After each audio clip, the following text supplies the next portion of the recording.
Not after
like to call to order the budget, Keizer Budget Committee. 6 o'clock. We'll ask City Recorder to call roll. Kathy Clark. Here. Sarita Cross. Here. Lori Christopher. Here. Jane Erb. Here. Robert Hessman. Here. Kyle Duran. Here. Daniel Kohler. Here. Susan London. Here. Melissa Martin. Here. Matthew Stahlheim. Here. Shani Starr. Here. Laura Reed. Here. Jonathan Thompson. Here. Elaine Wilson. Thank you very much. I would like to express appreciation for everybody being here tonight and being on time so we can get started on time. Our goal is to finish tonight. Anybody that doesn't like that, they can be dismissed now. I see we're all here, so that's good. So we have, for now. Okay, I'd like to go on to public testimony and have Barbara Miner. Remind you that our public testimony is 5 minutes, and then just a little bit of wrap up after that, and then answer any questions we might have. Thank you. Well, thanks. Do I have to turn it on? My name is Barbara Miner. I'm the president of the board of directors at the Keizer Community Library, and I live in Keizer. It has the red lights on. Can you not hear me?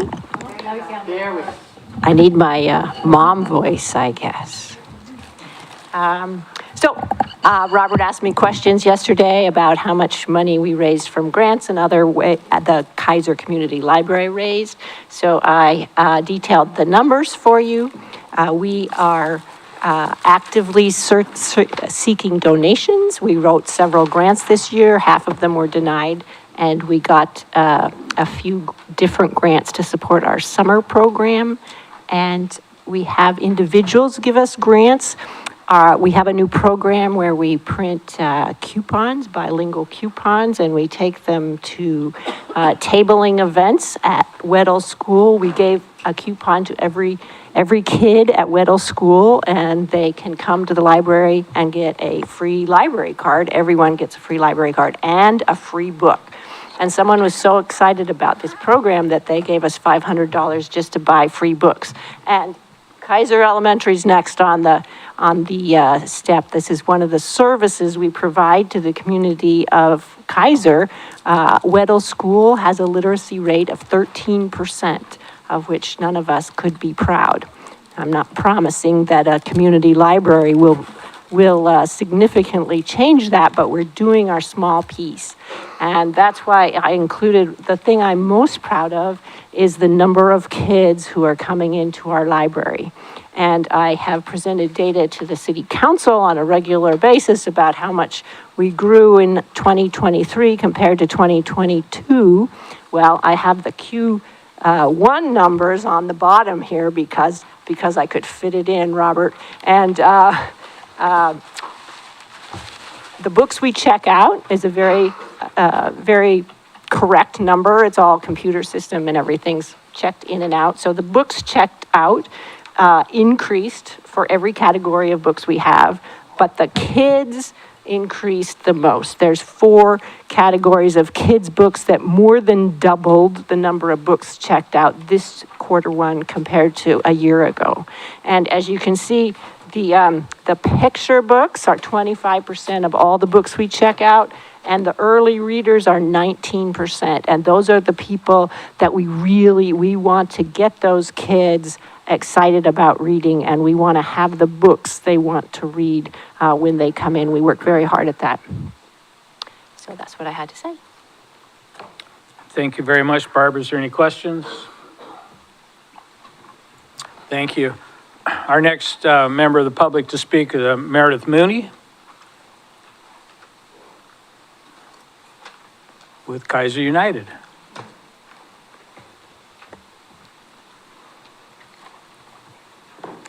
I am Meredith. Is this on still?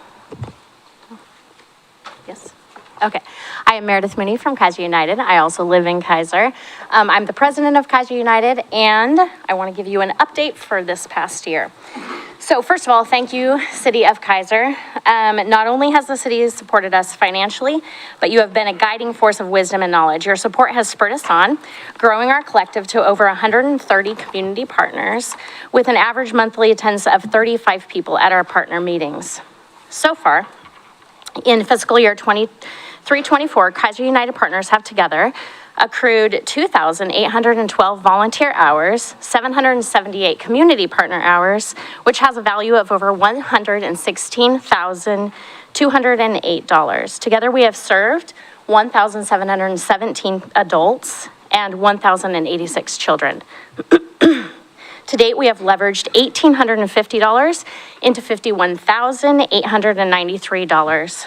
That means for every dollar that we gave out, Keizer United Partners turned into $27.05 that went back into our community. We anticipate more funding requests coming through the remainder of the year, which we already received one. And so that will bring us over the 2,000 that you gave us back out into the community. All right, and so the most valuable part of Keizer United is what's happening through the continuing and deepening collaboration between partners. Monthly meetings foster a rich environment of collaboration between community partners that serve a variety of needs within the community. We have found that by working together, we have the opportunity to avoid duplicating services, combine resources, and discover gaps in service that we might collectively find new avenues of provision for. Let's see. We honestly only get to see like the tip of the iceberg on the collaboration that comes out of these meetings. But we know that our monthly gatherings provide a springboard for ongoing connection and collaboration, and we're seeing the fruit of this all over our city. We are committed to providing a place where nonprofits, community members, schools, and more can gather, listen, learn, and collaborate, and if needed, find a bit of financial support. You may have heard that we're doing a little switcheroo with Keizer United. Everything's going to stay the same as far as our meetings and our collaborative, our mission, our vision. But I'm stepping down as president because I have growing family needs and growing needs at my job. And so that needs a little switch on leadership. And so the board wasn't wanting to continue operating a nonprofit on their own. So we reached out to Salem Leadership Foundation. So this is Sam and Jennifer. And they have been supportive of Keizer United since I've been a part of it. And when I came first to, I think in 2017 maybe, to ask for financial support, they have matched what you've given us every year. And not only that, they have supported us in many other ways. They run 4 successful CPTs, Community Partnership Team, which we are, in Salem. And so I want them to share a little bit about what that transition might look like or what they get to bring for us to Keizer United. Good evening, Budget Committee. It's an honor to be here. My name is Sam Skiller, and I live in North Salem, so I'm almost in Keizer. And Jennifer Palinuk lives in Keizer, so it's an honor to be here. It's also an honor to have been asked by Keizer United to consider adopting the CPT. There are 4 in Salem, and 2 of them we adopted. They had been their own CPTs, but when the county funding went away in 2012, they needed some scaffolding and some sustainability. 2 other CPTs we helped start, the North Neighborhoods CPT and the Edgewater Partnership in West Salem. So we like to use the word steward. We set the scaffolding, we create the environment where a CPT can thrive, but a CPT is the people that show up. And so if there's this affiliation that we're talking about between Keizer United and SLF, it'll still be Keizer United. It'll still be run by Keizerites. It'll still be for Keizer people. We'll just be providing sort of the official governance structure and the insurance. We have a really good insurance structure because we already have 4 CPTs with us. We've been honored to have contributed $2,000 to the Keizer United over the last several years. Coming with us, we will not only match that $2,000 as we have been doing, but it will add another $2,000 because each of the CPTs has an annual budget of $6,000. So, Jen, I don't know if you want to add anything. We're getting close to time. We're ready to answer any questions. We did it, yay. Lori. Short-term Sam Skiller. Hi, Lori. So how long are you there? I will be with Salem after 28 years. I'm here through December, so through December 31st. We've already selected my successor, Kyle Dickinson, who has a long track record of work here in Salem with several different nonprofits and ministries. So we have a great board, we have a great strategic plan, we have a great team, and if I have goofed up too badly, things will go on as good or better. So, okay, follow-up question, please. follow up. Do you have any Keizer folks on your board? Keizer folks? Yeah. Ray White, although he just retired. Darcy Jones. Good question. And Jose Dominguez. Oh, thank you.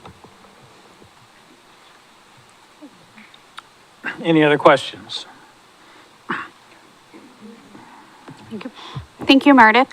Can you maybe explain so everyone understands and maybe give some examples of the leveraging that you talked about, how you turn XYZ dollars into X dollars? And then part two of that is when you talk about calculating the hours, those volunteer hours, are those volunteer hours reported for other organizations, or is that literally just volunteer hours for the work that Keizer United does? Or is it gathering from everybody at the table what they're already doing? Yes, good questions. That stuff gets confusing. And Jennifer, would you like to explain? Sure. She is our pro at explaining this. And Jennifer is our current treasurer. So each time someone requests funding, we have a form that they fill out. After their event has happened, then we have another form that we have them fill out as well. So the numbers are actually coming from the person who held the event or oversaw whatever the funding was for. So the volunteer hours, I think it would depend probably on who it was that filled it out. I would say in most cases, no, I don't think they're going to be double dipping on organizations, but I couldn't totally guarantee it. Did I answer your question, Shani? Okay. And so we do record, we ask them for the number of people served, the adults served, the youth served, the number of volunteers, the number of hours that those volunteers served, the number of community partners. And so that could be the gray area, if there is a gray area, as well as the hours that those community partners served. And then we put that all into a calculation, and that's how we come up. We also ask for the ROI. So if we require a 50% match, we always like to see more than that.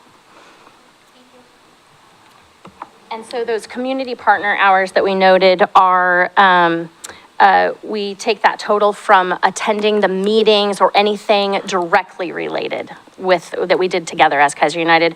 And then to get the value of the community partner and the volunteer hours, we take the going rate in Oregon for volunteer hours. I wish I got paid that much, even not as a volunteer, because I think right now it's like $32 and something.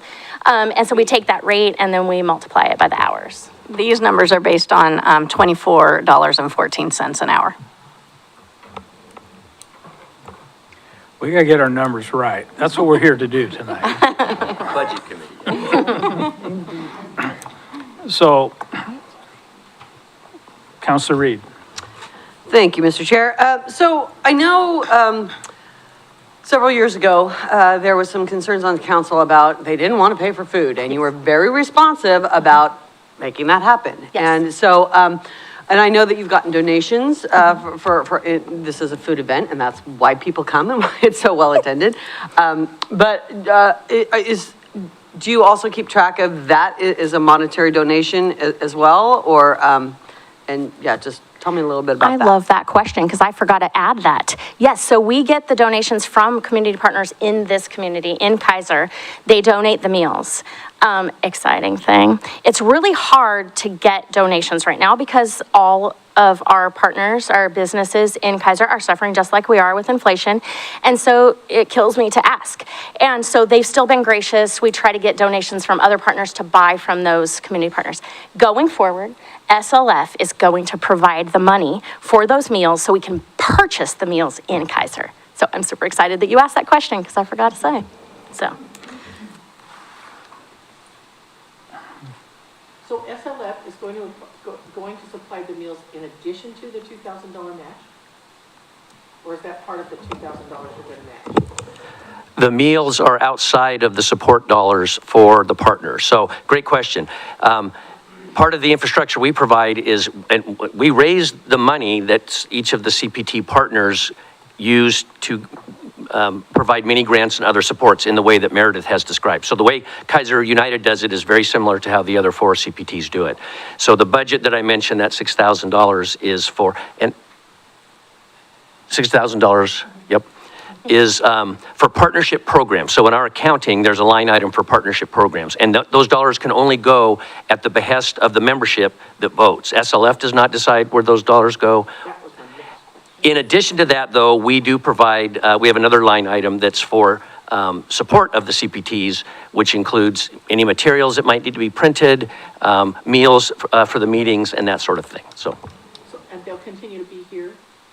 Yes, yes, we made sure we reached out to, I believe, Dan as our representative from City Council for Keizer United, reached out, I think, to the city attorney and to somebody else, and asked about building usage, being concerned about SLF not being Salem Keizer Leadership Foundation.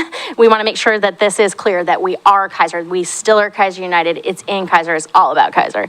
And that's a great point. Yes. So there's not going to be a little SLF below Keizer United or a little SLF above Keizer United or doing business. It's Keizer United. And again, we just kind of provide the crucible in which the whole thing can operate. The reason I had to look at Jen about the $6,000 number, we've been doing this so long, it used to be $5,200 that we would supply. And based on Jen's recommendation, we had upped it to $6,000 this year. So pretty cool. And I did reach out to Lily, and we have a building usage contract for this fiscal year, and or actually, I think do you run on the annual year for that? Anyways, I reached out to her, and we're going to re-sign that contract so she has a new contact person when I'm gone. So, Jane. Sorry, yeah. Thank you, Chair. Thanks, Meredith. My question is, you have been so amazing running Keizer United and sending all the follow-up notes and getting everybody gathered. Who will be doing that instead of you? So our trusty treasurer already runs 4 or oversees 4 CPTs, like we talked about, in Salem. And so she will be taking leadership. She will form an agenda planning team. That is what they call it at the CPTs. It's not an official board. They don't have to hold annual meetings and all the things we had to do as a nonprofit. But she will head that up. Lisa Kerrigan is our current secretary, and she's agreed to be on that agenda planning committee. I think Corey Filardo, she's our vice president. I believe that she'll still be on our board with her duties with Chamber. We want to respect that and her availability. And then hopefully more of our partners. I can tell you that this last meeting, was that yesterday? Wow, that was a long time ago. I was visiting with people, and our partners, they brought in the lunch. I spilled the lunch. They cleaned up the lunch. They cleaned up the lunch and donated it to Samuka House. I did none of that. And so I'm just so excited to see them even stepping up as partners. They all have jobs. They're there on their lunch hour, you know, so I have no worries. Back to the food. As Meredith mentioned, we buy local. And so the food that would be purchased for the Keizer United meetings would not come from big chains, and we know that franchise owners of chains are local too, but we're talking small local businesses, and they will always be purchased in Keizer, nowhere else. And we'll still have the opportunity for people to donate. So for instance, our June meeting will be donated by Jane Lowry at the Willamette Valley Bank, and then we'll purchase through Keizer Subs. So that opportunity will still be there.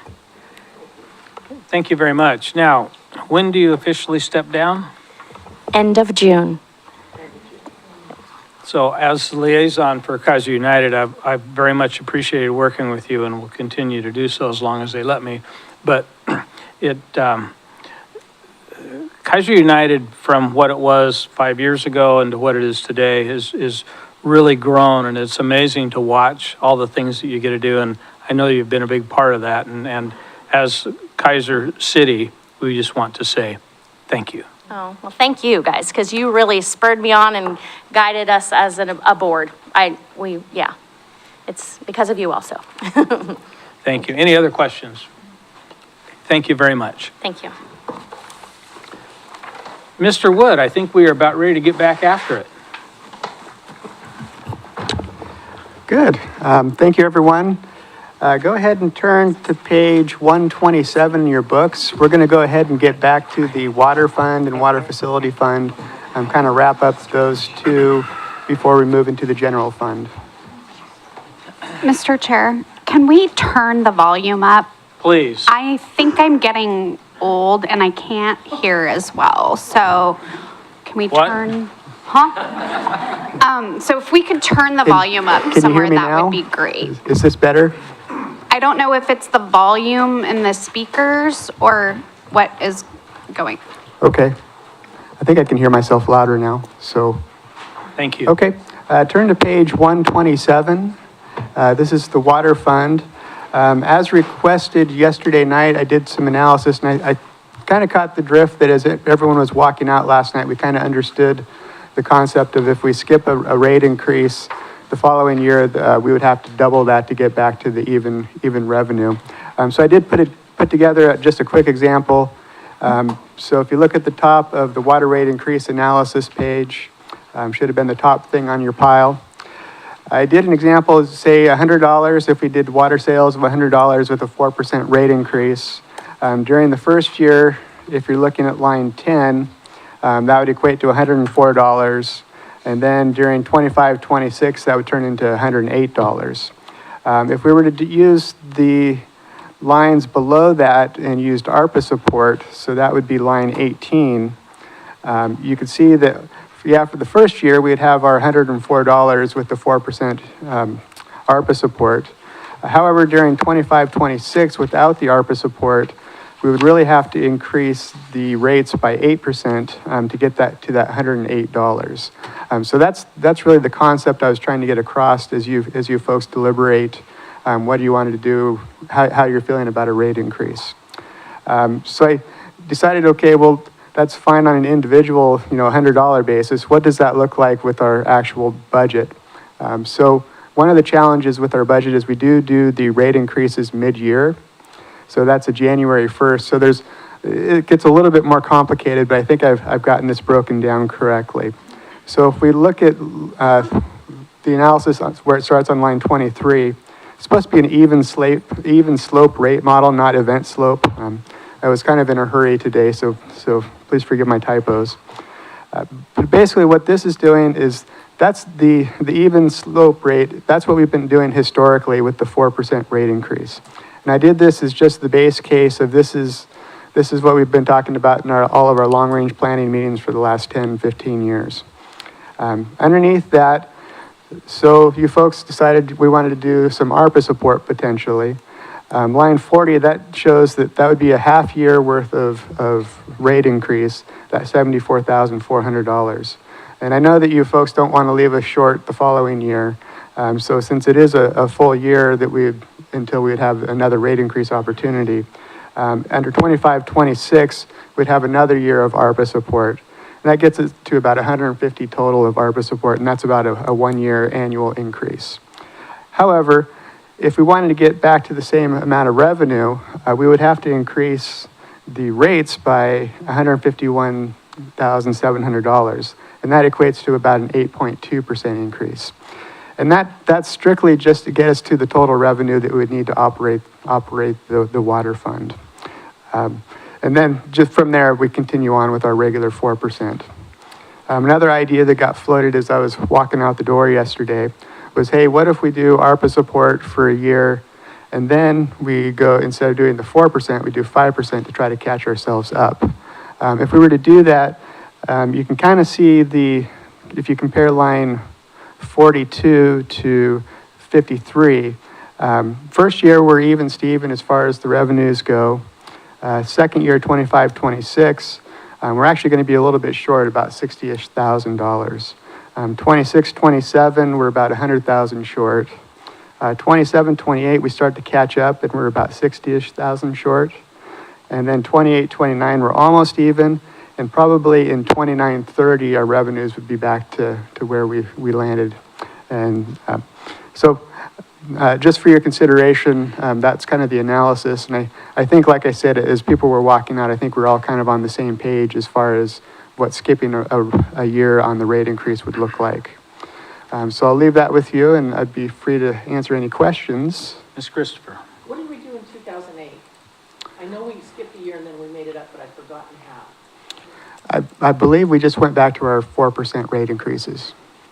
We the year after we skipped, 2009, we didn't do 8%? We did not, no. What? That was before my time, so I don't know. Well, here we are, and we're not dead. That's true. And we have water. So explain that to me. You know, I'd have to go back and look at what happened with the capital planning those years. We may have scaled back water lines. That would be my guess. Okay. Is that what happened? Bill? I believe that is what happened. I believe we cut back on the capital improvements for at least one fiscal cycle, maybe two, to make up that difference. Well, Counselor Reed? Well, that was my question. Did we mess with the rates during COVID years? We did take 1 year off, yes. Okay, so 1 year, totally no increase? Correct. and what did we do then? Same thing, adjust the capital planning. Just push out projects. This is a whole new opportunity. Mr. Lawyer? If I may, thank you, Mr. Chair. The one change that's happened over the years is we've reduced the capital transfer from the water fund to the water facility fund to be able to maintain a 4% rate increase. We've already started reducing our capital improvement monies to stay with that 4%. So because of other inflationary costs, we've had to do that to stay with the 4%. In 2008, 2020, it wasn't as big a deal. Inflation wasn't as bad. So it was easier to absorb the loss, if you will, of capital monies. It's harder now. It's much harder now. Counselor Cross? Thank you, Mr. Chair. See, I turned it on, it's still early. So Mr. Wood, a couple questions. So you're saying if we only did that for 1 year, covering that 1 year with ARPA funds money, but hypothetically, because we're just throwing 500,000 into general fund, we could take more of that if we wanted to, correct? I'm not sure exactly what you're saying.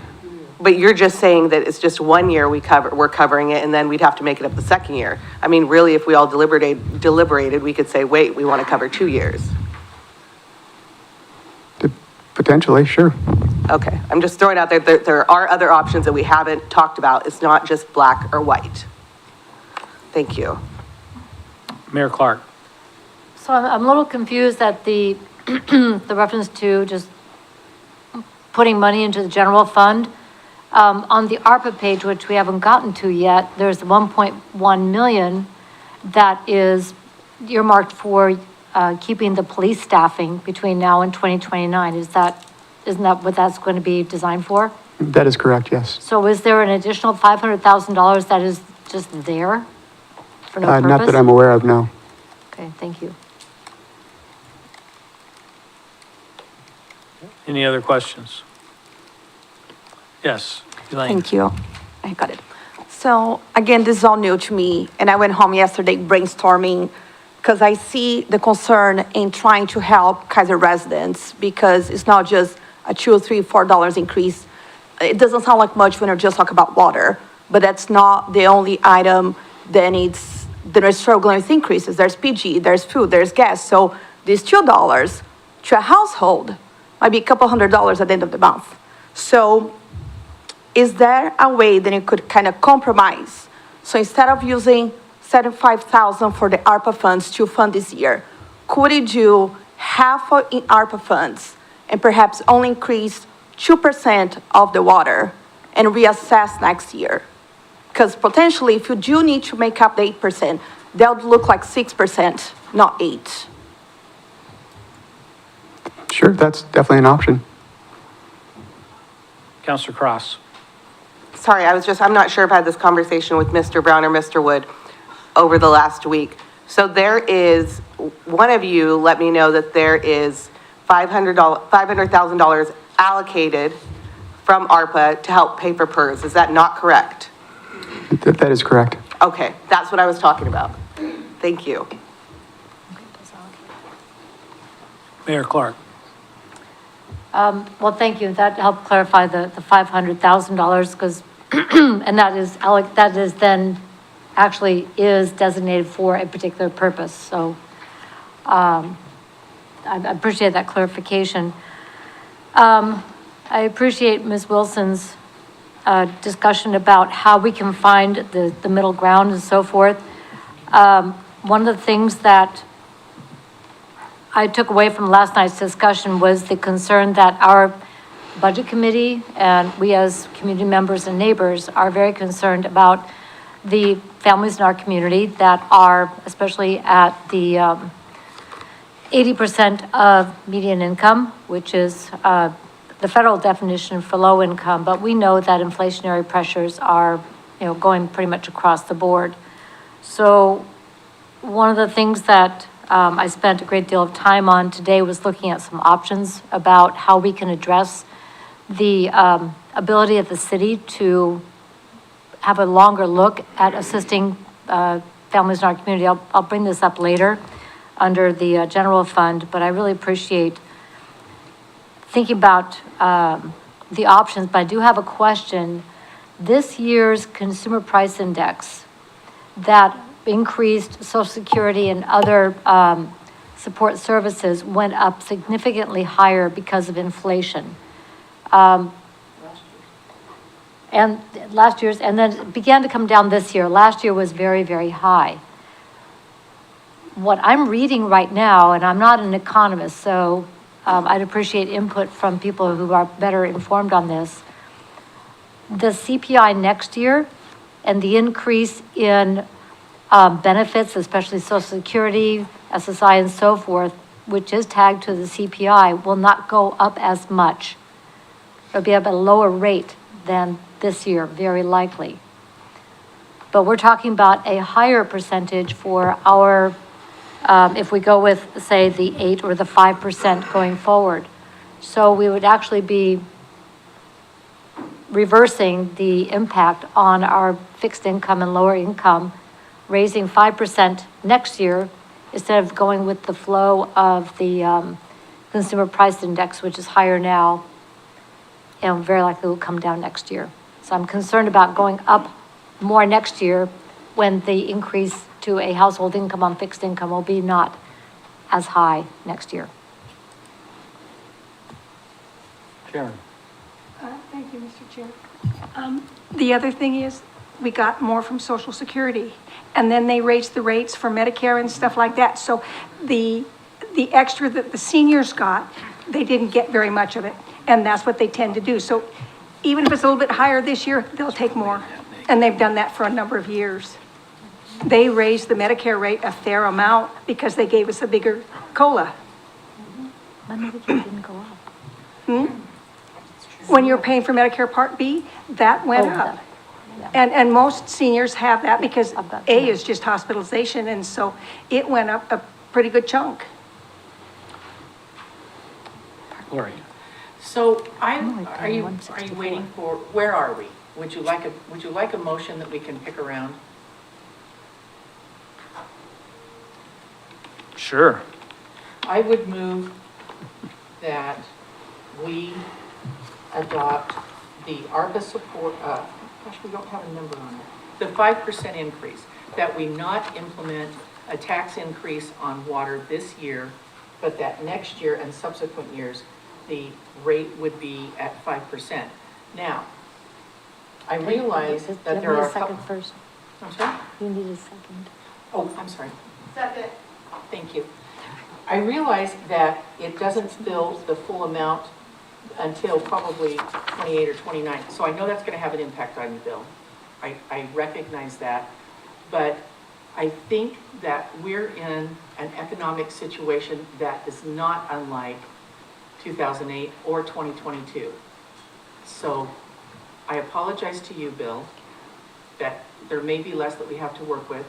And can I ask you, how soon was it that you were going to, I thought you said we're 10 years into the master plan?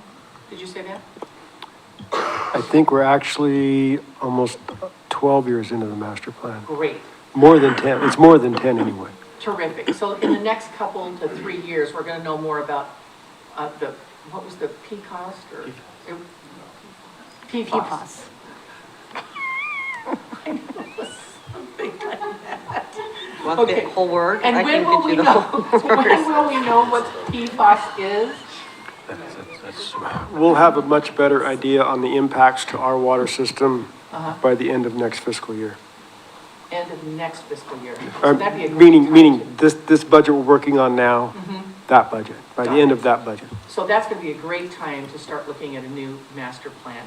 But in the meantime, that's the option I would go with. I would give our folks a break this year, and the mayor has another proposal that I think is worthy to be heard and listened to, in addition to what my motion is.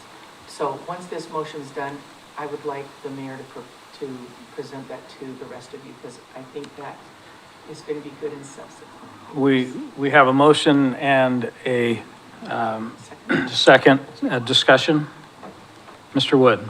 I would just like to add, over the 5 years that we have down here, this will leave the water fund short about $240,000 over those 5 years.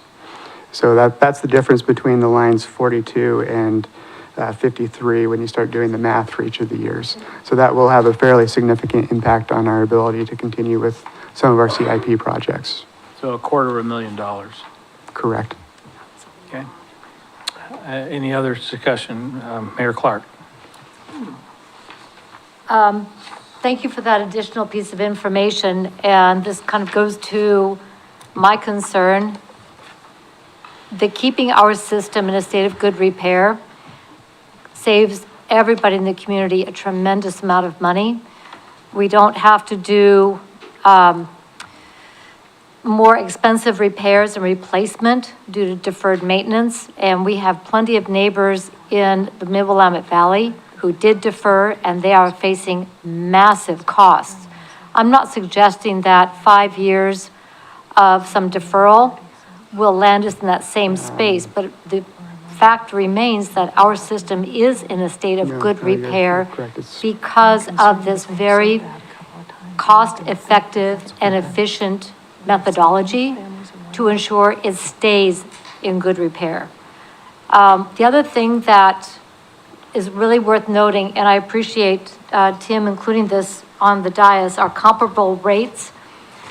One of the things we already do for all the people of Keizer is to have the lowest water rate in the region. The only one that's even close to us is McMinnville at a 173. We are at 168, $1.68 per unit. And Bill, what is the unit? Is that? The unit is 100 cubic feet, which equals 748 gallons of water. Okay, so 748 gallons of water for $1.68.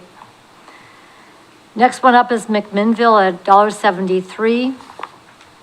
Woodburn at $2.19, and it goes up from there, also recognizing that we don't have to treat the water. My point is that one of the things we already do as a city is to ensure that our water rates are as low as we can get them and be fiscally responsible. So I have a hard time supporting this motion, knowing that we're already doing that. And we do have other methodologies that we can engage with to provide relief for people in our community. Looking at the cost per household, yes, $2 and $3 a month adds up. And you start multiplying that by 12 months, and it becomes more and more, especially with people who are in fixed and low income. But I don't think that the water system is the place to extract that. I think there are other ways that we can look to support our low-income families. And I do have an idea, but taking out the water system and losing an additional $250,000 in a very expensive construction season is not something I feel good about supporting. I know that the quality of the water is super important to people in our community. Council President Starr. Thank you, Mr. Chair. I just want to clarify, Mr. Wood, that I'm reading this right, because we're talking, we've said a number of times 75,000 in ARPA, but when I look at your chart, it's actually, it's more than that, correct? So I think there's for me, I don't want us to have a false narrative that it would only be $75,000 in ARPA. It would be really 150. Is that correct? You are correct, Councilor Starr. With our mid-year rate increase, really, we're talking about the 25-26 budget year for that other half. So we would be having this conversation again next year at this time. So you're spot on as far as your analysis, that really, if we want to do the full plan, it really would be closer to 150,000 over the 2-year period. One of the things I'd also like to add, we've heard it a couple times of the $2 to $3 increase. Just for the water alone, we're really talking $8.17 on an annual basis for a single-family residential. I recognize that you know, it's significant for some folks. I do recognize that. Councilor Reed. Thank you, Mr. Chair. So last night, this question is directed to Mr. Lawyer. Last night, you said that our water fund was closely tied to the water facility replacement fund, and that you wouldn't recommend voting on one without the other. Can you speak to the impact of this particular motion on that water facility replacement fund and how that might need to be adjusted? Certainly. Depending on how the committee votes and approves the water fund and rates, that will have a direct effect on how much money we can transfer into the water facility fund. Currently, in the proposed budget, it's a transfer of $500,000, if I remember correctly. That may have to go down to $400,000. We have to see what that looks like based on the rate model and the rates that are approved by the committee. Okay, and so. Did I answer your question? Yeah, so it's just that one line item number, then the number 12 on the water facility replacement fund that would affect? Yes. Okay, so we're looking at $100,000 difference in that. Yeah, potentially $100,000 difference. Without Tim's help to run the numbers. I know that's a spur of the moment. I would say $100,000 is a fair number to talk about. Thank you. Okay. Ms. Christopher. So Bill, are there pressing issues that have to be accomplished within the next year? Not because the master plan says they should be accomplished, but are we looking at any emergency or immediate scenarios that need to be addressed? And the reason I'm saying this is we've been talking about inflation the entire night. It's completely through the budget. So wouldn't it be prudent if there's some things that could wait, that we wait until this subsides? I've heard everybody saying we've potentially turned the corner. I mean, certainly Social Security thinks we have. And so if we were, anyway, that's my question. What do we have to do in the next year? There's nothing critical that has to be done in the next year to my knowledge. Okay. Prices aren't going down. Costs aren't going down. They might not rise as much, but they're not going down. Our materials that we purchase for our operation cost us more today than they did last month. They're not going to go back to last month's price. So waiting to do a project is going to cost us more money. It might not be a large increase, but it's certainly not. Let me change that statement to it will cost us the same or more. It's not going to cost us less. Councilor Cross. Thank you, Mr. Chair. I just want to reiterate and thank you, Lori, for bringing that up because there is nothing critical right now. I'm looking at my friend Sam Skillard over there, which I work a lot in nonprofit. And when I hear that $2 or $3 or $8, obviously they've never seen that mom put coins in their gas tank or know how hard that is. So I will be voting no on any increases for the citizens of Keizer. Councilor Hussman.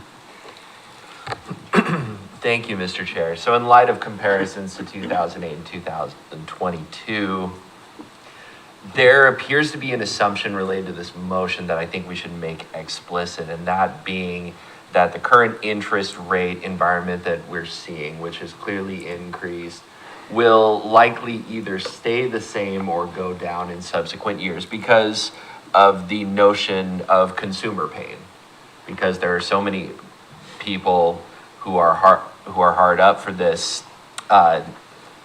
for a variety of expenses that they use to get around their living, that at some point the Federal Reserve or a federal entity is going to realize that and say, okay, we need to make specific downward adjustments to interest rates.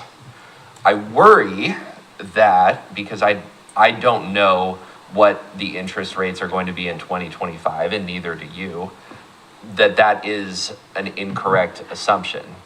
And as much as anything, we want to prepare for an interest rate environment where it's 8% or even 10% or something a little outlandish, where the cost of construction still aren't going to go down in the major projects.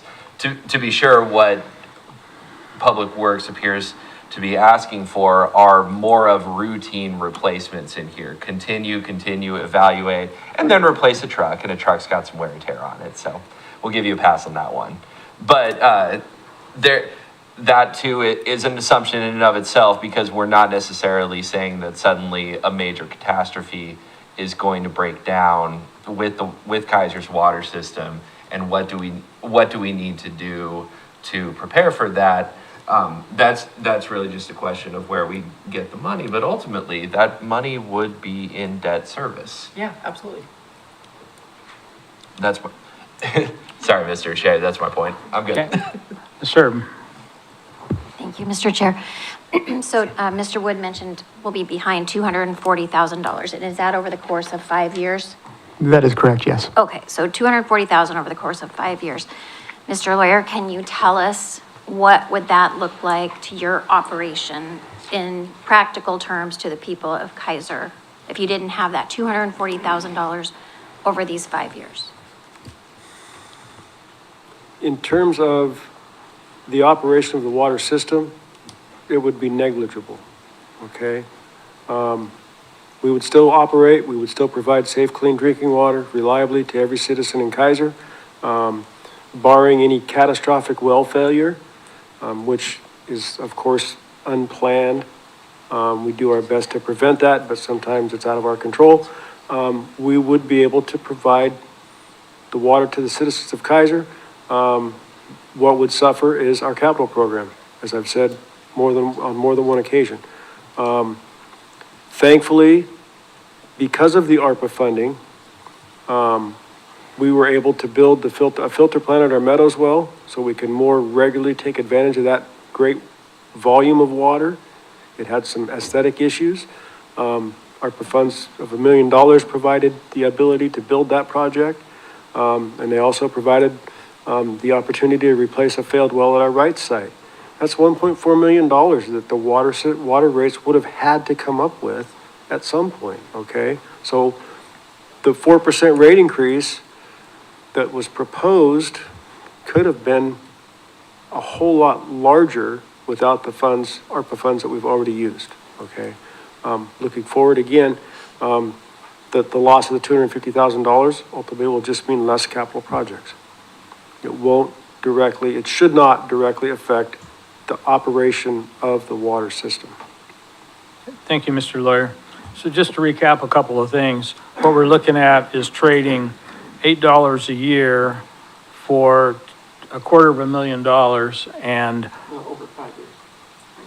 $250,000. And the reason that it's not going up more than 4% is because of the ARPA money that we've already spent with the water. Mayor Clark. Oh, did you have a respond? Okay, Mayor Clark. A comment was made about debt and interest rates. Mr. Lawyer, do we have any bonded debt or any debt related to our capital program with the water facilities? We do not. Council President Starr. Thank you, Mr. Chair. So again, I don't know if this goes to Mr. Wood or to Mr. Lawyer, but I'm looking at our actual expenses in the water, because we've talked about, right, the transfer from the water fund to the water facility replacement fund. And I just have a couple questions on our budgeted versus our projected numbers. So I look in 2021, 2022, it doesn't look like we spent anything on supply and treatment. Are you on page 130? 130, yep, sorry. Line 18. In 22-23, looks like we actually spent $19,223. So then in 23-24, we budgeted $500. 500,000. Or 500,000, I wish $500, right? Are we really projecting to spend the full $500,000 in this fiscal year? I can tell you that when we put this. Because that's like 6 weeks left, right? Yeah, we will be under the $500,000. We received some pricing for radio upgrades and stuff that the council approved recently. Those numbers came in less than anticipated, but when we put this budget together, we didn't have those numbers in place. Right. So by the end of this year, we will be under that $500,000 in supply and treatment in the water facility fund. But by how much again? I think about 100,000. The challenge I have in giving you a solid number is there's still an unknown project completion of the Wrights well pump. Oh, yeah. Okay? So that number, this projection also includes the maximum cost for that project, which we all hope will be less than the maximum. So it might be a little more than that, but I can't confidently tell you because that work's not done yet. So what about the budgeted 300,000 and projected 300,000? Are we expected to spend that full 300,000 in the next 6 weeks? It's spent, it's done. That water main project was started in January and done in 3 weeks, it's done. But we didn't have the numbers by the time we created the budget document? No, I had the numbers. I had the bid, I had all that. In fact, that project was almost finished by the time I finished putting the budget together. Okay. That's how fast they did it. So that 300,000 is a done deal? Done deal. Okay, so then my question, my favorite line item, as you know, is line 20, unanticipated expenses. It's my favorite category because what is it? And when I look at, are we spending it? Because we're projected to spend nothing. In the capital outlay section of this fund, the unanticipated, and there's other funds that this happens as well. That's the same as contingency, okay? So why don't we call it contingent? Right. Because if I put it in an unanticipated expense line item, it's available for project costs when needed. Contingency has to go back to council through the budget process to be available to be spent. So how would you get it out of contingency if you needed it? Just so people at home know how you would get it out of contingency. We would come to city council, do a public hearing, a budget adjustment, and ask for permission to have it out of contingency. Just like we did recently with the water fund for $40,000 to replace a truck that got wrecked. Same thing. When we have project funds, and remember, the facility fund is a project fund, okay? I do the same thing in the street fund, capital outlay. We have unanticipated expenses. Those are for project overruns that are, one, unexpected, that can happen during a project after a contract is issued, okay? We need the ability to complete projects without having to stop work to go through the budget process at the council on a contingency line item. So we have put those numbers in these funds so they're available for cost overruns on projects if they occur. We obviously hope they don't occur, and we've been very lucky over the years they haven't occurred, but they also will accommodate the ability to actually do a project when bids come in higher than we anticipate, okay, which we've seen that before. And that's where that balances out, is on that unanticipated line item. So we actually have 190,000 that we haven't spent in unanticipated expenses, which equals just a skosh more than the 175,000 that we would need for. No, that's not quite accurate, because the unanticipated, that $190,000 shown on line 20, budgeted 23-24, is included in beginning balance line 2, 24-25. In the 465? Yes, the 442. The proposed 442. Oh, got it. Okay, that includes $190,000 of unanticipated expenses. So it is rolling over. It just rolls over, that's exactly right. Unless it's spent on needed then we have to find that money again. So, Jane, did you have a question? He answered it. Thank you, Chair. Okay. Lori? So in reality, you've got $190,000 in the beginning fund balance, and then you added another 150. Yep, Okay, that was my point. okay. And so the Wrights well, was it the Wrights well that we had the powder coating problem? yes, And so where was that money? Where'd you get that money? You had to come to council, right? Or did you? we came to council because of the contract. The money was Oh. available in this fund on Okay. the supply and treatment line item. Okay, that was my question. Yeah. Counselor Cross? Thank you, Chair. So if I get this right, this dire 275,000 is now positive 340,000. Correct?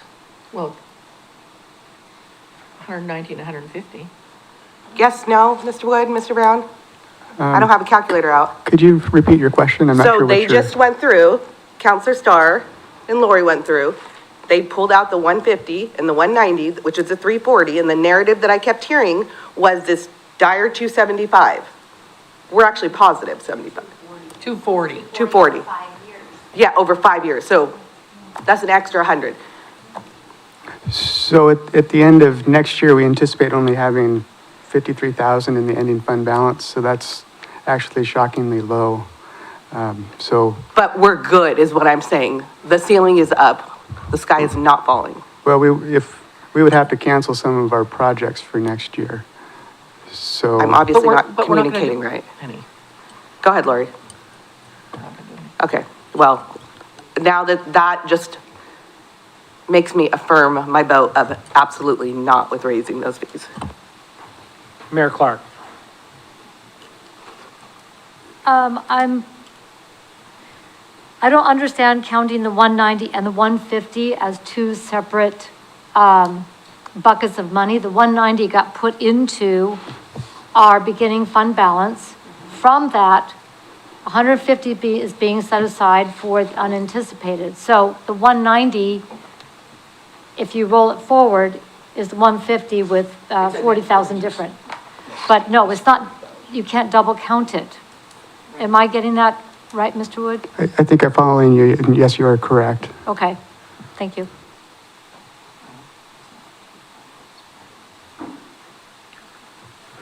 Okay, any other discussion? Mr. Brown? Yep, the end result there of the budget is, the ending fund balance is $53,300 at the end of next fiscal year, with expending the planned supply treatment, transmission, and distribution lines. And then there's that unanticipated expenses of $150,000. Counselor Reed? So if we are to bring line item 13, or 12, the transfer from the water fund, down to $400,000, or down by $100,000, that, the total fund balance at the end would be negative 50 something at. 47. It can't be. So I would have to scale back project costs. Okay. And But that's, without adjusting other numbers, just that 100, the lack of the 100,000 would put us in the red and make us have to balance other things. And so correct. we wouldn't be able, That's not this year. well, Yes, that's Yeah, this that's budget this we're year. working on. Yes. and so, okay, so just a follow-up. So that tap dancing that we would need to do with those other numbers, would we even be able to vote on the water facility replacement fund tonight? And then if so, I mean, what does that do to the budget committee that is supposed to be done this week? As I mentioned last night, my recommendation is not to approve the water facility replacement fund until the water fund is approved and the rate increase or lack thereof is approved by the budget committee, because that has a direct impact onto the funds available in the water facility fund. So depending on, again, what happens with the water fund and the rating, mainly the rate increase, because there's not really a discussion about changing numbers in the water fund. And I wouldn't advise changing numbers in the water fund because we have to operate. We have to. We don't have a choice. We have to provide safe, clean drinking water. What we have a choice on is capital projects. And when I said earlier, there's not an emergency or anything critical, I don't mean to say we don't have anything we can't do. I have some work next year that we really need to do on our telemetry system. We've got some programmable logic controllers, or PLCs, that are the brains of our control system for the water system that need to be updated. Thankfully, that's a couple $100,000. I think there's funds available for that. I'm not concerned about it in the discussion we're having right now. But that is something that's going to have to be done next fiscal year. So, and as was mentioned earlier, if you reduce the transfer, or reduce the revenue in the water facility fund by $100,000, we have to reduce project costs. That's the only choice we have. Somewhere we're going to have to reduce costs. Ms. Christopher. I'm confused why we're reducing it by, we're putting $75,000 of ARPA money into the fund this year. So the problem, or 150, because it really is, I hate that. Why can't we have it the same? What would have, well, that's another question. What would have to, that's very confusing when we have half the water budget in this budget and half of it in the next budget. So what would have to happen so we can look at a whole year of a water budget? That's number one. So number two, so it's $150,000 that we would move ARPA. When would you do that? In January? The other 75? To answer your question, for this budget, we are really just talking about the 75. With the 25-26 budget, we'll have to come back and reassess and get the other half of the increase. In what month? Well, next year when we meet at this time, that would be a topic of a conversation for us. But it's $150,000 that we need. I would really like 150,000, but We need $150,000 this, I think this money group, to hold the water fund whole this year and not charge ratepayers 4%, correct? no, it'd just be the 75,000 in fiscal year 24-25. You're driving me crazy. Mr. Brown. Mr. Chair, if I may, Tim, let me step in here because you helped me with this piece and I might be able to help Lori with the same piece. You might. I might. I'm going to try. I'm thick. I'm going to really try. I'm pretty thick too, and it took me a while to get this one, okay?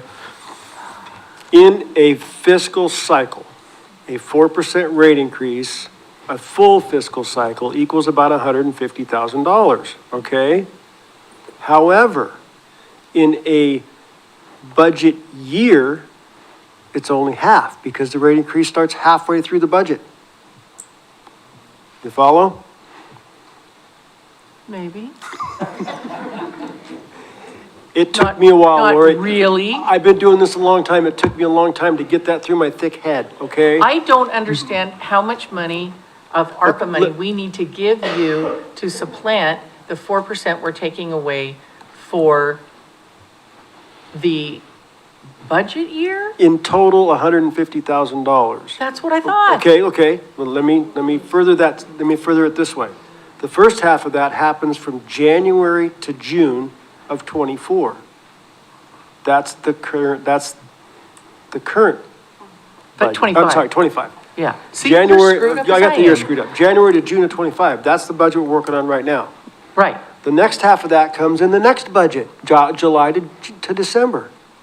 It's still $150,000. That's a full fiscal cycle. Yeah. I didn't say a fiscal year, I said Yeah. a fiscal cycle, okay? Yeah. That's why it's spread over 2 fiscal years. Yeah. Does that make sense? Yes.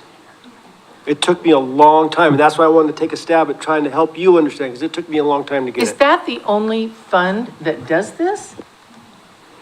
Where it's split over? Mr. Brown.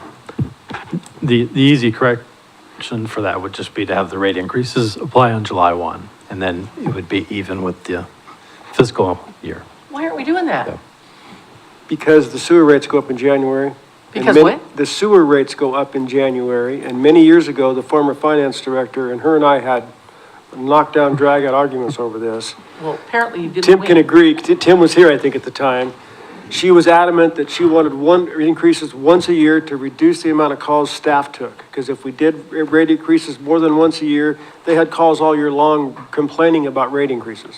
So it was policy set that our water rate increase would happen at the same time as the sewer rate increase, which is January of each calendar year. And the reason we don't have control over sewer is because Salem administers it? That's correct. Counselor Starr. Thank you, Mr. Chair. So what would it look like, and is it even a remote dream possibility to, because it's hard for us to pass the 75,000 in ARPA because we haven't even talked about the ARPA funds and all their requests yet, right? Do not shoot arrows at me, but what if we put a pin in this, right, until we got through the rest of the budget discussions and looked at the ARPA dollars?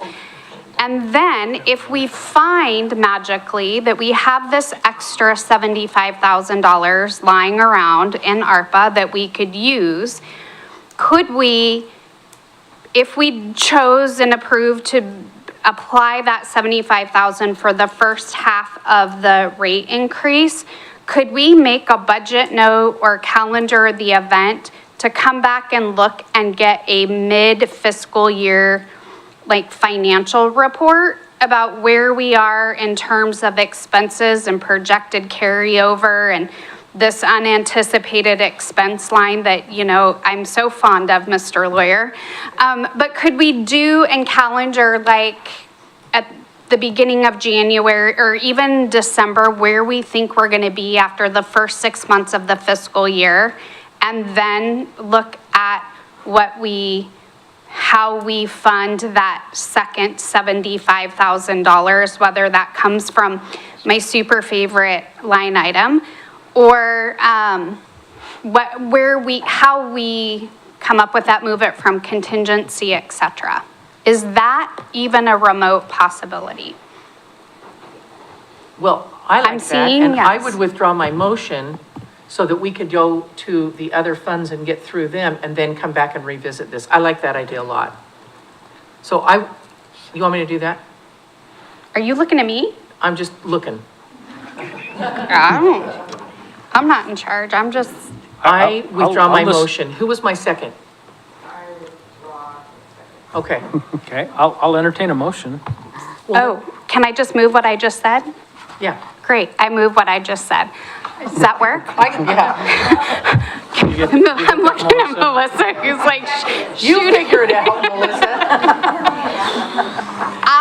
So my motion, if I can make it, is to put a pin in our water fund discussions, both for the water fund and the water replacement. And then with the intention of looking at the 75,000 in ARPA for the first half and calendar at the end of, I don't even know what year in December we're gonna look at this. So whatever year that is gonna be, 2024, look at where we are budget-wise for a projected unanticipated expense line item left over, because that's my favorite. It's a complex motion. Yeah, I mean, it's messy, but it'll get the job done at the end of the day, I think. Melissa, can you repeat what you think the motion is? She's like, nope. Can I make a friendly amendment to that? Well, sure. Oh. Yeah. Second, okay, could I make a friendly amendment? I thought where you were going, Shani, is just right now, Table the let's discussion. table this discussion and move through the rest of the evening. Well, let's I start think there. your second piece I of accept it. that. Okay, thank you. Great. Great. Good job, Jane. Okay, we have, any other discussion on this? Mr. Chair, Mayor Clark. point of clarification, what is the motion on the table? It's to just come back to the water and move on to the general fund and go through the rest of the budgeting And then come back. and come back to it. Thank you. Do we need Do we need a motion? Point of order, do we need a motion for that? Different part of the agenda. No, if it's amended and accepted, it should be good. You could either motion to withdraw or you can motion to table it. I motion to table it. Okay, there you go. We have a motion to table this until after some of the other things that we're going to do tonight and readdress it toward the end of the meeting. All in favor? Aye. Any against? No. Motion passes. There's always one in the room. I like talking about water. This is exciting for me. Let me have my fun, please. Okay, Mr. Wood. Anticipation's good. I think that just made my head hurt. Anyway, there's a lot of good dialogue. So at the dais, at your places, I did a handout that was paper clipped together. We made a few changes to the general fund. So basically, they're all kind of new.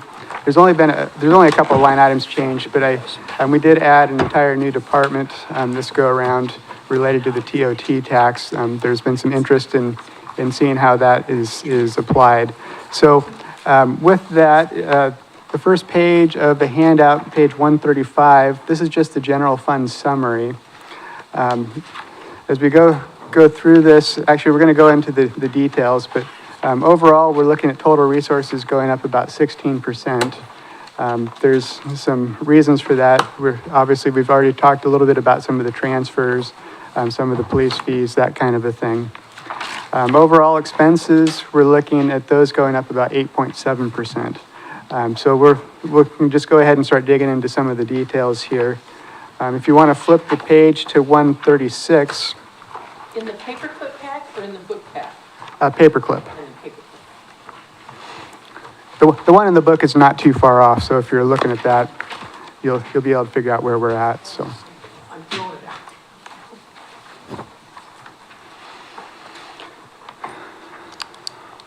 So on page 136, line 3 and 4, that's our opening beginning balances. That's similar to our cash in the bank.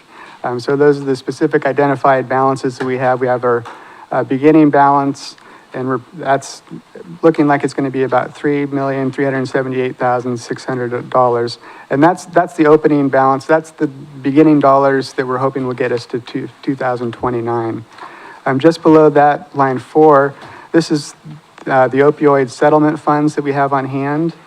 So we have we're expected to have about $122,200 at the beginning of the fiscal year. So those are funds that we're not necessarily appropriating just yet. We have some ideas though, and we can kind of see how that plays out for us. So by July 24th, that's what we hope. That's what I'm anticipating, yes.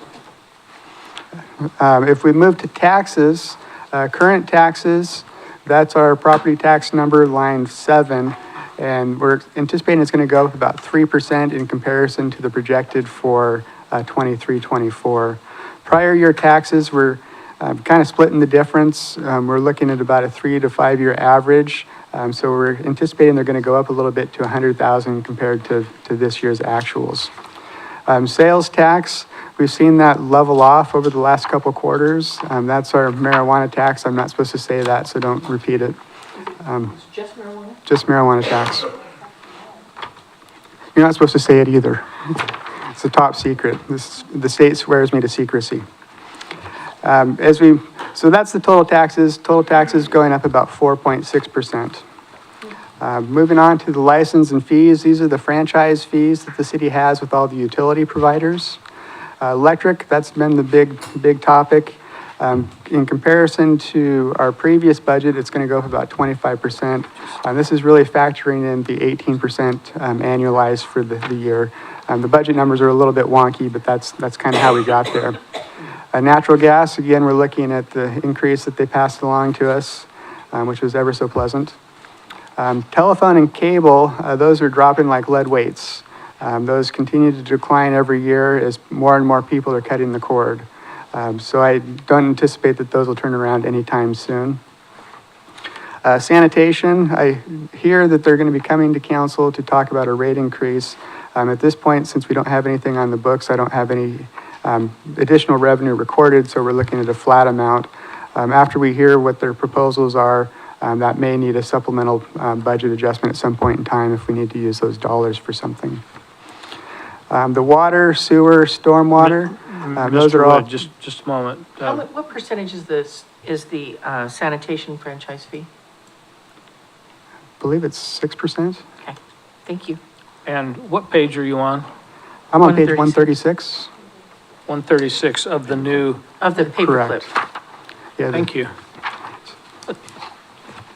Water, sewer, stormwater, those are all going to be increasing based off of whatever we do with rates. So sewer is going to be roughly 6%, or 5%, excuse me. Water will be 4% or whatever we end up doing there. If we do decide not to do a rate increase, that increase will go away and impact our general fund.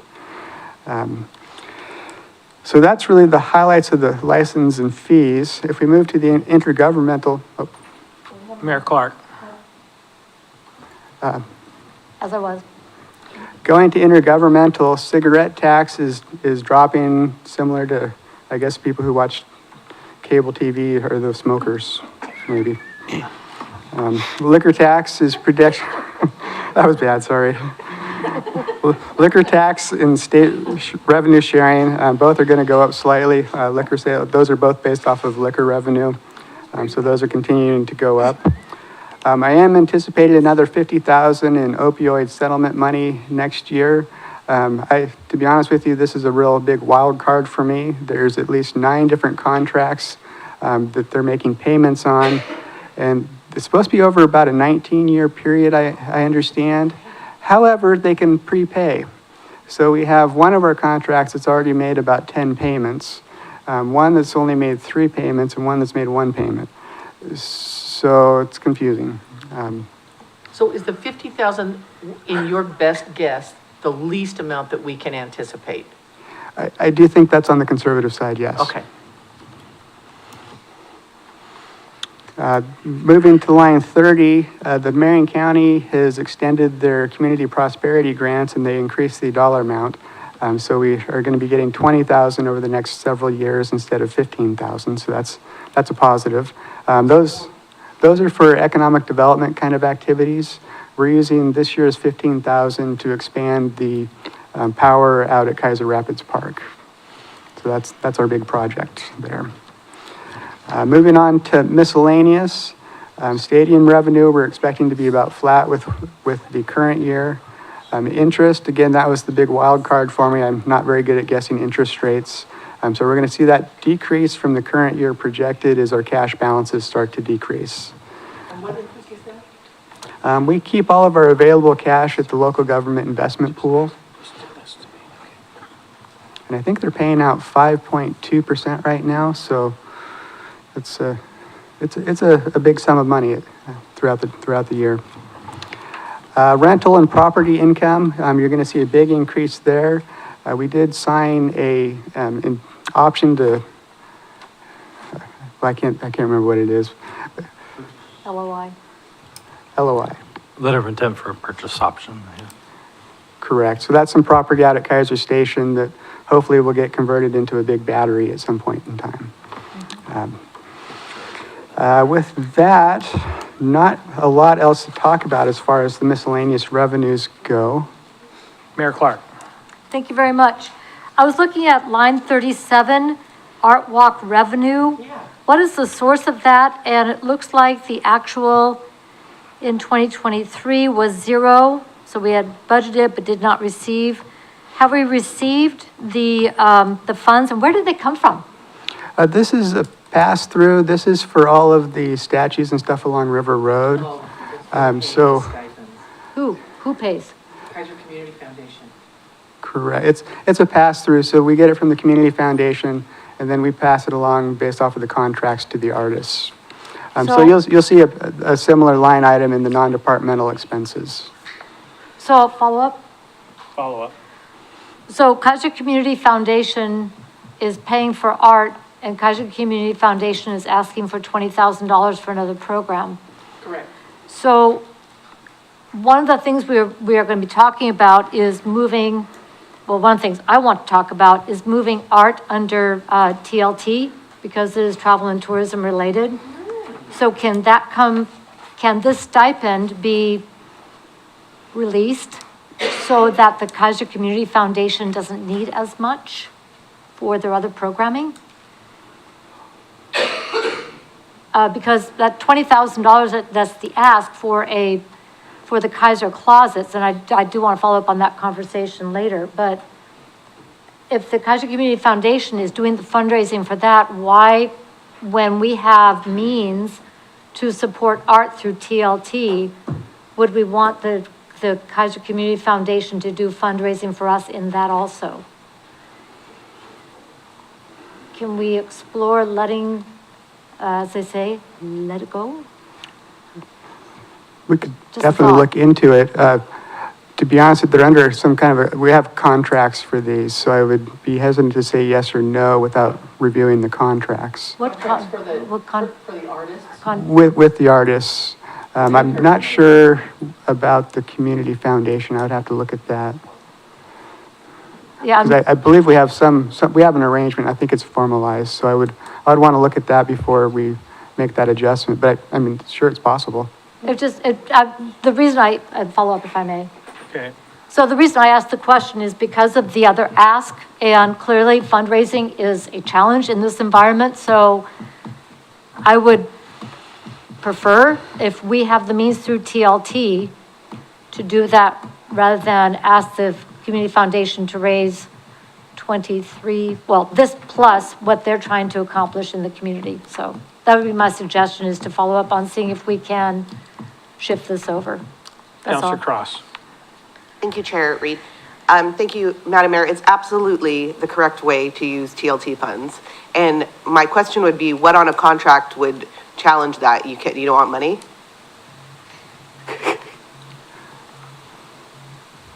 Just throwing it out there. Yeah, they don't care. Like, It's just a matter of, I'm sorry. Great idea. Good job, Kathy. I have them once in a while. Okay, great. That's it for tonight. Okay. No, you have another one coming up later. Moving on to page 137 at the top, you can see the transfers in, and we'll have some more discussions regarding these, I'm sure later, but line 42, this is the transfer in from the Police Services Fund. Under our resolution and ordinance related to the police services, we're required to keep that in a separate fund and then transfer the dollars that we need from that fund into the general fund to pay for the police support. So you're seeing that 20% increase, and this is strategically done. We've kind of lined things up where we're slowly increasing the transfer into the general fund at a higher rate than what we're doing a rate increase within the police services fund. So I'll explain that when we get to that fund as well.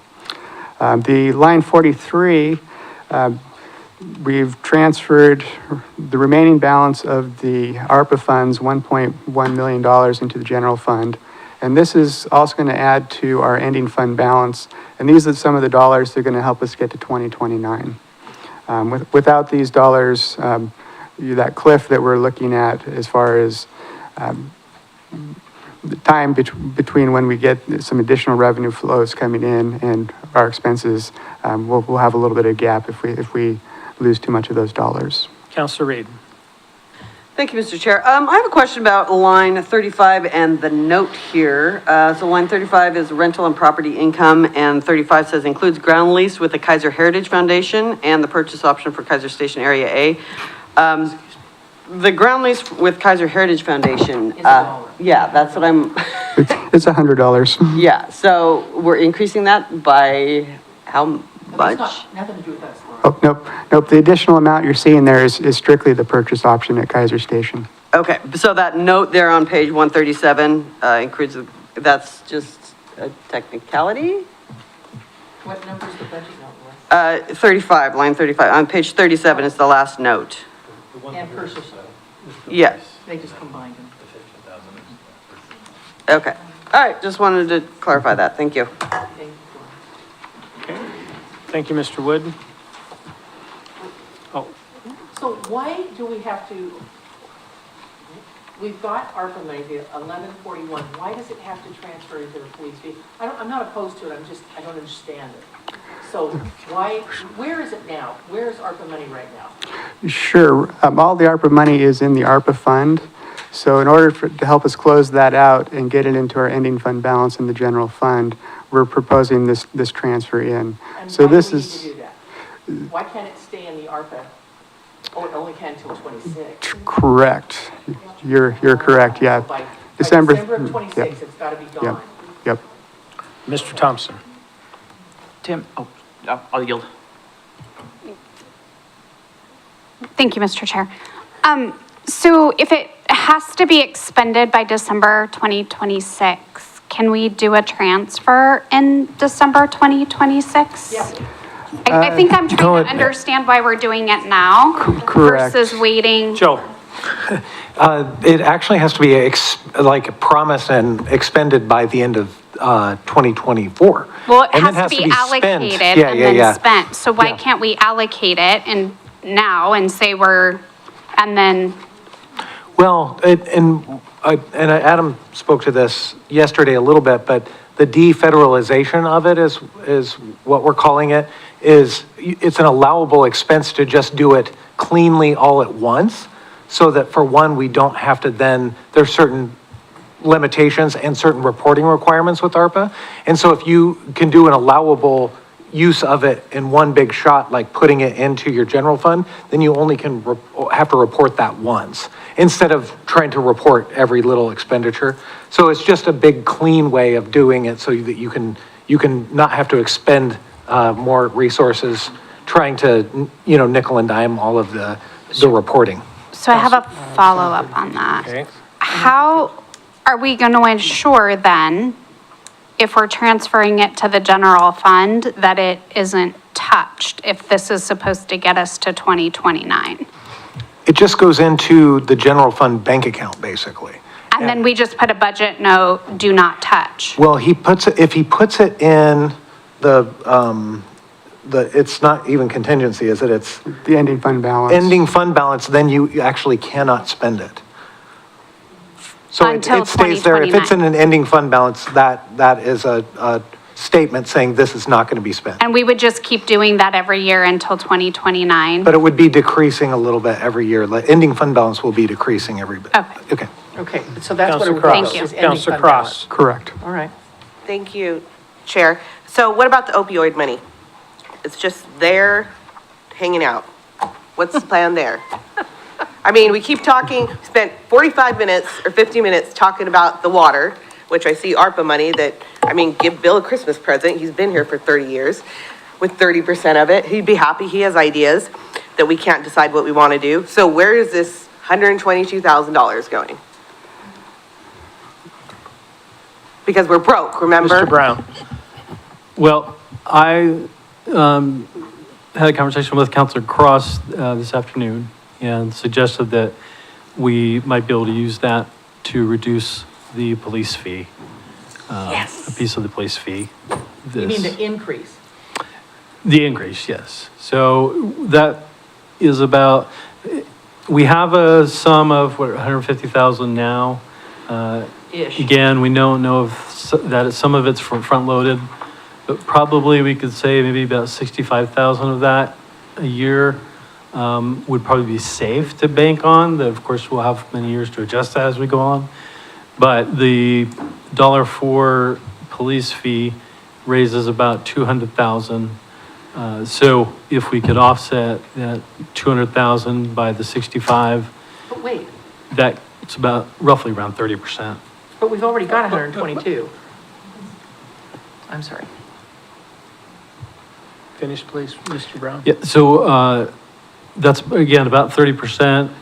And that's one time, well, no, that's not one-time money. That's why I proposed it, is because it has the ability to continue on. So it can put a one year, I was going to suggest you put a cork in the water facility fund instead of a pin, but we could put a pin in this one.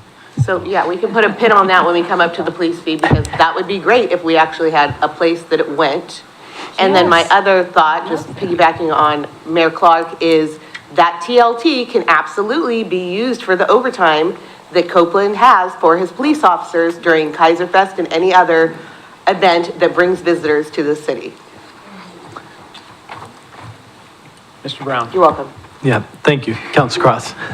So, and that was one of the reasons why overnight we created the department, and there was a communication problem between Tim and I that, so we kind of wrapped it up in a bow today, yes, in transient lodging tax department.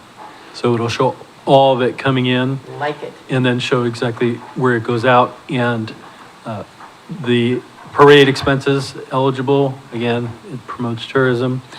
A lot of things that, what's the right one? Heritage? No, Keizer Cultural Center. Keizer Cultural Center. But, well, that's the legal entity, but it's the Keizer Cultural I'm Center gonna, that it goes to. I had to carve it into DBA. It's our my DBA. hand, or write it with the Sharpie on my hand to remember it. But anyway, yeah, we wanted to put all those things that are eligible that could be put under transient lodging tax. Love it. Okay, Mr. Thompson. So I have a question, on this 141 or 1.1 million here that's here. Under the ARPA plan in the next section, it talks about this is to provide for lost revenue for the police department staffing, which is awesome.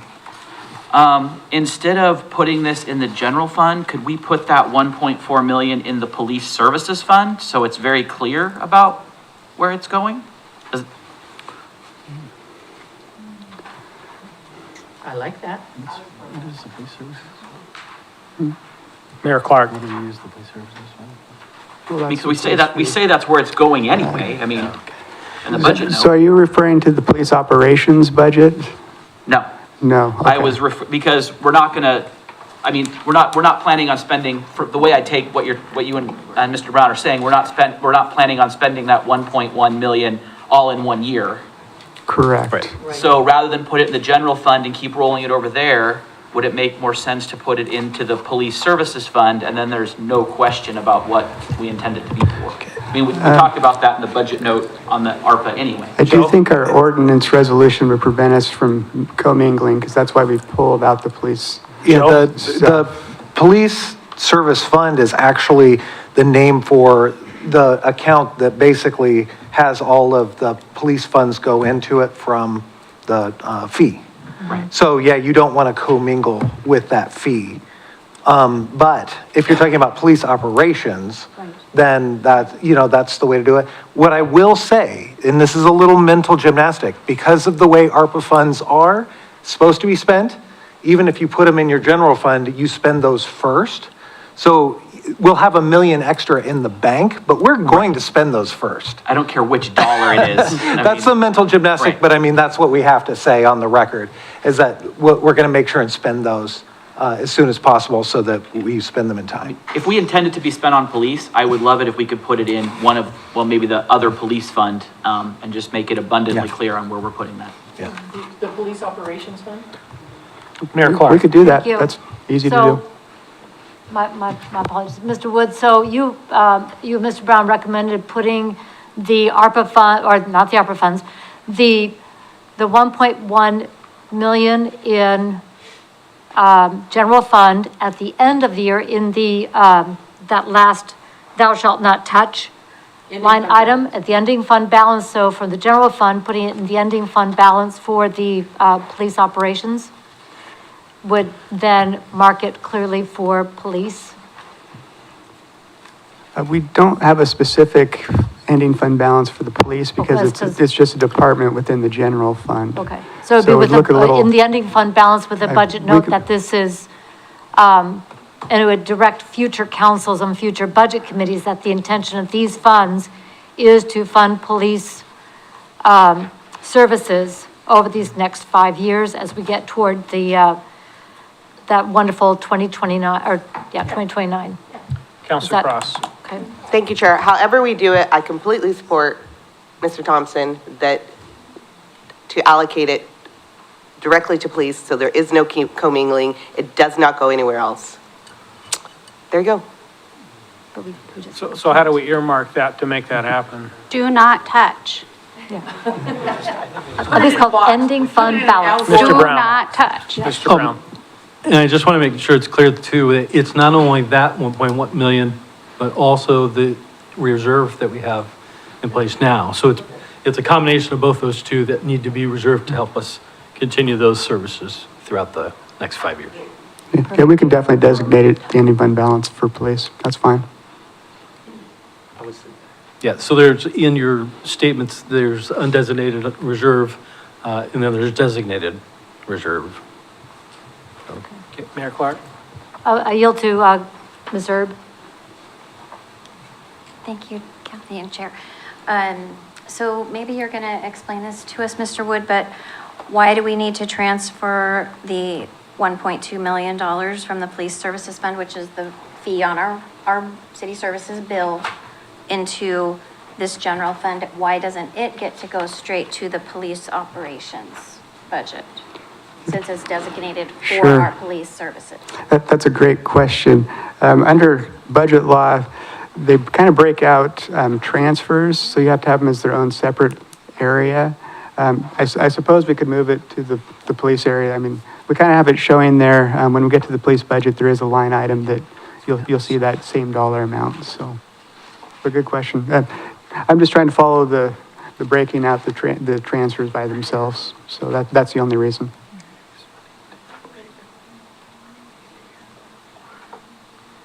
Okay. Do I have a motion? Oh, don't need a motion yet. Next. Nope. I guess that's the non-departmental resources. That was loads of fun. How about we move to page 138, non-departmental requirements. This is kind of the junk drawer for the city where a lot of odds and ends kind of goes. As we look down, probably the one that's going to jump out at you is line 9, the PERS retirement obligation.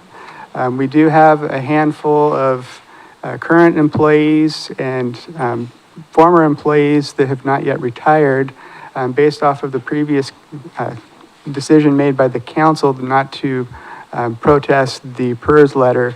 We have about that amount of an obligation to settle up with the current employees and also the employees that have left our service but have not yet retired yet.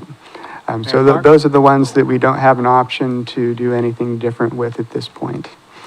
So that is the big $500,000 that Councilor Cross was referring to before, and I apologize for not catching up with you as quickly as I possibly should have. And also down line 31, we have the general contingency. I did leave that at $200,000. That was the same amount that we had last year. Depending on how we treat some of the budget requests, we may pull from those dollar amounts and move that to wherever we need to move that to. So that's the non-departmental expenses. You'll see a few of the lines in here that we've had in the past did get moved to the TOT budget, which we'll talk about here in a few minutes. So if you're looking and seeing, oh crap, we forgot to include something, it's probably there. So I would say hold your question on that, but if there's any other questions. Mayor Clark. Thank you very much. Following up on the conversation about our art and moving that over to TLT, I would like to have us consider moving lines 5, which is the Art Walk stipends, line 6, the Public Art Commission, line 7, the Civic Center Art, and, okay, that one got moved. And the holiday lights over to TLT for the same reason we've been discussing about these being very appropriate for travel and tourism. These draw visitors to our community, and there's a direct nexus between people coming and supporting our local economy. Was that a motion? I'm making a long motion when we get to the end of this one. I got notes. Okay. I love a complex motion. Well, Council President. I don't like a complex motion, if I may follow up real quick. Okay. So may I ask a follow-up before I go to Council President Starr? Yes. Would it be appropriate to make a motion at this point to make our final motion less complicated? I think that would be appreciated. If I may. Was yours related to this? Let's see what the motion is. All right. So I would move that we move lines 5, Art Walks Artist Stipends, line 6, Public Art Commission, line 7, Civic Center Art, and line 13, Holiday Lights, to the TLT fund. Second. Do you want the numbers? Counselor Reed. Thank you, Mr. Chair. So just to clarify, do we then need to move the line 37 from page 136 also to that TLT budget? That's revenue. Yeah, that's the revenue, that's the other side of the pass-through. Do we need to move that to the TLT funds as well?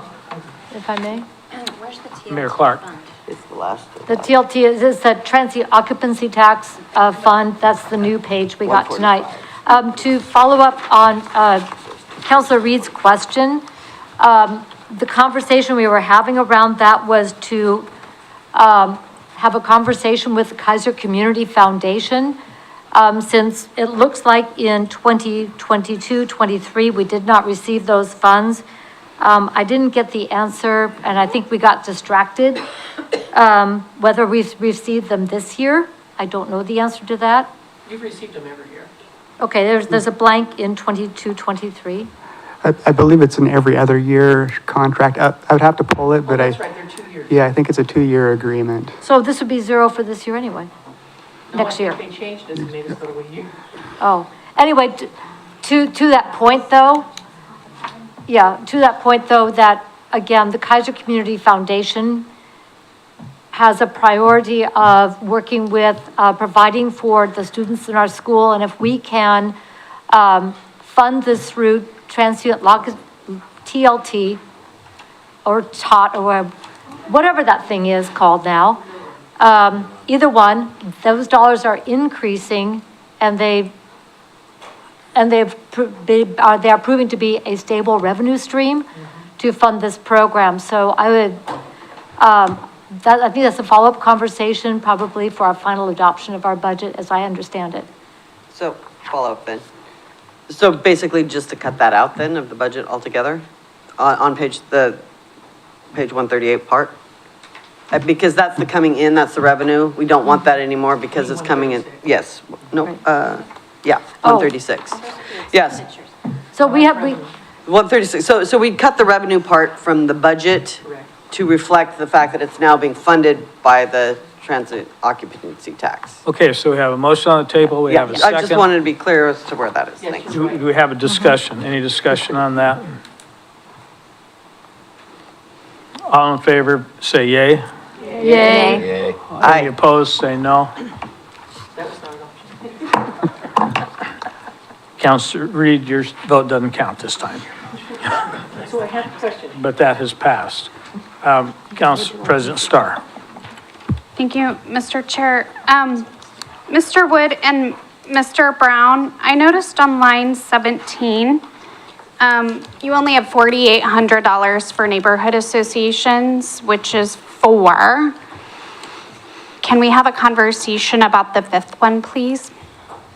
Because that needs to be updated here. Absolutely. We can either do that now or when we get ready to approve the general fund, so. I'd like to have it now. Okay. So we did submit, we made requests back in February for the neighborhood associations to submit their budget requests. We reached out a couple times over the process. We heard back from 4 of the 5 neighborhood associations by the requested deadline, didn't hear back from the Southeast Keizer. But they finally submitted their request May 7th, and that was one of the last ones that I submitted to you folks. So it's $1,200. From staff standpoint, we had to print the pages, so we just ran out of time and we didn't include it. If you folks want to add it back in, that's a decision for you folks to make, and you can do that. Counselor Cross. I could say my name, huh? Thanks, Chair. So I would hope that we would add that back in. Mr. Geardoff was one of the first graduating classes from McNary in 1968. He's a dear man. He represents the most marginalized community in our town, so I would hope that we would give him $1,200. That has the most high acts of violence and the most graffiti. So that's what I have to say about that. Mayor Clark. Counselor Cross, is that a motion? Well, yes. Okay. Yes. Let's Then- make it a motion. Would you, Well, I know that we have tons of stuff and we said we can add it in the general fund. I thought I would include that. Make a motion, we'll So have it right moved. now. let's make Johnson's life easier. There, Beth, Armina, James. Okay, that's a motion. Thank you. Second. There we go. There's your second. We have a motion and a second. Any discussion? All in favor, say aye. Aye. Any opposed, say no. Motion passes. Yes. Thank you, Mr. Chair. Back on 136, did we finish talking about opioid money? Because here's my question. What? Opioid money, we show that we've got 122,200. We have that now, in the bank now, as of July 1, yes? Now, the additional $50,000, which was, you were hoping is a low estimate, but you think that's correct, we will have that money by when? It'll come in throughout the entire year, so it's very sporadic. Okay. There's no time, like they don't have to give you that. I haven't quite figured out if it's on an annual basis. Like I say, some of them are prepaying, so you can go a couple months and get a payment, a couple more months and then get a payment, and then get 4 payments, Do you so. not get any money and then they pay you? We seem to get a block of them in the spring. That was what I noticed this year. Have we seen the actual But it's- opioid settlements? Joe, so we could better have an idea where we're gonna get the money? Yeah, these are multiple settlements, and so they end up having an amount that they're supposed to pay. Usually it's annually, but then the timing of payment sometimes is not necessarily agreed upon, I guess. Like I know that some of these have actually gone into bankruptcy, where then they go into even automatic stay, because there's a decent amount of them. And so they are less than perfect in terms of their. Mr. Brown? Just a real short answer. I don't know if that was Miss London or not. Is that who pays these? Just to give everybody an idea, we're talking about Walmart, Rite Aid, Walgreens, Janssen, Johnson. Those are some of the names you'll recognize. So I wasn't through though. So what I'm trying to find out is how much opioid money are we gonna have in this budget cycle? So is it safe to say, we know we have 122, we know we have that. So are we gonna have, so we're saying approximately 175 in this Correct. budget cycle? That's correct. Thank you. That's all I needed. Thank you so Councilor much. Cross. So I was looking back on my emails, Mr. Wood, and we were emailing about this in January, and I know in February you said we were expected to get another $50,000 in February and March in payments. So yeah, I just wanted to say that it looks like that's the 100, yeah, Council President Starr. 175. So it seems pretty consistent on that 72,000. Council President Starr. Under the non-departmental requirements, line 22, what do we get for that 15,000?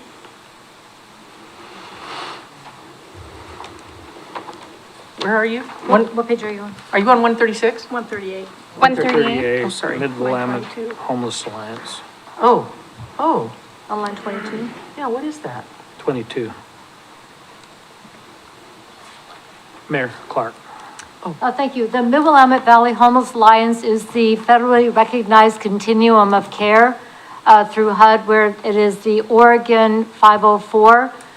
It was reestablished after losing it in 2011 for Marion Polk counties, and it was reestablished in 2019 to pull out the Marion and Polk counties from what's called the ROC, or continuum of, or the rural remainder of state for continuums of care. what we, as a member, have been able to accomplish is to reestablish the continuum of care. We are also a voting member with the Marion County, Polk County, City of Salem, City of Keizer, City of Monmouth, City of Independence, and the Salem-Keizer School District are the government members. And then we also have on the Alliance Board, we have service providers, also the CCO, I love acronyms. Coordinated Care Organization. Thank you. Appreciate the help. And other entities that are collaborating to provide services, comprehensive services, the Human Homeless Management Information System, coordinated entry, and other data gathering that makes our service providers eligible to receive federal funds. One of the examples of success over the last few years since the continuum was reestablished for our 2-county area is that the competitive, the ability of our service providers such as Shangri-La and the Center for Hope and Safety, before we reestablished, we were barely getting maybe $750,000 for our local service providers.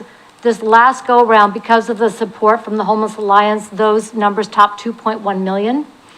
Also, we were one of the continuums that was able to secure a grant for the Youth Homeless Development Program, YHDP, which directly provides services for our youth and young adults in this area. That was a $3.7 million.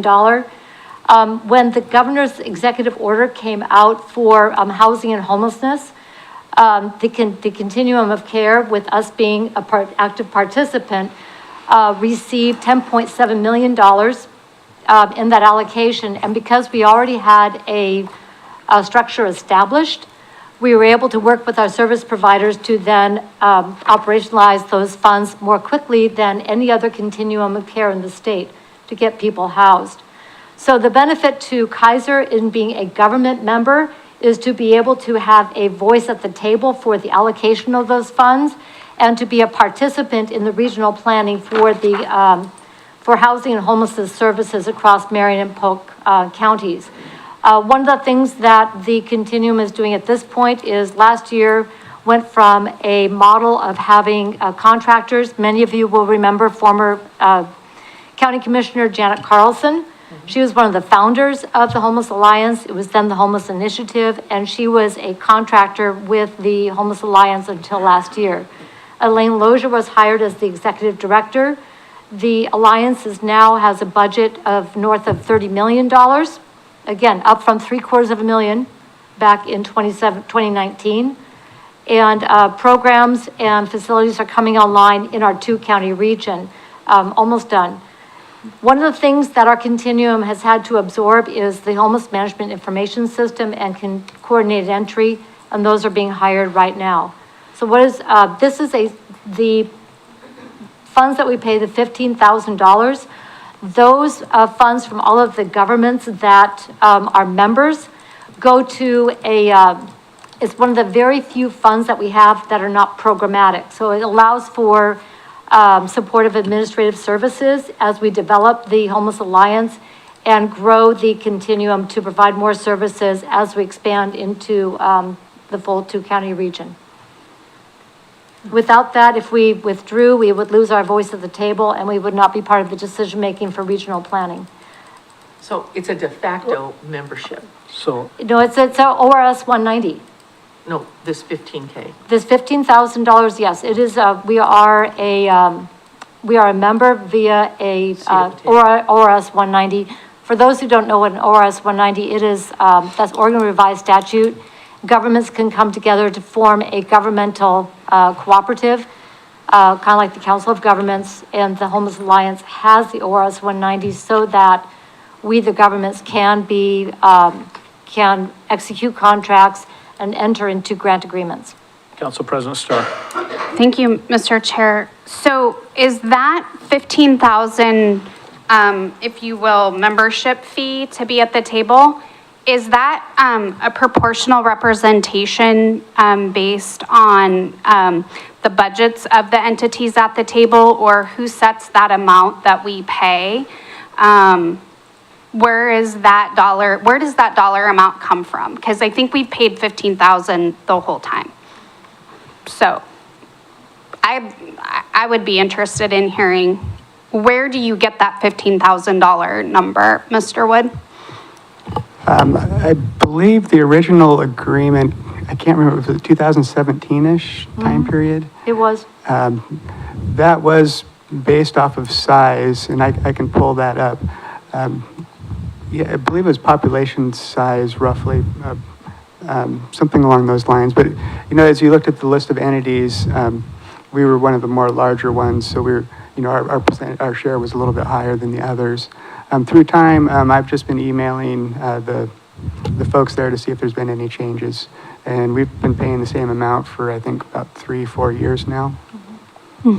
So that's a 7-year, if I'm doing rough math, you said 2017, so that's 7 years. And Correct. I'm just curious of how long that agreement is valid for before there's an evaluation of whether or not we remain a member, or do we have any ability based on that agreement, Mr. Wood, to send that money locally, or like, do we say? That's a good question. I would have to pull it up and look at it again, so. Okay, so I'd like to put a pin in that number for now. Mayor Clark. Thank you very much. Just for comparison, yes, those numbers were established based on population size, but also on the ability of the different entities to pay. Marion County and City of Salem both have 2 votes on those boards. They pay $44,000 each. Keizer coming in next at $15,000, and then Monmouth and Independence are at $5,000 each. And the school district, I don't remember exactly what they're paying, but they also are providing the housing, homeless services to youth through their McKinney-Vento program. So that's partly where that came from. And the budget for those was established, or it was approved by the board, the ORS 190. Councilor Cross.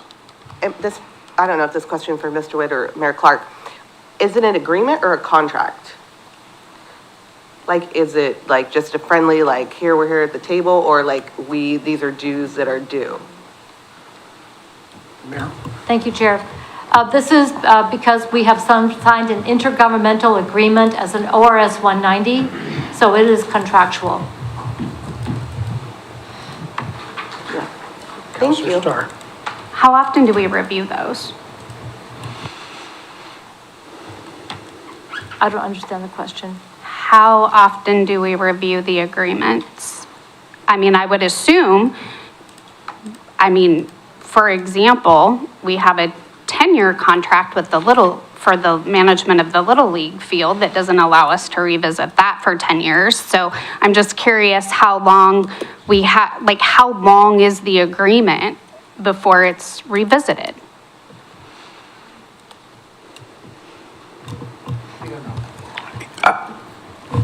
Mr. Brown. Yeah, we don't have an answer for you. We'd have to get an answer for you on that. Great, thank Look you. it up on mine. Elaine? I think I'm on, yeah. So did we just sign an agreement without just forever? Like there's no, let's sign it and see what happens? No. Because agreements normally have a time frame, right? Mr. Brown? Yeah, we have hundreds of agreements so I don't know them all. I'd have to look it up again. Susan? I think if we want to be represented as Keizer with the other government entities, we don't want to just have to do what everybody else tells us. It's money well spent, that we're representing Keizer the way we want to. Joe? And I would say the city council has the prerogative to revisit that at any time they want, because they're part of, one of the governments that are in the cooperative agreement. So what I can do is make sure and pull that agreement and review it and let people know. I'll just send you guys an email if there is a timing baked into it that says we'll revisit this every 5 years or whatever. There's usually something like that in them. Great, Mayor thank you. Clark? And thank you for allowing follow-up. The ORS 190 is an intergovernmental agreement, and each year, the governments are assessed the amount that they have agreed to pay toward the operation of the Homeless Alliance. What has happened, as far as the operations go, is because the grants are coming in, there's administrative fees are coming in to support the Alliance operations, but this is the one part that is not tied to a grant or a program. So as those grants wind up, this is going to remain in place to allow the Alliance to continue to provide services, especially for our service providers that have needed this for a long time, and they needed to become competitive for federal funding. But if the city council at some points chooses to withdraw from the ORS 190, notice would have to be issued to the ORS 190 that we choose to do so. And as Ms. London said, we will lose our voice at the table regarding this, the operation of the Alliance. I just was curious about the proportional representation that we apparently have with this one, but not on other groups. So I just wanted to make sure we had that on the record, that this is based on population. Our fee or what our vote or whatever is based on population. So I'd just like to make sure that that's a consistent theme in other regional groups that we participate in. Thank you. Okay, moving on, Mr. Wood. Any more questions on non-departmental expenses? Yes. Lori. I would like to make a motion. And here's my motion. Let's see if I can. I would like to dedicate all future opioid settlement money to the provision of police services. Second. Can I do that, Joe? What, the type of ways in which you can spend that money is slightly restricted, but there is enough in the size of the police budget that it could easily be spent there. So, And you for know, you just 19 have to. years, we're gonna be good. Well, so, I mean, because they do a lot of drug activity and you also do a lot of community service around drug activity. And so, yeah, there's room in that Okay. budget to spend it appropriately. So, Mr. Wood, is that tie your hands to make that dedicated funds, or is that something doable? That's fine by me. Okay, Mayor Clark? So in the earlier conversation, we were talking about using this to offset the police fee increase. And that was not in the motion. No, So is that still something that yes, you want to consider? yes, but that would be So- a separate motion. This one is just talking about the future. I want to, so like next year when we're talking about this, we'll know that opioid money is gonna be dedicated to cops. Agreed, and unless we're gonna find another funding stream for, This year? no. Stand by, for the, services provided through the police fee. Those costs to keep those positions funded under the current model will, continue, also on that same trajectory. Oh, I see where you're going with this. Put it over there, and then we will take this year's and put it there, and then each subsequent year, that can be decided. As I was. Okay, so we have a motion on the table, we have a second, any other discussion? Yes, Counselor Reed. So have we spent any of this opioid money to date? And if so, what have we spent it on? We have not spent any of it. Okay, thank you. Okay. Anything else? Mayor Clark. Just a question. So the projected to receive this year is a 72,200. And the proposed budget anticipates receiving 122,000, and that is new money. That is not the 72 included, Correct. or is it? So line 4, if you're looking at line 4, Yes, I am. that's the cash in the bank number. So that's our beginning working capital. So that 72.2 is included in that 122.2. It is. It Okay, is. that, So, okay.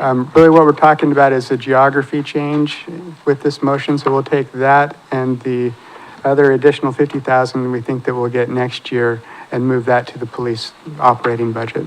So the total we're talking about that would apply in the 24-25 budget is $122,000. Is No. that correct? No, 175. No, that, I just heard a different answer. It would be the 122, which is the beginning opening balance rolling into the year. Plus, we're anticipating getting about 50,000 on the conservative side. So we're combining lines 4 and line 28 and moving those, we're not combining them, we're just moving both of those to the police budget. Okay, I'm a little confused. So we have opioid settlement on line 4 and opioid settlement on line 28. Are those two separate buckets of money? Correct. Huh? One's under beginning balance. One we received. One we've one we already haven't. collected and one we're going to collect. Okay, thank you. Oh, Counselor there's the Cross. 72, never mind. So just to clarify, because Mr. Wood and I have had lots of conversations or emails about this. A safe bet, and I think I heard you say this tonight, Mr. Brown, is 50 is super conservative. It's more like 62, 72. Is that correct? So 62 in the middle. You did say 62 tonight. Do I hear 62? You said 65, okay. You said 65. 50, only because Mr. Wood knows I've been bugging him a lot about this money, because I know it's coming. So 72 is the high side, 50 is low. You said it's pretty safe to say 65, not the 50. But we're giving it all to him, so it doesn't matter. Yeah, but I just want to clarify that it's more than the 50. Okay, we have a motion to move this to the police fund. All in favor? Aye. Any opposed? No. Motion carries. There's one Mr. in Wood. every room. Oh, that I'm kind of scared to ask, but anything else on this page? Okay, I'm not going to ask. We'll just move on. We are kind of getting to a point where we might want to think about a break. Yeah, let's do it. We still have a lot to do. Maybe make it a quick one. I mean, it's up to you, the committee. If you, So what I was hoping to do is get to the end of this and make a motion, then take a break. okay, we can press on. Let's We're just pretty get to the close, end aren't of. we? Yeah, we're getting close Jonathan's to the end of the general fund. Okay, Sure. Let's go. let's do it. Okay, this is fun. Mr. Thompson has been working Okay, on this this is motion for a long They time. keep stealing, I keep crossing stuff off my list. Okay, so let's move to page 140. This is the planning department, planning and code enforcement.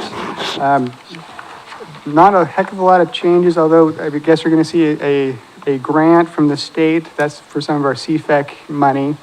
I'm gonna go ahead and turn it over to Shane. He can give you some more color as far as what's going on in the planning and code enforcement.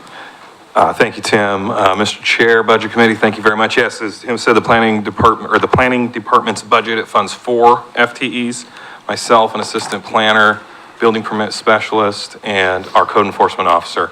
I will say this, a couple highlights, and you can look, the numbers are very flat. They're very similar to past years. But I want to just point out to the committee, there are no proposed increases to fees of any shape or user fees or anything in the planning department. Okay. In all seriousness, the one thing I do want to say, because I would be remiss not to say this, our staff is very lean. And they do an excellent job. And you'll see in some of the line items where we didn't spend all our money, because I am a cheapskate.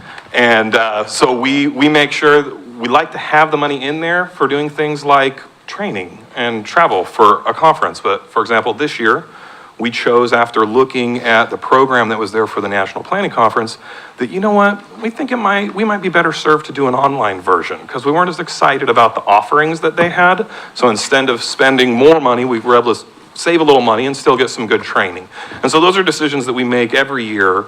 And so we do realize some savings generally. So I would implore you, please that don't training in cut when you Anchorage? see like an extra $2,000 Florida? or $3,000 on a line item, because it's already really low. The other thing I want to say is our code enforcement officer does an amazing job for our community. Our community is almost 40,000 people and we have one code officer, ridiculously underfunded, ridiculously. You mean understaffed? And understaffed, yes, all of the above.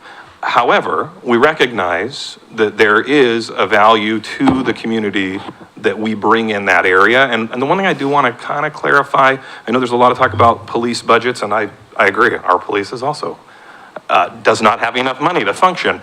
But one of the things that I think Chief Copeland would agree, our code enforcement department of one has been a huge asset to our police department in getting through some of the lean times that we've experienced in staffing levels, working extremely closely with the community response unit, dealing with parking, graffiti, a ton of the homeless responses that we deal with. And I know many of you will call or text or email Ben even when there's issues in the community that you see along those lines. So that would just be the one thing that I would say. Again, I don't have a dog in the fight, but as you're looking at the general fund, the planning department is general fund, just like the police department is general fund, and a lot of other things are general fund, but it all functions together as a whole with the city. So that being said, I just had to kind of prop up my staff a little bit that work closely with me because I think they do an amazing job. And with that, I would answer any questions you might have on this massive budget with huge changes. Thank you, Mr. Witham. Council President Starr. Thank you, Mr. Chair. I too echo your comments about our code enforcement team member. Amazing job. I would encourage us, as we're maybe looking to long-range planning in the future, to come up with a plan or a proposal, if you will, or think about some creative ideas that could come back to us as a long-range planning, because this is that body of ways that maybe are other models of funding additional code enforcement services. I think,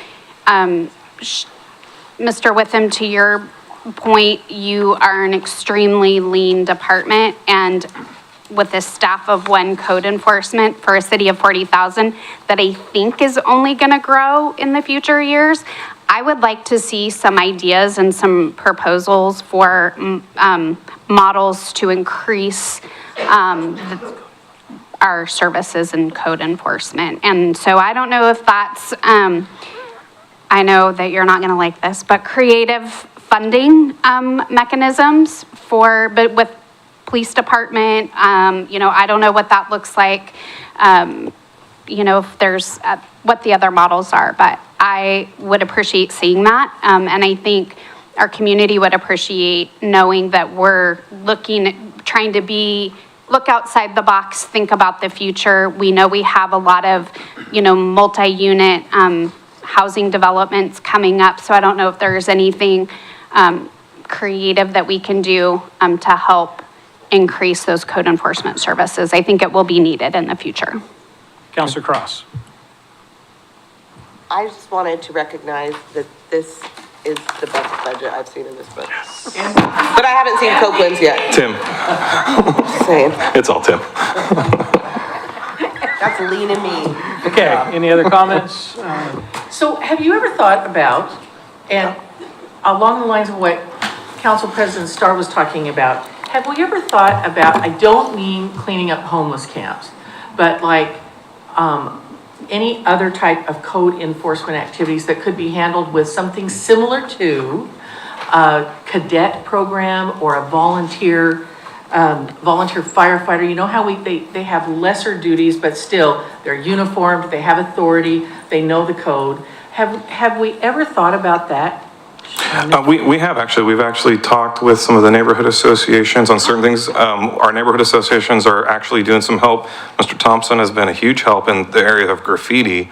There are some concerns when it comes to legalities and liabilities and standing up certain programs like that. And so there has been some issues as we've explored options over the years. I've been here a really long time. I used to be the code enforcement guy 100 years, well, not 100, 20 years ago. But I think one of the issues that we always have run up against, and it really is, it gets into the policy realm, is what level of service wants to be provided. Because again, the code enforcement and planning department is 100% general fund dollars. And so is the police department. And so are some other departments. And so it becomes, okay, what is the priority of the community? Yeah, And so we do the best with what we are allocated. Because honestly, I've joked with Chief Copeland many a times, hey, yes, give me the money. We'll take all the parking. We'll do all the graffiti. Give me another person. But that's to the detriment of the needs that are already there, not competitive with, but on top of need upon need. So I think it is hard. I mean, I'm definitely open to suggestions from the policymakers on, hey, how can we creatively fund it?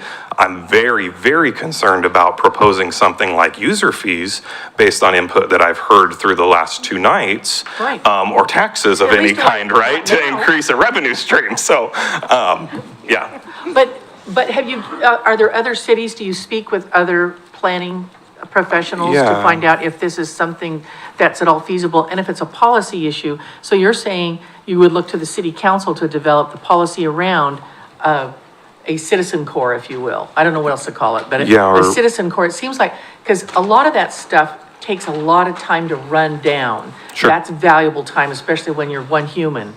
So we're not, and what, in my mind, and I don't know what Council President Starr was thinking, but in my mind, if you had potentially a citizen core that could run that stuff down for you, gather information for you, then your one human could move forward with remediation.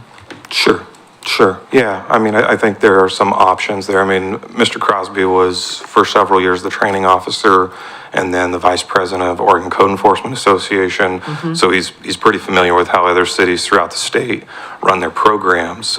Generally, a lot of them are housed in police departments. And so they're a function of that, and it based on communities' priorities. And then others are housed in planning departments. But it's across the board. Depending on how much resources devoted to how many people they have. And then, the bigger cities, a lot of them have a parking arm involved because they have a significant portion of paid parking, which is a revenue stream generator. And so that's some of the challenges we have in Keizer is there really isn't a natural revenue stream generator. We did some high-level analysis several years ago about maybe standing up a multifamily inspection program. We were pretty interested in doing that. That was prior to my time as the director of the department, but that kind of went away after doing a cost-benefit analysis and the amount of cost it was going to put onto property owners that then gets passed on to renters. And I know that the current council, not unlike past councils as I've been here, are very concerned about the impacts to Keizer residents and the pocketbook. So to expand a service and maybe gain a little bit to then make our citizens pay, it really wasn't a tenable approach at that point. So yes, I'm open to some suggestions because it'd be great. Thank you, Mr. Witham. Thank you for plowing through that for us.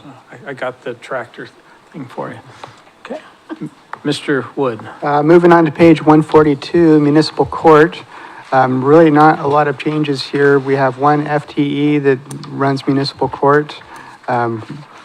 Basically, the story is we are seeing citation revenue decrease. So is putting, well, I guess that's really the story. We're seeing citation revenue decrease. Still, we're at a net positive as far as municipal court goes. So with that, if there's any questions that you folks may have. Okay, moving on. Okay, well, I guess I'll turn the big show over to Chief Copeland. Thank you. I am super excited to brag a little bit about the police department and where we're at today. We are 69% of the general fund. and almost 50% of the employees for the city of Keizer. With that, I looked at a list of our comparables, which we use for salary surveys and different things, which are Albany, Corvallis, Lake Oswego, McMinnville, Newburgh, Oregon City, Tiger, Tualatin, Westland, Woodburn, and Keizer. And also, Grants Pass has 39,000 people, so I looked at them as well. We don't use them as a comparable because they're outside of our region. But out of all of those cities that are our comparables, we have the fewest officers per 1,000. And I would say that we are probably one of the most efficient police departments in the state. We also, us and, Tualatin, are basically the same, the lowest rate per sworn officer per 1,000. So we get, as a department, we charge the city the least amount of rate for all of our comparables for the amount of officers that we have. And with that, like I said, we have 42 officers that are budgeted to be sworn, 8 non-sworn. And we're doing some pretty cool things in the city. We have a community response unit that we just dedicated 2 of those folks to Safe Streets, which is the gun violence reduction thing through, it's only a part-time thing, but it's a big deal working with the FBI to reduce the amount of shootings within Marion County. So that's a part-time gig that they're doing there. We have 5 assigned investigators, we only have 4 right now, that are working multiple cases, felony cases, your child cases, your sexual exploitation cases, and the DA's office brags about our investigators and our cops all the time. We have a hiring model for the city of Keizer that goes above and beyond what normal police agencies do. Our big motto is that we hire good people and then we train them how to be cops. So we have certain attributes that we hire for, and as the outcome of that, we have really good cops. And we're promoting really good people. The last 2 being Lieutenant Hine and Sergeant Quintero, who represent this police agency in this community very well. In the 7 months-ish that I've been there, we've eliminated a sergeant position, just because we heard from, even within our own walls, that we're a little bit top-heavy. So we're getting rid of an administrative position, and we put it back down into, like, boots on the ground. With that being said, the budget has gone up a little bit. We've talked about one really big one, that's $57,000. That's an after-hours police service fee. The council is well aware of that. I don't know if the long-range planning task force heard that message early on, but the budget committee, that's just Salem Police Department, does all of our after-hours entries for warrant entries, vehicles that get stolen, runaways. And they have not charged us since 1984. They've been doing all of it ever since then, but they have not charged us. They have a budget crisis over there. They're losing bodies. Their budget is way short. So they're like, hey, where can we make some of this up? They're like, oh yeah, we're doing this work for free for the last 20 years, plus years.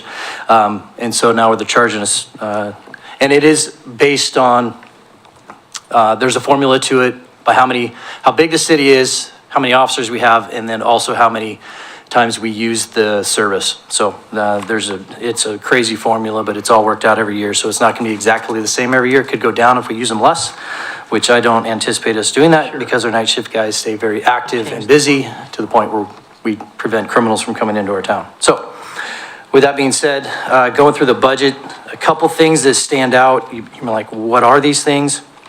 Special duty officers, that may be a question, like, even I was like, really, what is a special duty? That's just when we, for example, would work in like an overtime position for St. Paul Rodeo, Oktoberfest, or some special details outside of our normal duties. And so we do that every once in a while. Surplus property proceeds and miscellaneous, that can be, the revenues on that could be like selling off police cars or through gov deals when we get property that we can sell. Through the DA's offices, you can release that or you can sell it or found property or that kind of stuff we can get rid of. So, the police service fund, I'm gonna be honest with you, I don't really know where that's at. You guys are gonna figure that out. Sounds like that's gonna change a little bit.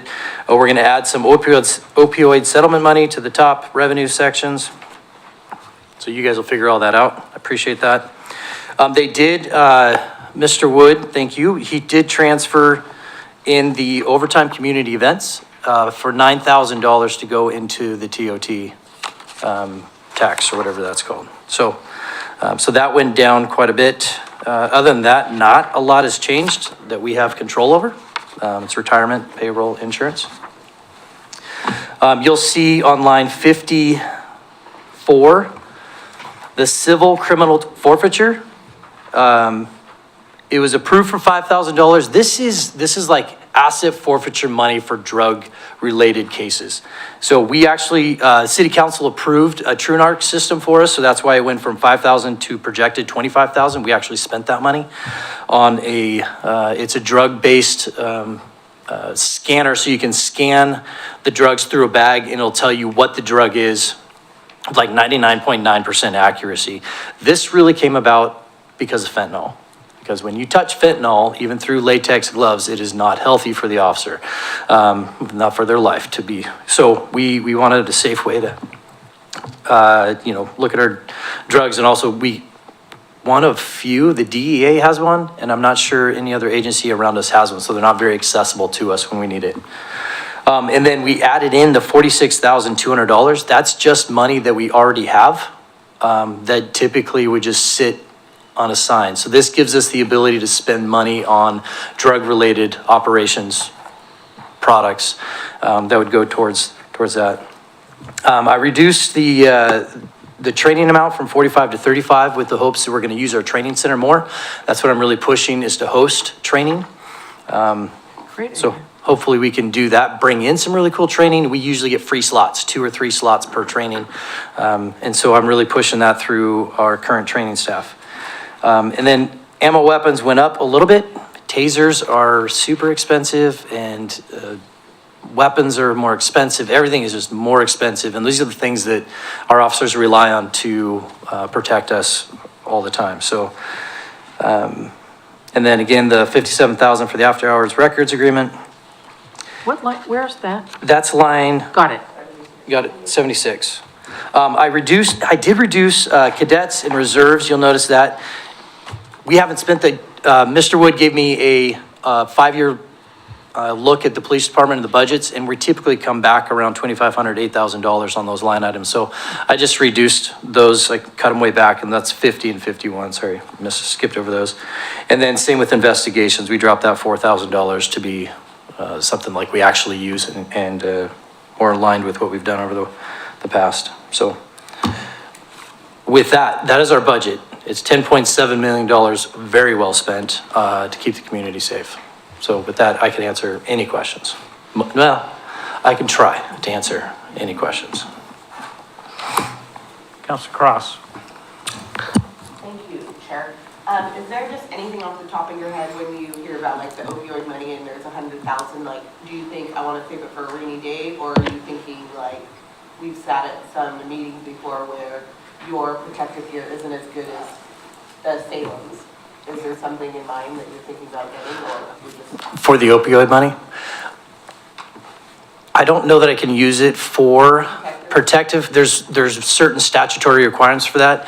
It can go towards education and outreach, which I would love to just add that to a crew, like a community response members. If you can add that to a third of his salary or her salary, and then we can just go educate the public. I want to start in the middle schools. I want to go to the high school. I want to do public forums. I want to educate the public on social media. I want to go everywhere that we possibly can and talk to people about the fentanyl crisis, about the opioid crisis, and hopefully put a little dent in that in Keizer.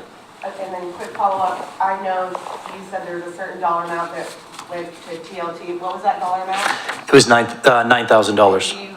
Do you feel good about that with the concerts and the parade, that will cover the cost for the overtime? No, we still have, it probably won't cover all of it. We're probably, I would guess, right here, right now I did some quick math because I figured you're going to answer that question. For the parade and for the Festival of Lights parade, we're probably somewhere around $7,000 to $7,500 per event. So that's why the original was at 14. And the concerts in the park, sometimes we can use reserves and cadets for those things. So we don't have a lot of overtime incurred there. When we get to that page, looks more like 15. It could be closer to 15. Last year, we think we spent around 14, but with personnel costs and different things. I'll write that down. Thank Okay. Quickly, Mr. Hesper. Thank you, Mr. Chair. We haven't gotten to it, but when we get to the. Chief, thanks for breaking this all down. Much appreciated.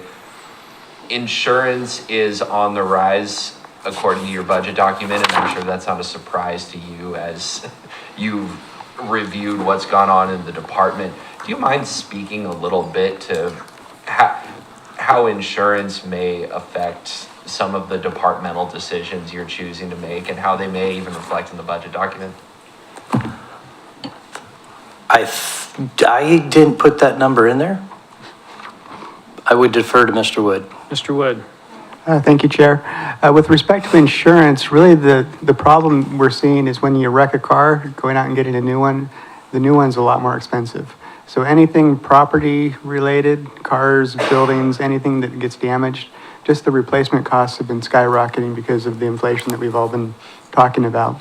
So that's really what's driving the increase in the insurance rates. We do have a couple officers that seem to like to back into each other, so that's a problem too. Quick follow-up. Mr. Wood, does that bleed into city insurance costs? That is correct. Capacity? Yep. Okay. Any capacity where there's a vehicle involved. So Public Works, you'll see as we look at those budgets, you will see the same thing there. Okay, no, I appreciate it. Thank you, Chief. And to be fair, we didn't back into each other, we backed into other people. Well, that's so much better. Thank you. Thank you that we involved citizens. It's better that we be transparent than that we don't. That's right, for the record. The most important part. Cool. Thank you, Mr. Chair. Quickly. So, $57,000 that this year, I remember sitting in that city council meeting, and that was kind of a surprise. And they needed the money right now. So council approved it before it went to the budget committee. So now we're just saying, yes, we'll appropriate those funds or recommend that we appropriate those funds to city council. What's our long-term plan for that? I mean, are we just going to set and wait for Salem to control those expenses? Or have you thought about something? They're not just charging us, correct? No, they're charging 7 other different agencies as well. So why don't y'all pool together? That is a great question. I feel like I had this conversation with someone sitting over there like 2 weeks ago. Oh. Which is fine.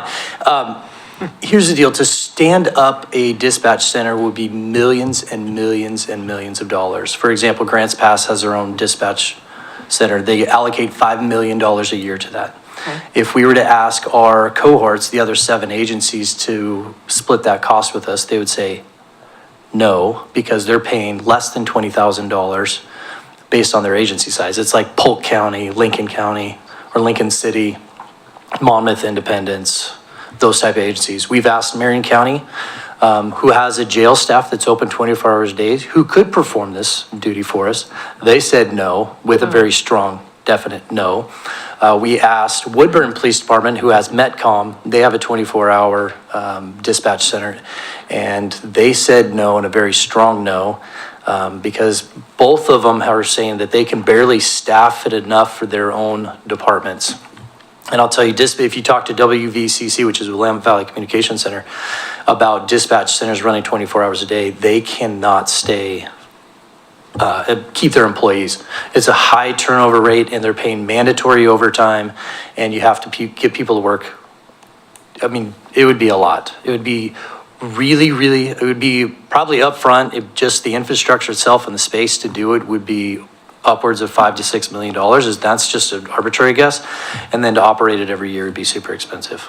So the only alternative we have then is negotiating the parameters around the charges.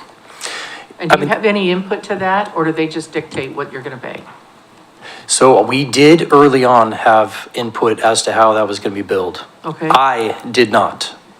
John Teague did. Okay. And that started back in 2022.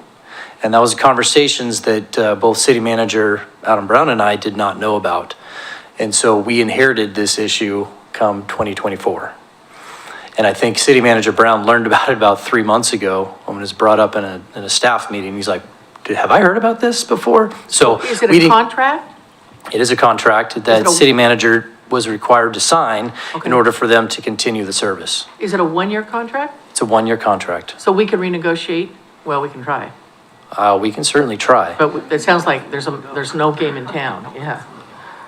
Okay. Yeah, so if you go, I mean, if you look at it, it's like $8 an hour but we're paying them to do this job for us, on an immediate basis.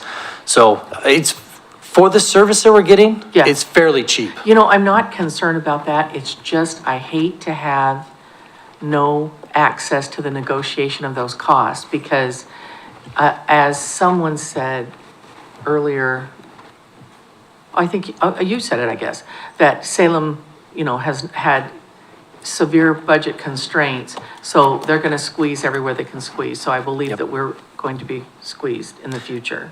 Yeah, and I again- understand that. Yep. So but it sounds like we have no other option.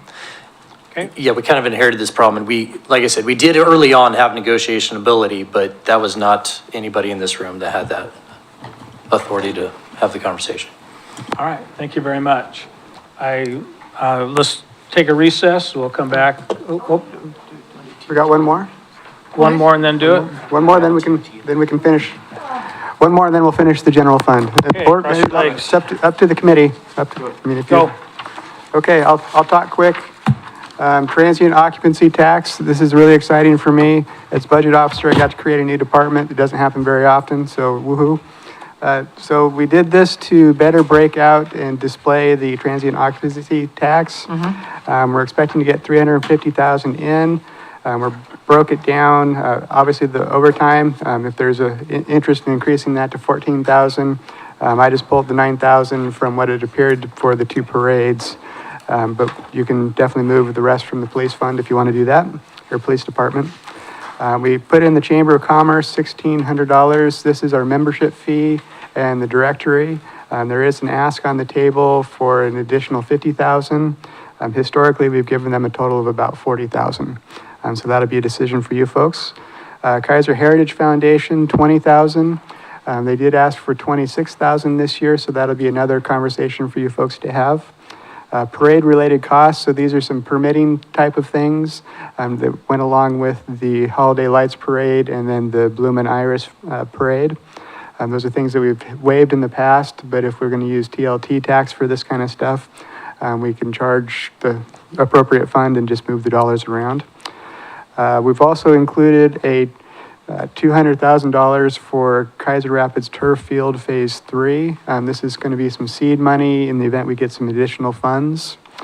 And then For what purpose? for Keizer Rapids Turf Field Project Phase 3. What is phase 3? Mr. Brown. So phase 3 would completely finish the project. It would be paving the parking lot and lights, and that is dependent on a appropriation from Congresswoman Andres Salinas. Okay. So if we get that million, the 200,000 with that would completely finish it. Mr. Wood, please continue. The final item of this budget is a transfer out of 20% of the TOT to the Event Center Fund. This will be partial funding to help keep them afloat. The Event Center is now in a better spot than it was 4 or 5 years ago. They don't need as much of the TOT dollars anymore, so we're going to shrink this back this year and give it a year to kind of see how it all pans out. We're allocating 20% that direction in support of tourism. And with that, I think there's probably going to be some motions, and you can either take a break or you can do the motions. Councilor Cross.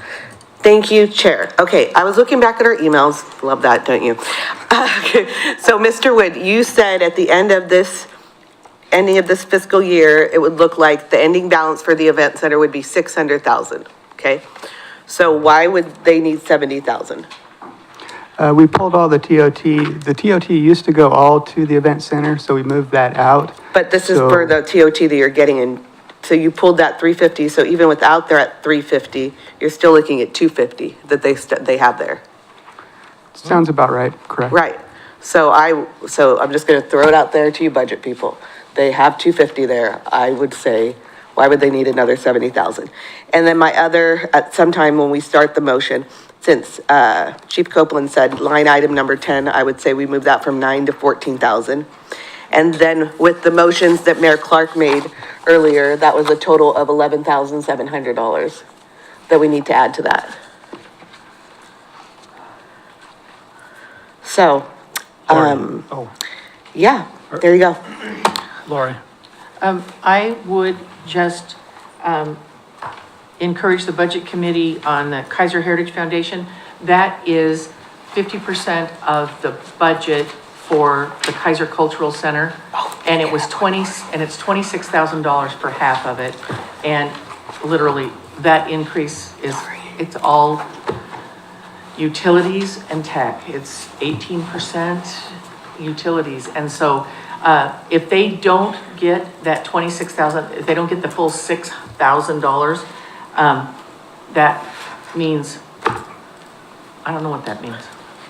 But that was the agreement. The agreement was that the city would contribute 50% of the budget. Y'all got the budget, so you know exactly what we're spending our money on. It is 100% volunteer. We don't spend a dime on staffing. Counselor Reed? So if we do Thank you, 26 Mr. Chair. I'm just wanting to 11, confirm those 700. numbers that Counselor Cross put out there. So if, my numbers were just a little bit different. So if we could just make sure that those are accurate before we adjust that. What were yours, Laura? No, I've lost it. So it's 3,200. Sorry, I'm plus 6,000 Plus 500. plus 500 plus 2,000. Yeah, that's it. There's And that one was more. 990 is what I got. There's one more on the bottom. The chamber membership line, That's 3,200. There's one. It's what? Oh. I think that's 11,700. I count up 11,700 as well. Okay, all right, I just wanted to confirm that. Thank you. Okay, and Counselor Starr, you had a question? My biggest question is, when can we take a break? Second question is, when do we talk about the budget requests that could be funded in part by the transient occupancy tax, the TLT tax, whatever the acronym du jour? When do we talk about those requests that can come out of this TOT budget? Because I don't want to pass anything till we have these conversations about things that can be funded in the budget. And I don't know if I mentioned, I'd really appreciate a break. Yeah, I think those will be addressed shortly. Okay? Mr. Brown? I recommend you take a break. Yeah. Oh, thank you, Mr. Brown. take a break. Go to recess. Thank you.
Okay, we're reconvened, we're back. That worked.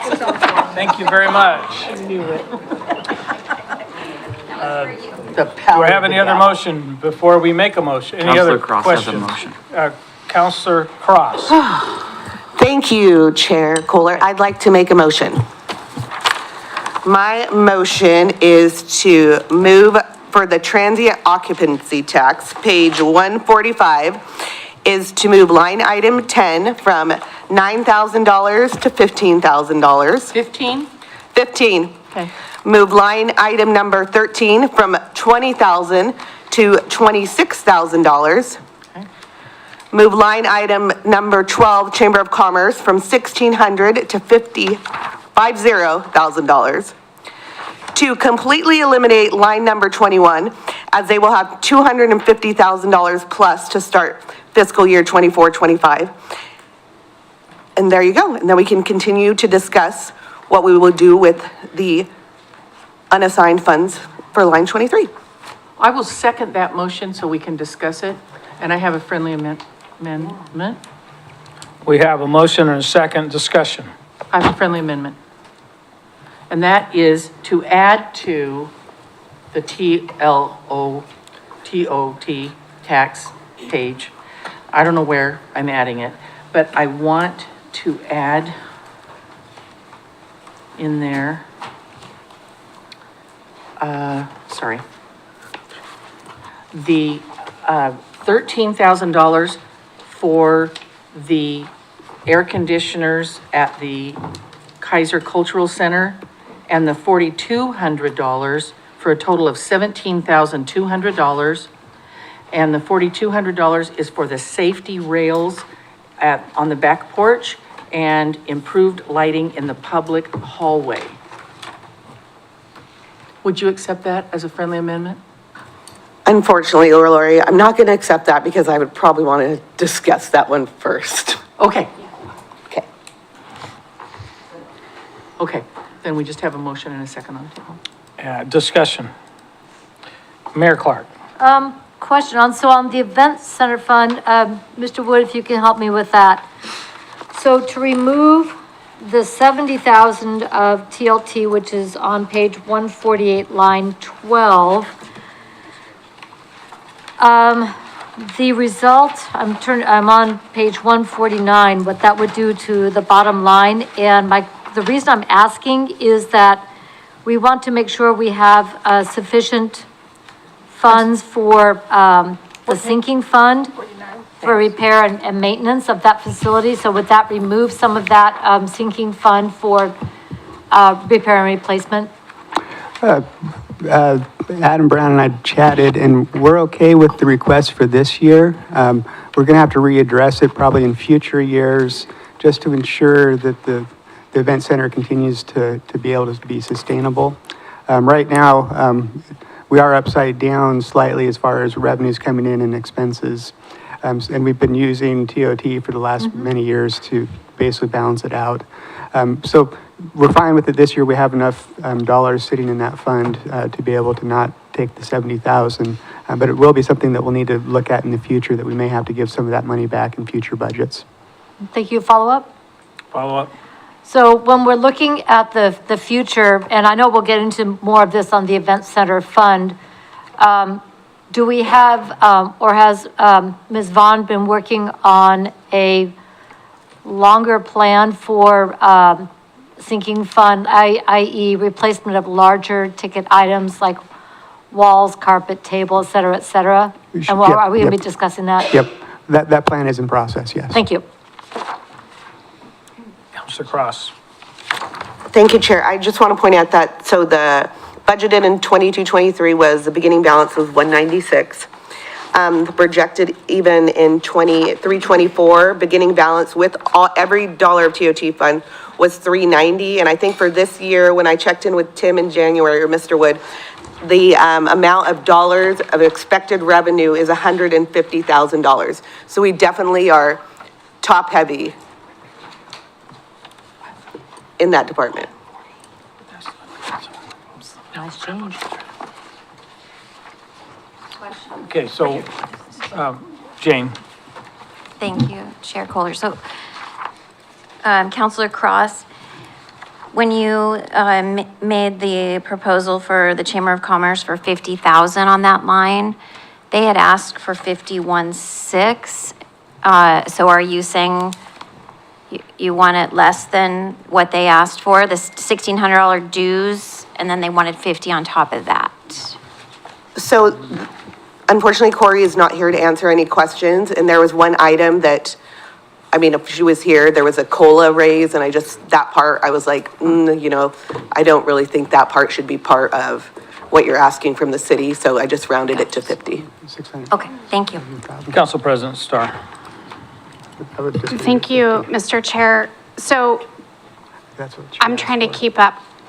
It's after 9. I can get my pumpkin hat out now. But can we discuss this request as part of the document, as part of, I think, the amendments or the changes that Councilor Cross was asking for the TOT fund? Because there's a couple things in the chamber document that I would like to propose. First of all, the mailing of, it's not 13,000 households now, it's actually 14,500 households.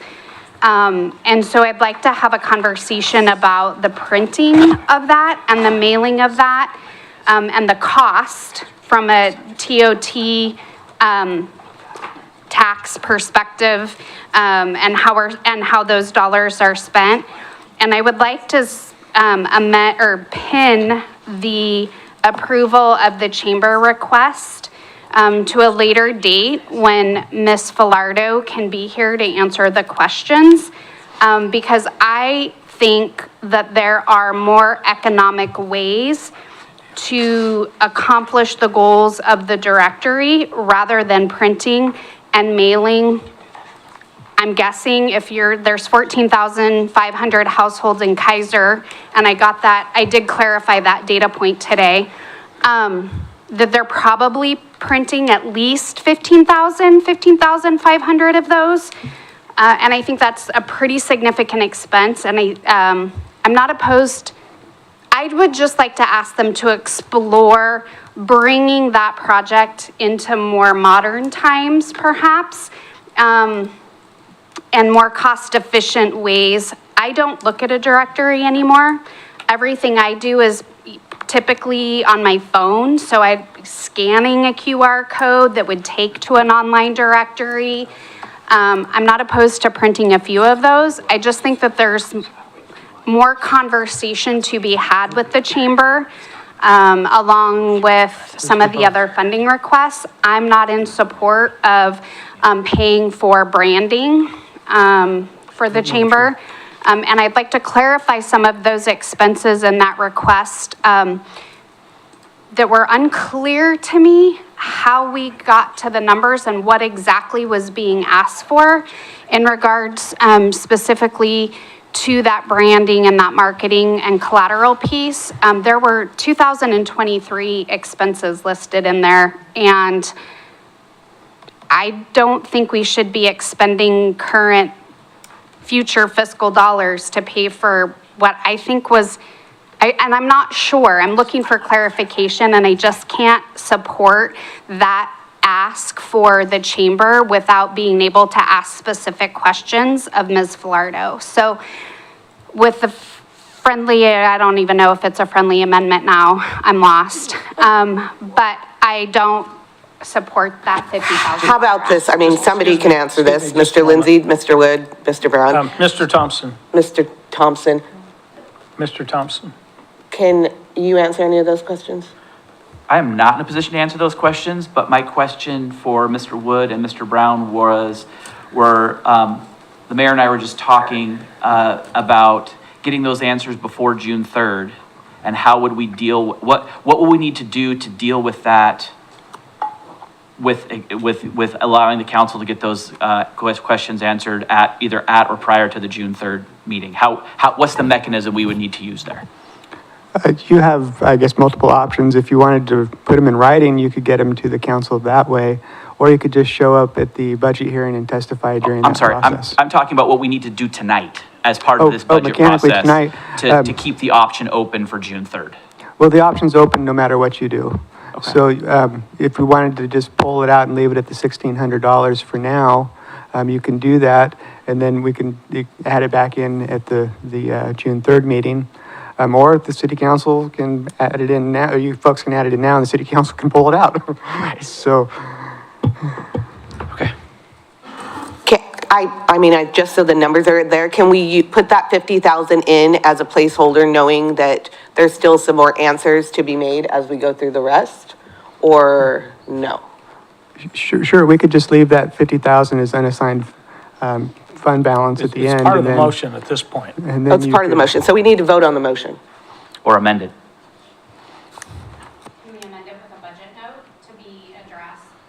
Can we amend it with a budget note to be addressed prior to budget adoption by the city council? I mean, I want some kind of caveat there that just because it's in there doesn't mean they get it. So what would that look Mayor like Clark. on this, when we went to approve the budget? Unassigned? No.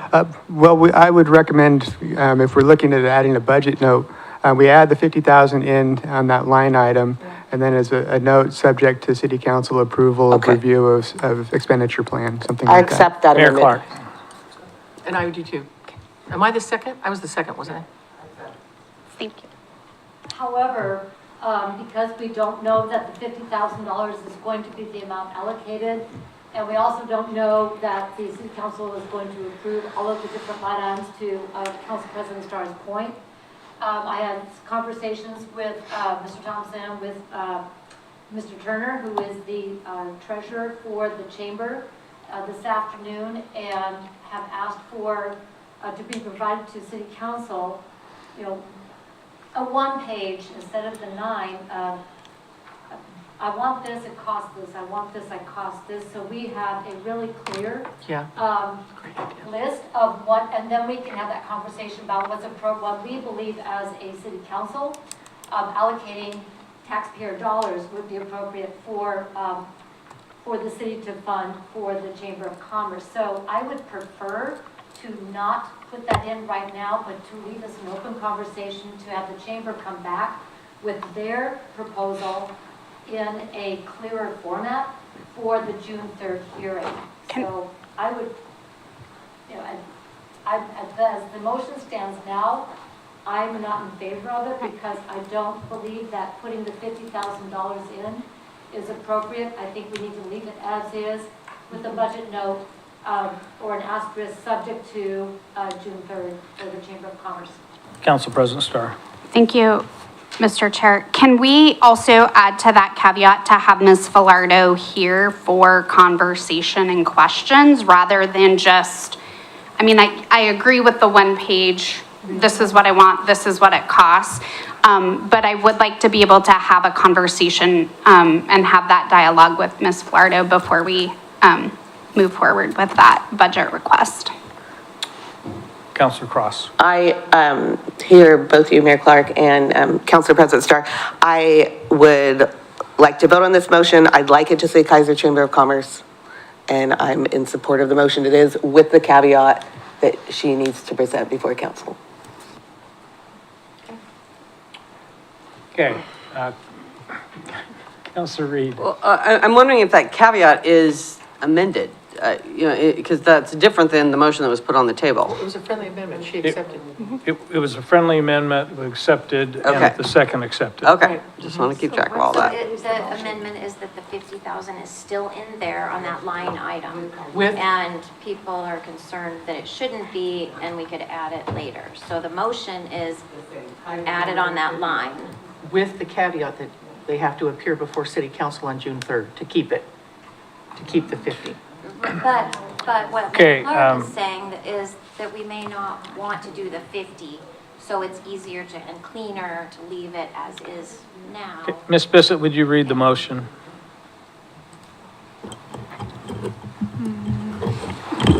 Okay.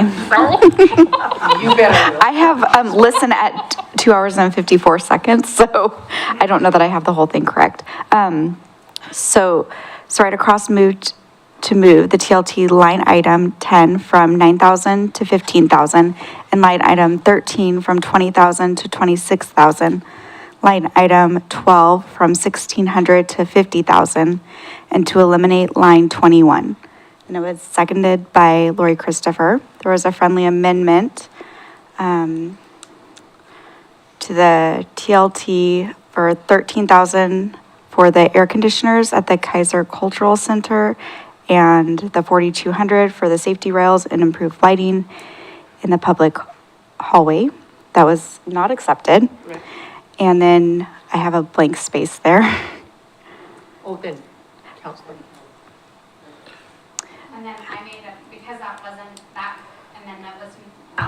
that amendment was not accepted, I made the amendment that the caveat for the 50,000 was subject to, The Keizer Chamber would need to appear before the council on June 3rd. Yes. Yes. Okay, everybody got that? Counselor Reed.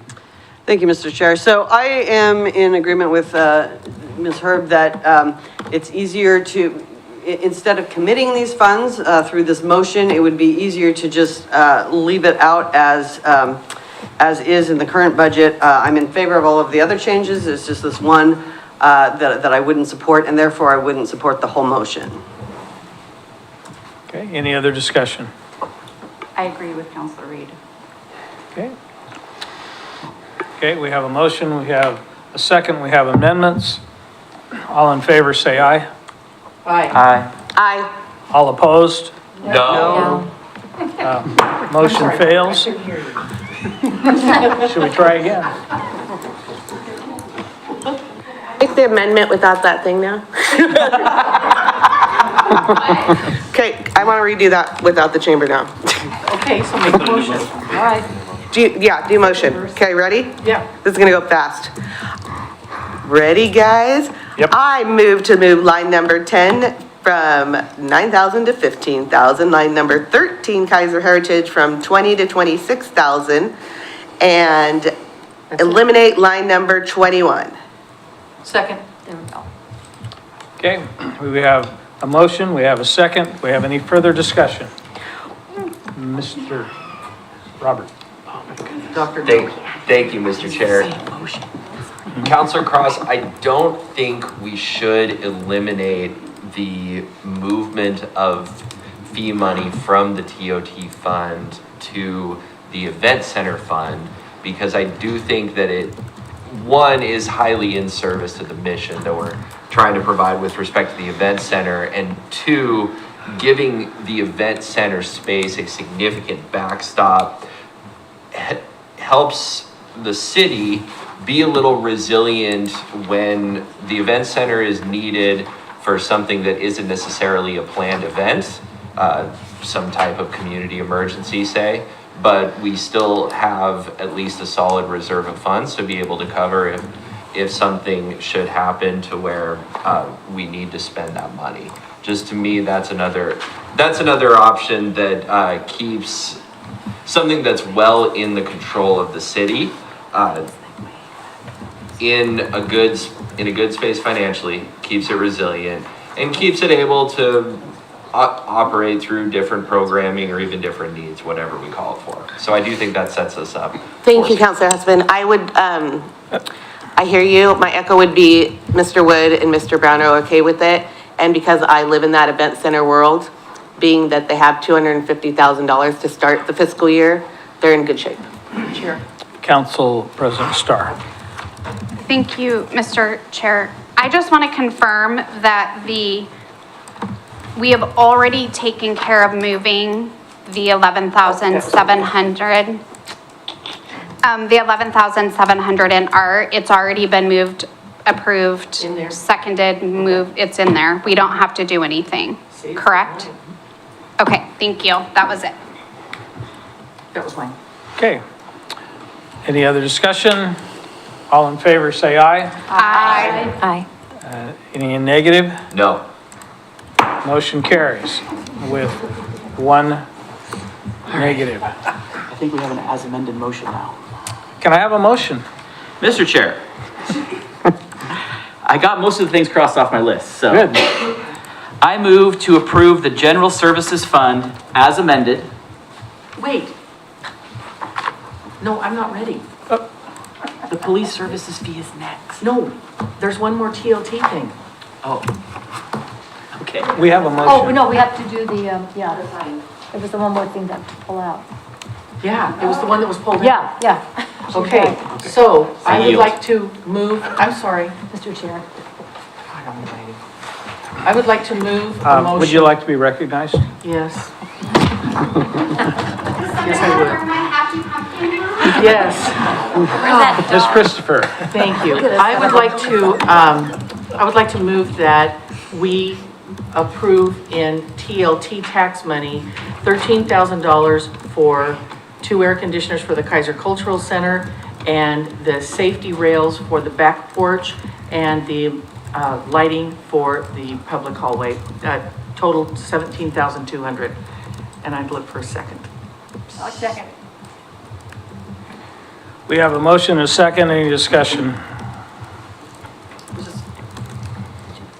Robert.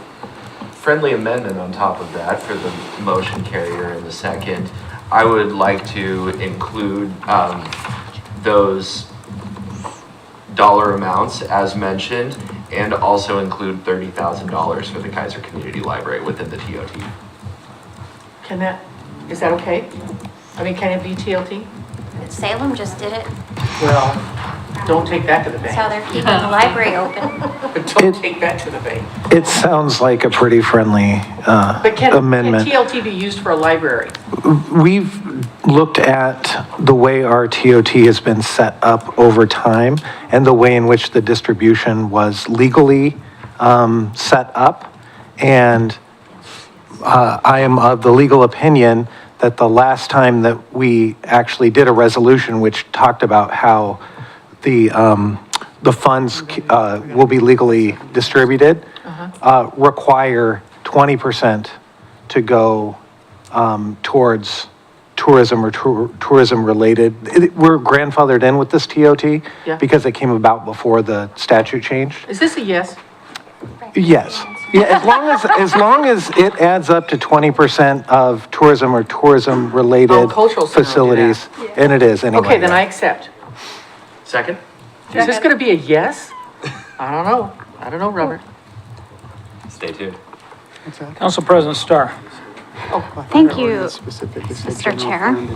Mr. Lindsay, where are we at on the legal challenges that I understand have been filed against the city of Salem for, or the proposed legal challenges to their allocation of TOT funds for their library? I believe that the Oregon Restaurant and Lodging Association has sent a letter either threatening or they've already filed legal action about that. So I get the. I'm not sure where the Salem litigation would be. I'm aware of other types of litigation and outcomes. And I'm also unaware of Salem's history as far as like how they've legislatively designated where the monies would go. All I know for sure is where we have.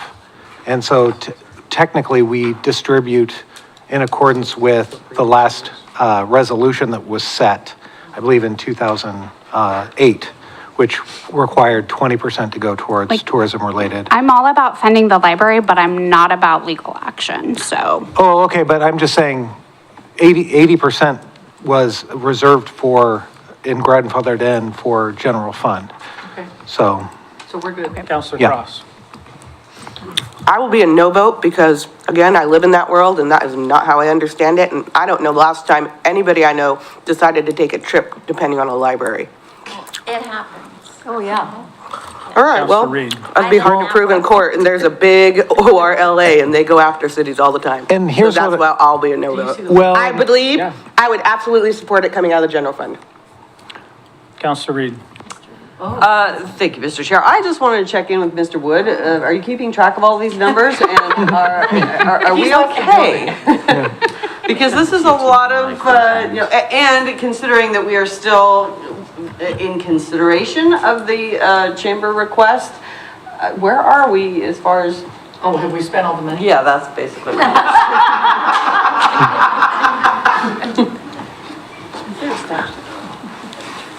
Mr. Brown. If I can talk first and then let Mr. Wood finish my answer. We have to do a little bit of mental gymnastics, which Tim just reminded me. The 70, we would need to take the balance from previous years,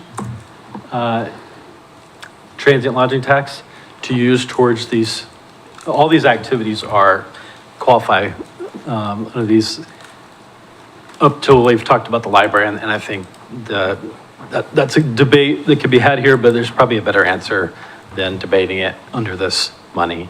But to fund extra activities, at least 20% of this year's transient lodging tax has to go towards the event center or sometimes a transient related occupancy, so may have to flip that. But the library money, one thing Mr. Wood and I are concerned about is that we don't want to, that 70, we're good with it now because that brings the fund balance down to 195,000. We do have some future capital needs there, but we would request not to make that reoccurring expenses. So use that 70,000, make available for any of these items that you're talking about, but make sure that that's not something that we have to recommit to next year. Or did you answer your question, yes? No, not quite yet. Where are we in terms of our? Chairman, so at this point in time, we have, not counting the motion on the table, we have $94,000 in unassigned. So that's 17 plus 30? 17,000 plus 30,000 that's on the table? Yeah. Okay, so we're okay there. In terms of the motion that's on the table? So the motion we have right now is the $13,000 and the Plus- $4,200. I thought that was the total. Oh, and then, well, the library didn't get added in yet, so Well, have we haven't had a Lori's motion thing for was that. just the 17,000, all of her things totaled up to the 17,000? Correct. Okay, and so what was the 4,200 then? 17.2 includes 13 plus 42. Okay. Is 17.2. Okay, and then plus the 30,000 for the, so the motion on the table costs 47.2. 47.2 out of the 90-something that we have Correct. unassigned. Okay, that's what I just wanted to clarify. And that's the end of the TLT stuff, right? All the other requests would be ARPA stuff? Yep. Okay. Ms. Herb. Thank you, Chair Kohler. So, talking about the library, and obviously I am a supporter of our library, and given what Mr. Brown said about really not wanting to put recurring things in the TOT, I'm wondering if we're willing as a city to put the library I'm trying to find into it. the general fund.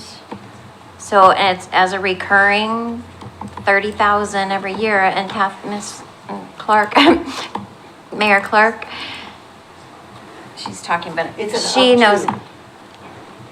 But if we, as a city, if we dedicate money to, Mayor Clark, if we dedicate a line item to the library in the general fund of $30,000 every year, does that qualify us to become a public library and join CCRLS? How much money, is there a minimum amount of money that we have to have as public fund? It's half of the operating costs of the library. Correct. So we're already about 20,000 or 10,000 for rent.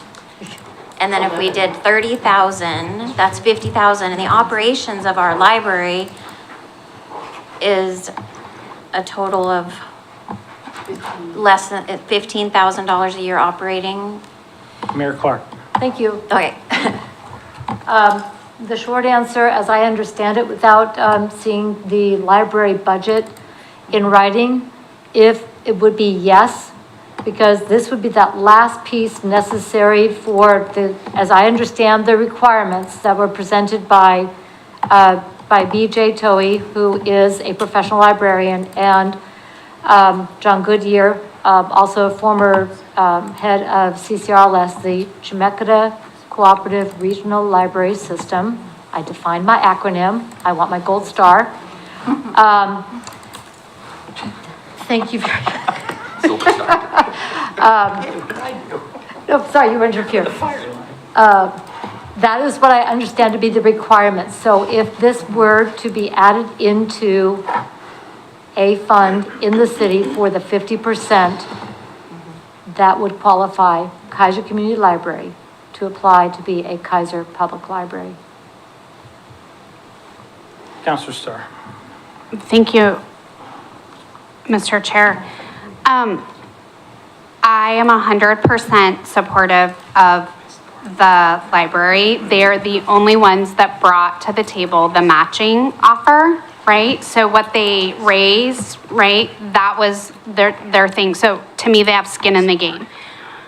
I am concerned, however, about committing it to a general fund right now without having those conversations with the library of what that would look like go forward.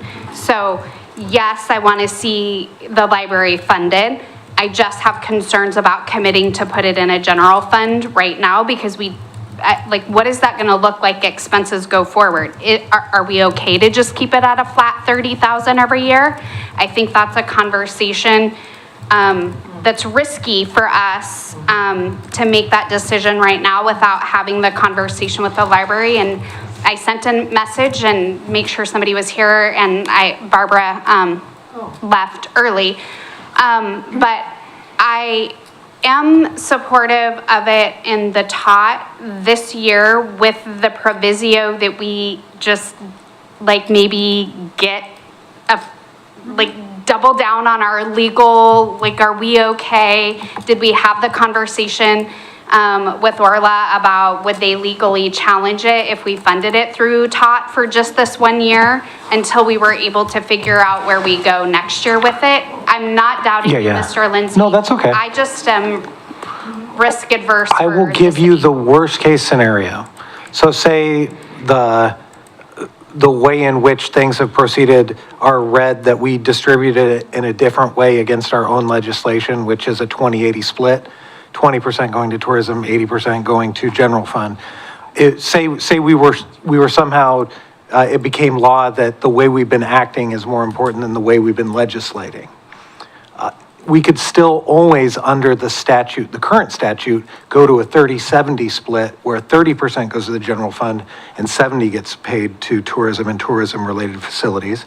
And therefore, this 30,000 is less than 30% of $350,000. Under the tot. Yeah, so I mean, even worst case scenario, we're still operating in a 30-70 world where only 30% goes to the general fund. Does that make sense? Yes. Okay. Okay, so that. But I mean, I'm of the mind that because how the councils acted with their resolutions, we're at a 20-80, but meaning 80% general fund. Got it. Yeah. Okay, thank you. Something to remember, there was more provisions than just the amount of money that was spent from the city to qualify to be a member of the CCRLS. There were a number of other things. Oh, you're that talking we about had you're talking about the library. Sent Yeah, to yeah. Florida. So that. And I can look into that question too. I'd be happy to try to figure that out. We would need to look at that whole thing a little bit differently. Mr. Robert. Thank you, Mr. Chair. I'll be brief. Council President Starr, I agree with your argument related to where the funds could go and how for the library. And I think we have a compelling reason in front of us in that we are still moving ARPA funds through Keizer's budget, and inherently the best way that the city supports a public library is to know what we have without the ARPA money, because it's obviously not fool's gold, as we can still spend it, but it does inflate or alter our calibrations of what it is that money can do. So to have it in the TOT right now and to move it to the general fund at a later time with ARPA kind of washed out of the council and the budget committee's minds and expectations may ultimately be the most conservative and prudent move as we move forward. Okay. Hi, Jane. Hello. My concern is that what Mr. Brown said about the TOT money, that they don't want that to be recurring funding. We may not be able to have the library become a public library because they would look on that, the body who certifies the public library would say, it's in a transient kind of a fund. It doesn't look like the city has it in their general fund on a line item that's going forward in perpetuity. So $30,000 to, and I take issue with the skin in the game because they've had skin in the game for 40 years as volunteers and keeping that library open and getting grants. And it is really a spectacular feat that they've done it. So they have shown us with 40 years that they have skin in the game. And I would just say $30,000 would be a very tiny investment for our city to let them become a public library and join CCRLS. And we already proved that we meet all the other requirements of CCRLS to become a public library. That we went through that ad nauseum. And then they could also be, once they're a public library, there are all sorts of other funds that they can receive, and the sky is the limit. And it doesn't mean that the city has to keep throwing money at them at all. Mr. Thompson. Thank you. Mr. Chair, thank you. I support the 30,000 for the library. I just won't be voting to support it out of this fund. I think that there's too many questions that we don't know the answers to. So that's my vote. Okay, any other discussion? Oh, Mr. Brown. I hate to be the one taking this position, but this whole budget theme again is around sustainability and providing for basic services. And so I have trouble recommending or being able to recommend a $30,000 appropriation out of the general fund that we can't support long-term. I'll keep it short. Okay, any other discussion? Let's vote. We have a motion on the table. Can we repeat the motion? Thank you. Wait a minute. Don't make me put the grumpy pumpkin on. Ms. Bissett, what do we have as a motion? Lori Christopher moved to approve in TLT $13,000 for 2 air conditioners at the Keizer Cultural Center and $17,200 for safety rails and lighting for public hallway. Seconded by Susan London. There's a friendly amendment from Councilor Hussman to also include $30,000 for the Keizer Community Library, and the friendly amendment was accepted. Okay, Perfect. Councilor Reed. Thank you. I just wanted to be absolutely clear on, this motion that we're voting on is with the 30,000 in the TOT. Okay? Correct. Does that mean that we can't go forward? And what I kind of heard is that it's coming from the TOT now for a year until we can kind of revisit what that means, currently to be part of CCRLS. Yeah. So it gives us basically a year to figure that out. And so next year we'll be deciding about if it's going to come out of the general fund or not. I think so. And so it means that we may or may not be able to, the library may or may not be able to become a part of CCRLS coming out of the TOT fund, but it gives us a year to figure that out. Is that what I'm understanding? Or, because I kind of get the feeling we're sort of voting whether this comes out of the TOT or the general fund, but that's not the motion on the table. So I just wanted to be clear about that. As the one who introduced the friendly amendment, I think that that's exactly the line of logic that I wanted to pursue, and that's generally understood here. So yes. Yes, sir. Thank you, Chair. So if we vote no on this motion, so that because many of us don't want the library in this TOT or TLT fund, that doesn't preclude us from still appropriating $30,000 that is the ask from the library from some other fund during this process. Correct. Okay, thank you. Counselor Cross. Sorry, just to make it that much longer, but again, I think I've said I will know just because of the funds, where the funds are coming from. So just reminding Ms. Christopher that you're probably gonna have to repeat the motion if it doesn't, if it fails, but it might not. Okay. Okay. So, all in favor, say aye. Aye. All opposed, say aye. No. No. No. Okay, the ayes were who? Yep. 1, 2, 3, 4, 5. Oh, we failed, okay. Who voted to pay for the heritage and the library out of top funds? Yeah. You wanted to know who did that? Okay.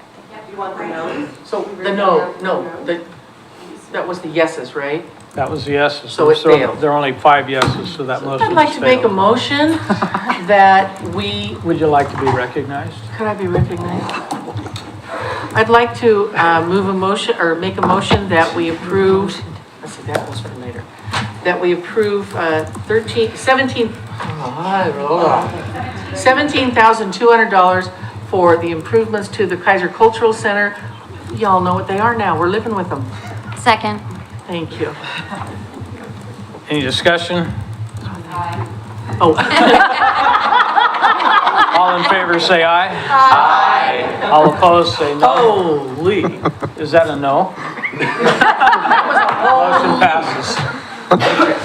So now we can approve the service fund. Can I? Yeah, that, now we're good. Where's that gonna go? Well, we've got, Where's the library gonna go? ARPA. Have we done ARPA? All the ARPA, other. not yet, technically, we Is haven't it? done ARPA yet. But we have our, Have we done ARPA? the ARPA is not the place for it. Seriously, are we gonna go on with this for all night or what? Probably. Yeah. Oh, that was why. Mayor Clark. Our other, may I speak? Sorry, Chair. I yield. Thank you, thank you, sorry. So we still have some other asks from outside agencies that we haven't gone all through. So we have an opportunity to do that and they would come out of somewhere. ARPA. I'm pretty sure. Some of them would be general fund, some of them would be. Okay, can I have a motion? Mr. Chair, I move we approve the general services fund as amended, knowing that we can go back and change it at the end when we consider the outside services requests, with the following additional amendment, that the $1,141,200 in ARPA ending balance be transferred to the ending fund balance of the police operations fund. Now, is that the time I make that motion? There's a motion, there's no second. Second. Second. Second. Just discussion. So is now the time when I would make a friendly amendment, because we gave all of the opioid money to police, the friendly amendment We would be haven't to talked about- eliminate. We haven't talked about That's that the yet. police services fund, that's next. Okay, Mr. Wood. I give up. So just to understand, the transfer into this fund, we would move to the police services fund. Correct. Correct. Okay. Yeah, the ending fund balance in the police services fund was my motion. It wouldn't go directly to the ending fund balance. It would start at the top of the page, I guess, in the transfers, and then move itself down. Whatever So- accounting you Okay. need to do to make it happen is included in my motion. Exactly. Thank you. Does the seconder agree with that? Lord? Yes, I do. Yes. Well, Yes. yes. Oh, Okay. was it you? Yeah. Any discussion? All in favor, say aye. Aye. Opposed? Motion passes. You now got Hussman voting here. I should That's how bad it's gotten. I should get a medal for getting Hussman to vote yes on a motion. Mr. Wood? Yeah. It's right here. So that did not get talked. Where am I at? Okay. If you'd all please turn to page 145. We're going to go from the frying pan into the pot, I think. Police Services Fund. What? We can't Where hear are you. Are you in the old one? I'm in the old book. Please turn to page 145. What? 145. Oh, okay.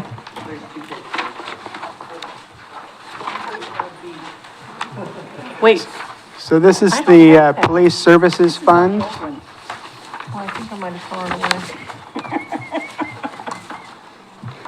away. This is where we account for by resolution the police services fee.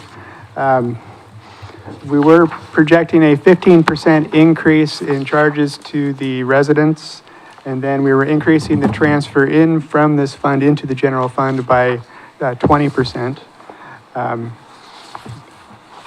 Really not a whole heck of a lot to talk about. I suppose you guys can do whatever you so choose at this point. Mr. Thompson.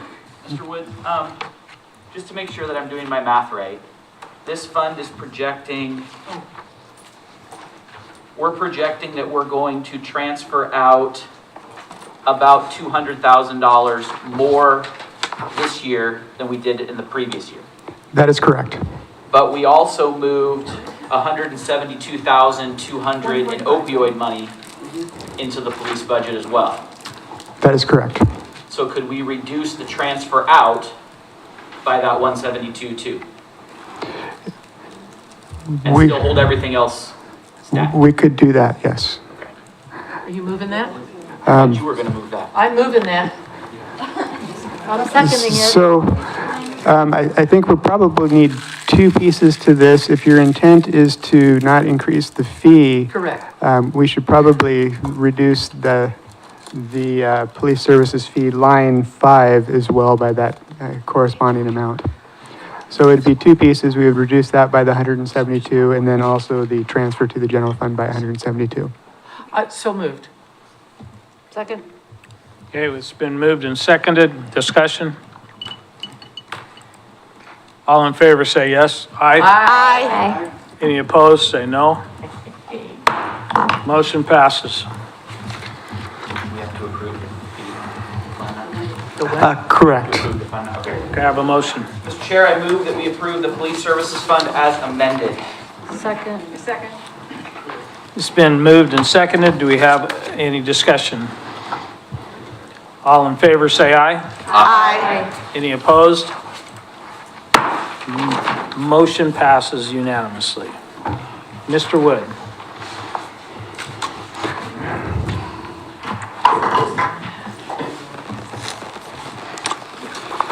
We're on a roll now. Go ahead, go for it. Wow. Go, Tim, go. Go, Tim, go. All right, well, I guess I should talk quick. We're moving to the ARPA fund, nothing to see. Nice try. Okay, well, so there's a lot to see here. So our intent is that we really want to kind of close out the ARPA fund this year. We're required to have all of the dollars allocated, and basically that means committed to a contract or moved out, as we've alluded to, into the general services and just make sure that we can get it done with. However, line 6, in anticipation of the turf field project, we are applying for a grant through the Parks and Rec Department at the state. So hopefully we'll get $650,000 roughly coming in. That'll be used for, like I say, the Keizer Rapids turf field projects. I think that'll be phase 2. If you go to line 13, this year we allocated $400,000 to be able to backfill positions as they became vacant. We're going to use every penny of that, if not more. We've had a lot of folks leave this year, a lot that were somewhat unexpected. We're reducing that to $200,000 next year. I know of at least 3 to 4 people that are expected to leave by the end of the year. I believe we'll use just about all of it as well. For some of you that are new here, historically, when we had someone leave the service of the city, if they had 400 hours of vacation saved up, we would pay them out for their vacation time. and then we wouldn't hire someone for 10 weeks. That would be the soonest that we could get someone on board. Some of our positions are pretty critical, and we'd like to get people onboarded as quickly as we possibly can. So that's the ask there. As we move down to line 22, $100,000. This is to wrap up some of our software projects. We're doing, the codification is still in process. We have agenda management, annual fees that we're going to be paying out of this. The big one is going to be the human resource information system. And we're also looking at our website.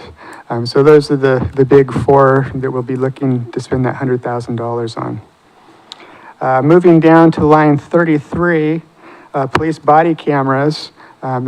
We're kind of holding out to see if we can get a grant. If not, we want to make sure we have the dollars available to move forward with that. So it's $100,000. It's going to be roughly around that neighborhood. If we get the grant, then we'll have some money that we'll have to resolve in the future through a supplemental budget. The park camera system, we've allocated $200,000. Some of that, we're going to start to see the contracts come, RFPs, that kind of thing, come through for the city council to take a peek at in the near future. Adam just indicated next week we'll see some of those. So we probably won't be able to get any work really done on those in the next 6 weeks, so that's why you're seeing it in next year's budget. Line 38, this is for multiple things. We have a property acquisition that we're looking at. We're also looking at doing some pre-work on the, Mr. Lawyer may have to correct me, but Dearborn to Verda East Side Sidewalk. I think is that project. We're doing the engineering work on that. There's one additional one. A Rollins property site prep out at Keizer Station. We need to push around some dirt to make it a little bit more attractive to potential suitors out there. So that's what we're spending $1.5 million on. We have turf field phase 2, $1.1 million. That is basically going to be in conjunction with SDC fees and the Parks and Rec grant to be able to take care of that. And then the other line 48 that we've been talking about all night is the $1.1 million that will now be going to the police department budget. And that is the ARPA fund. We do have a fair number of requests that you folks can start talking about. I think and with that, if you have any questions. Council President Starr. So, Mr. Wood, if we have these ARPA requests, where's the money at that would allow us to fund those, or like to even consider them? Chair, I think we could probably look at that 1.5 million. I think there's going to be some wiggle room there. I just don't know how much. And I think we have enough there that we could absorb the requests that we have before us at this point. Okay, thank you. Miss Christopher. Well, I'll defer to Councilor Cross. Okay, thank you, Lori. Is this the second page that I've seen money for the turf fields? I saw it at $200,000 on a different page, and I don't want to search through here. Yeah, I was looking for it too. Okay, right? Yes. Okay, so that's 1.7 million. And then how much have we spent so far that we got from the county? There's Mr. Wood, Mr. Brown. Anybody. Who wants to take that? Round it up. Sure. So far, I think we requested about 50,000, and that was as of the end of March. No, but I mean, like, when we started this, because that was before council, before I got on council, how much did we get from the county and how much did we commit from ARPA? Oh, sure. For the turf fields? 4 million. 4 million. And then so far, I've seen almost another 2 million in this budget. Because there's 1.5 here, another spot I saw 200,000. Yeah. And I could be seeing double. Because it's 10 o'clock. Because it's, no, it's fine. So I guess my point is, how much was this supposed to be budgeted to begin with? This turf field? I think the initial was 4 million. Okay, So I would, and I'll let somebody else make the motion, but I would like to see the Keizer Community Dinner where people, that's their one good meal, get help every month. Keizer Closets, the Now, community wait a library, minute. and then let's just go, I don't know, figure it out with the other stuff. Because if we've gone 50% over budget, we're doing a bad job. Okay. Mr. Lawyer. Just for clarity's sake, the overall turf field project cost to complete the entire project is about $8 million. Serious? Total to complete the project. So we talk about 4 million, that was money from the county and the city initially, 2 million each. That's more than enough for phase one. Phase one is the fields themselves, lighting, scoreboard, and gravel parking, fencing and all that, okay? Gravel parking. Phase two is the bathrooms, all the concrete for the facility and connection over to the path that Mr. Brown has applied for the Oregon Parks and Recreation Grant. Phase three is the storage building and finishing the parking lot and parking lot lights. Overall total cost for the project is about $8 million.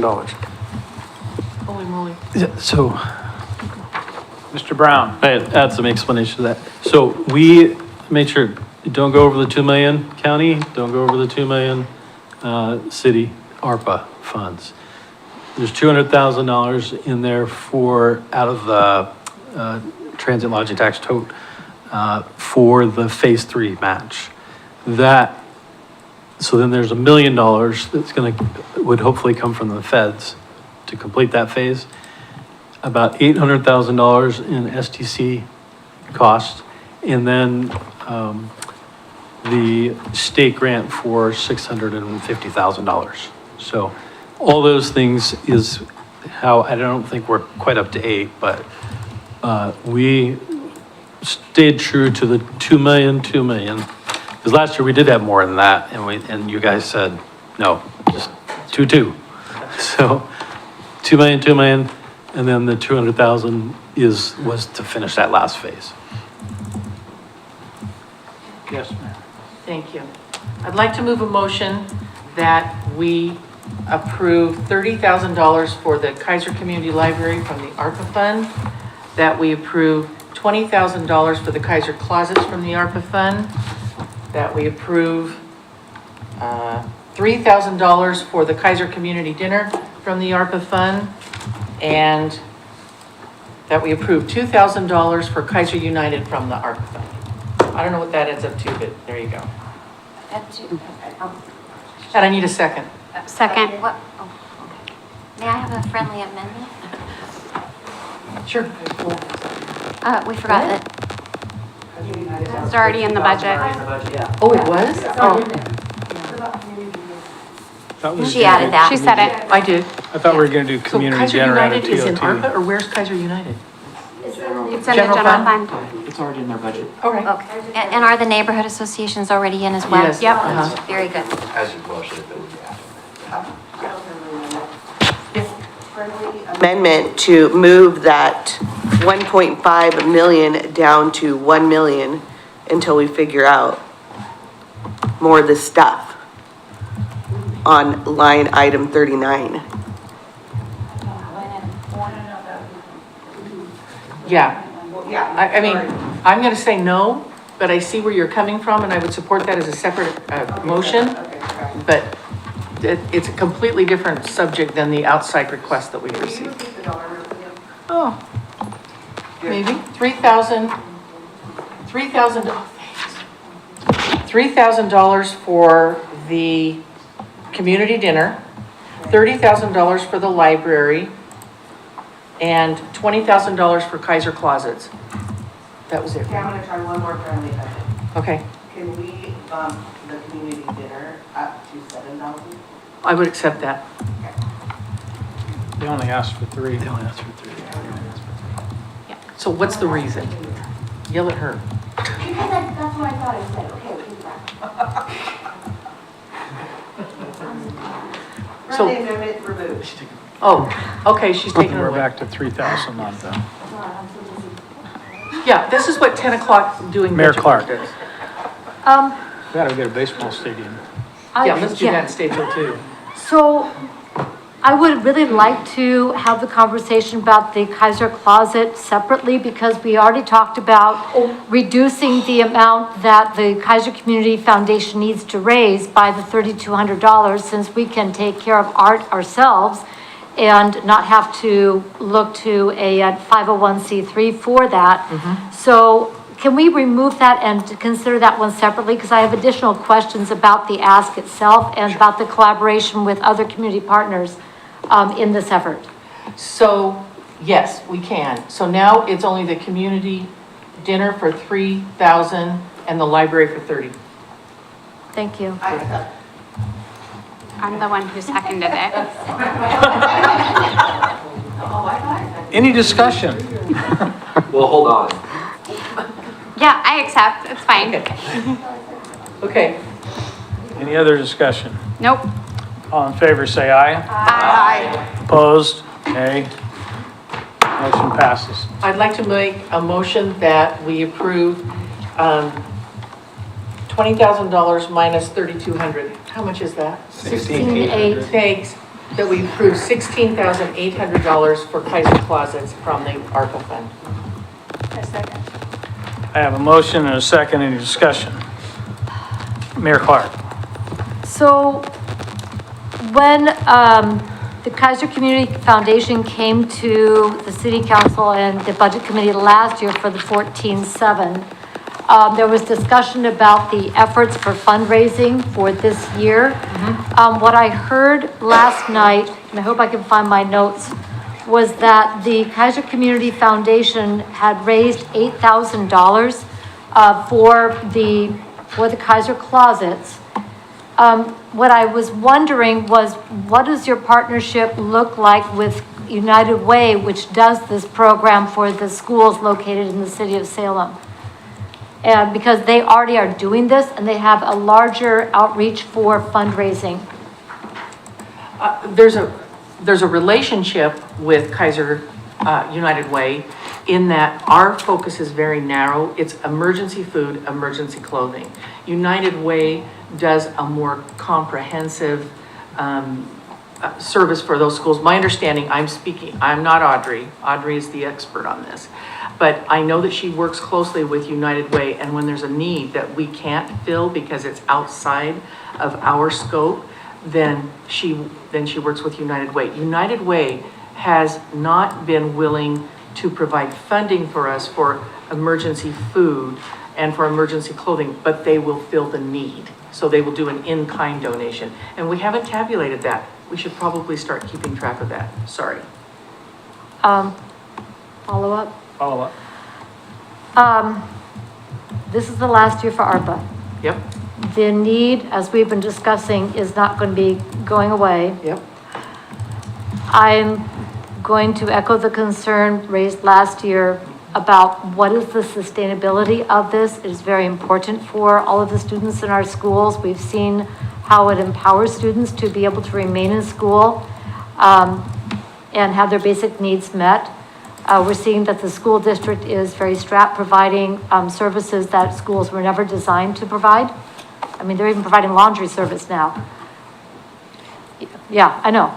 That has happened. So my point is, this is a very important program.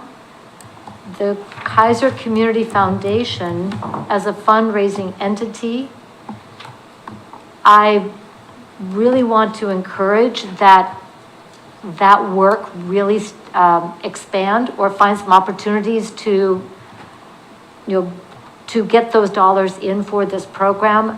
What I would like to see is an anticipated revenues and expenditures for this upcoming year, and the cost basis for that, so we can better plan to make sure that we've got an idea of what this is going to cost to continue this program and I believe it's all 9 Keizer schools, is that correct? 10. It's 10 Keizer schools. There's only one school that's not covered. I can't remember which one it is. Well, we have how many elementary? We have 1 high school, 2 middle, and I thought we had 7 elementary. Am I wrong? Yeah, there's 7 listed on here. So I mean, there's 7? 10, I'm sorry. There are 10 schools 7, listed. 8, 9, 10. Okay, so Yep. that is 10 schools. that's just my concern. And I appreciate that, Mayor Clark. Like I said, we anticipated that, we really thought that uptick was COVID. And then when it was double what it was prior to COVID, that threw us all for a loop. We thought by raising the $8,000 with what the city had given us last year, we thought we'd have money left over, and that did not occur. And we've hired, well, Kelly Walther is working with us to help us with larger grants in anticipation that this doesn't subside for a while. It took us by surprise. We did not anticipate this. We had 7,800 requests last year when we came to you. It's over 13 this year.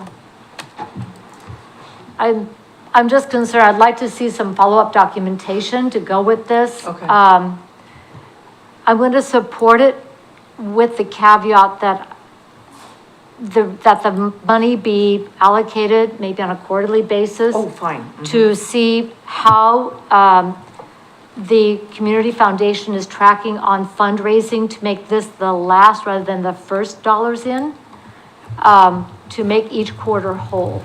So that would be my request. I'm just concerned that if we can help ramp up the fundraising for this, because I don't see this getting better in 25, 26. We're still going to need those services in the schools. Oh, I agree, but. Yeah, when we look at our youth and, youth homelessness and the need for the, Church at the Park and for our youth and young adults and the success they've had, but it is really contingent on sustained, practical services. And I have not seen those numbers decline for the need. I mean, we're getting positive outcomes, make no mistake. This is a very, very important part of that entire landscape for youth and young adult services. And we have an extremely generous community. Getting the ask out to the community saying, we support our kiddos. I mean, look what we just did at the Percy event. Again. Again. And that's a one-time. I just believe in our community to be able to fund this as a community. Okay, thank you. Council President Starr. Thank you, Mr. Chair. Ms. Christopher, how long has Kelly been writing grants for the Community Foundation? This will be the first time. She's on the board, but she has not been employed by us as a grant writer. Oh, I thought, okay, I must have misunderstood last year when we were talking about that you guys were gonna start grant writing back when we funded this last year. But it wasn't her doing it. Okay. Did you get any grants then in the last year? We did not. Okay, Wait, I'm lying. No, I'm lying to you. The Realtors Association gave us a grant. And there was a small grant for a couple $1,000s, but I'm sorry, Counselor, I can't remember who it was, but we did get 2 grants. They were small grants. I think the Realtors gave us $5,000 and then another, I think it was, I don't know. So is that part of the 10,000 then? Again, we did not anticipate 13,000 kids.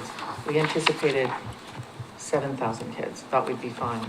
Any other questions? Any other discussion? Mr. Brown. I want to echo the same position. This is obviously a feel-good expense, but it's taking on another program by the city when we're having a difficult time funding, looking out to find sustainability amongst our critical services. Right. Yeah. Okay. Okay, we have a motion on the table. Any further questions? All in favor, say aye. Aye. All opposed? Motion passes. Okay. Any other motions on this one? Is there any other motion on this fund? All right. Mr. Chair, oh, Oh. Wonder if you just don't address it. We don't have to. The cost I don't think of there's anybody request. that wants to make a motion on it. The cost of them. Yes, sir. Thank you, Chair. That one, I just had a question about, yes, their office is in Keizer, but don't they serve all of Marion County? And so why are they asking us, and are they asking for other cities in the, and they got a ton of money from Mr. Post from the legislature a couple years ago. So I was really concerned about that one for all those reasons. Okay, so I don't see anybody making a motion on that. Next, Mr. Chair, I move we approve the ARPA fund as amended. Second. we have a motion, we have a second. Any discussion? All in favor, say aye. Aye. All opposed? Motion passes. Mr. Wood. Okay, the final handout that I gave you was an updated copy of the event center budget. Really, there was only one change to it, basically a labeling. We changed the transfer in from the general fund, but we changed the TOT, which is really a moot point at this moment. We changed, basically we need to, I'm going to take a deep breath here. Mr. Wood, could we ask you to speak up? I'm sorry. I will get my hearing checked, but I just checked with my colleague and it is hard to hear you. Okay, I apologize about that. So the event center, based off of the previous motions that we made tonight, we need to cancel the transfer from the general fund. That's a $70,000 line item on line 12. That is the only change between the one that was previously published and what we have before us now. So based off of the new ordinance that we passed, new resolution that we passed related to the fees with the event center, we are expecting an increase. It's going to come probably a little bit later in the year, not probably at the very beginning, as we had a lot of our customers that once they realized the event center was going to increase rates, did book all of their events. So we are booked out fairly far into the future. If you're trying to find a Saturday, it's going to be very tough, probably for the next 10 to 11 months. With respect to FTE, this fund has 2 employees dedicated full-time. We have a handful of on-call event center hosts. And then in the administrative services line item number 34, 70% of the administrative specialist role is dedicated to the event center, and that's where those dollars show up. We are looking at increasing our marketing. We are also looking at, as far as capital outlay goes, we are looking at the tables and chairs next year. We're in the middle of finishing up the projectors. It may or may not be able to be done in the next 6 weeks, so if not, we'll have to do a supplemental budget to roll those dollars into next year. We do have a fairly healthy contingency at $200,000, and with that, I would be free to address any questions. Mayor Clark. Thank you. In an earlier conversation, looking at that contingency, I was wondering if we have, and I think I brought this up earlier, essentially a sinking fund dedicated for the, that portion of our building. Eventually walls will need to be replaced, and so forth. We'll look at larger investments. We've already done carpet, we've already done some paint and so forth, but we're gonna have ongoing maintenance expenses. Is that where that is housed, in that contingency, or are we setting up something else? And I think I asked if Ms. Vaughn was doing that, that long-range planning. That would be in the contingency. Okay, so the contingency is the start of our sinking fund for that portion of the building. That is correct. Thank you. Council President Starr. Thank you, Mr. Chair. Mr. Wood, do those improvements that you have scheduled include drop-down screens? That is correct. Oh, thank you. And then just a question on the marketing. Where else besides Keizer and Salem are you marketing the use of this facility? That's yet to be determined. So is the marketing dollar amount then that 20,000? does that, what does that include Sure. besides? We have probably about 10,000 of that dedicated already. We're going to be looking at creating our brand, similar to the police department and Public Works, how they have their logos. We're going to be looking at something similar to that, so when you look at something, you know it's from our event center. That's going to include business cards, rack cards, rate sheets, thank you cards, that kind of thing. We're also looking at print advertising. We're going to be in the Keizer Fest Guide and the 503 magazine. That's what we have on board. We have probably about $10,000 that we're going to respond to things as we see them come by. Councilor Cross. Thank you, Chair. So I have a question. When we went over the TOT, the 145, the handout, so the $350,000, we didn't have $1 million. Shouldn't that have come out of the beginning balance of 689? No, So we had $1 million?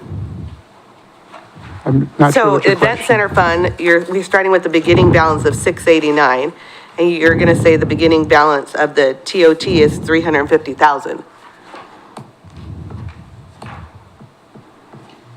So where's that money come from? When we spoke a couple months ago, it was around that 600,000-ish.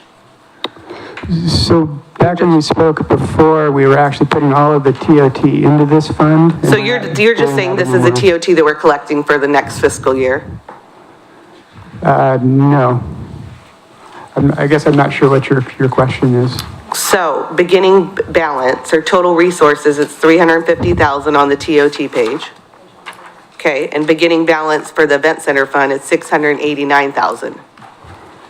So we had over $1 million in resources? No, that 350 on the TOT page, that's new money coming into the city. Okay, that's what I just Okay, want. I understand you now. Clarified. And then, for the janitorial services, are we employing somebody for that $8,500 for the year? We're required to use a rehabilitation facility, so they're the folks that come in after hours, and they do most of the cleaning for us. Every day?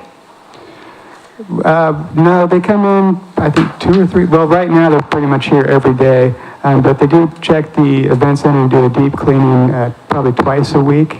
Our event host, who's here full-time, does do a lot of the take out the garbage. But I was just wondering, because I noticed that our little lowest garbage from last night was still in the garbage, because the garbage is overflowing. So I was wondering, like, who did it and how, because that was quite a lot of money.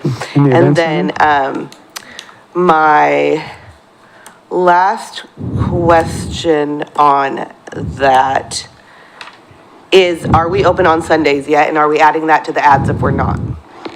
We're at this point, we're prepared to. Thank you. I have a quick question. Mr. Thompson. Thanks. Tim, can you tell me what line 48 is, says fund balance assigned? What's that, and how's it different from contingency? Once dollars get into the fund balance, we can't use it during that next fiscal year. We have to wait till the next budget opportunity. So that's basically dollars sitting there. If the world fell apart, we'd have enough dollars to get us through the first couple of months of the next fiscal year. Okay. Thank you. Okay. Councilor Starr. Thank you. At the risk of sounding like a broken record, we are getting the sound checked in the event center, yes? That is correct. Great. And we're gonna get that checked when we have an event going? That is correct. Okay, great, thank you. Okay, any other discussion? Mr. Robert. Thank you again, Senor Chair. I would actually like to make a motion here to amend the contingency balance to 215,100 and then reduce the assigned balance to 250,250,000. Just a reason to put some extra money in contingency is just in case the project goes long or takes some additional resources that we don't necessarily see. I don't see why not. It's an adjustment to a line item. That's correct. You can make that motion. Tim, was that also, the 70,000 was gonna probably come out of that number too, though, no? Was there a second? Correct. Oh, okay, so you might wanna remind him, it's actually, it'll be 180 if Yes. Thank you. Moving from line 48 to line 45. Moving 15. Oh, there's contingency. Yeah, $15,151. Thank you, Mr. Lindsay, for correcting my comportment there. We don't have a second. Oh, I'll second it. Mayor Clark. I want to follow up on what I heard over there. The assigned fund balance changed by $70,000, did it not? So it's no longer $265,000, 100. It is now $195,100, correct? That is correct. Okay, so my math then is 180K total in assigned based upon my amendment. That's correct. And still 215,100, which is where I'd want it to be, so I'm perfectly okay with that. May I? Yes. Thank you. Again, I'm new. Why are you doing this? What's the difference? I wanted to do this because I wanted to free up a little bit more money for the various projects that the event center has going on with regard to replacing furniture, sound equipment, lighting equipment, screens, other janitorial or maintenance stuff. Just that, when it's in the assigned bucket, as Mr. Wood and Mr. Brown mentioned, then it's kind of locked away into the next budget cycle. But given the sheer number of projects on our plates with respect to the event center, putting more money in contingency where it may be tapped over the next 12 months seemed to me the more prudent avenue for that money. Any other discussion? Wouldn't that go under furnishing and fixture? I asked for contingency because essentially I don't necessarily know how fast the projects are going to go. So I want staff to be able to have some discretion with where they're able to use that money. And just putting it in the budget allows for that discretion over the next 12 months as opposed to locking it in. Okay, thank you. Any other discussion? All in favor, say aye. Aye. All opposed, say no. No. No. No's carried, motion fails. Whoa. Am I ready for a motion? Sure. Mr. Chair, I move we approve the event center fund with the amendment that the 70,000 on line 5 be removed based on previous motions. Second. I have a motion and a second. Discussion? Mayor Clark. Do we need to also acknowledge on line 50 was also, Adjusted. line 50 also declined to 195, 100. Line 48. Okay, I'm on a different page. Yes. Okay, I'm on a different version. That's correct. I will amend my motion before it's seconded and change line 48 to 195,100. I've got the wrong version. Second agree? Okay, any other discussion? All in favor, say aye. Aye. Any opposed, say nay. Motion carries. Mr. Wood.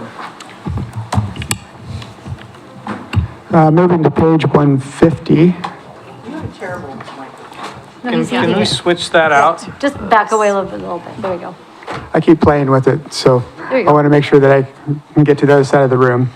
So the PEG, we are in the third year, moving into the third year under the new agreement where the PEG fees can only be used for equipment purchases. So this is going to significantly limit the ability for us to do production into the future.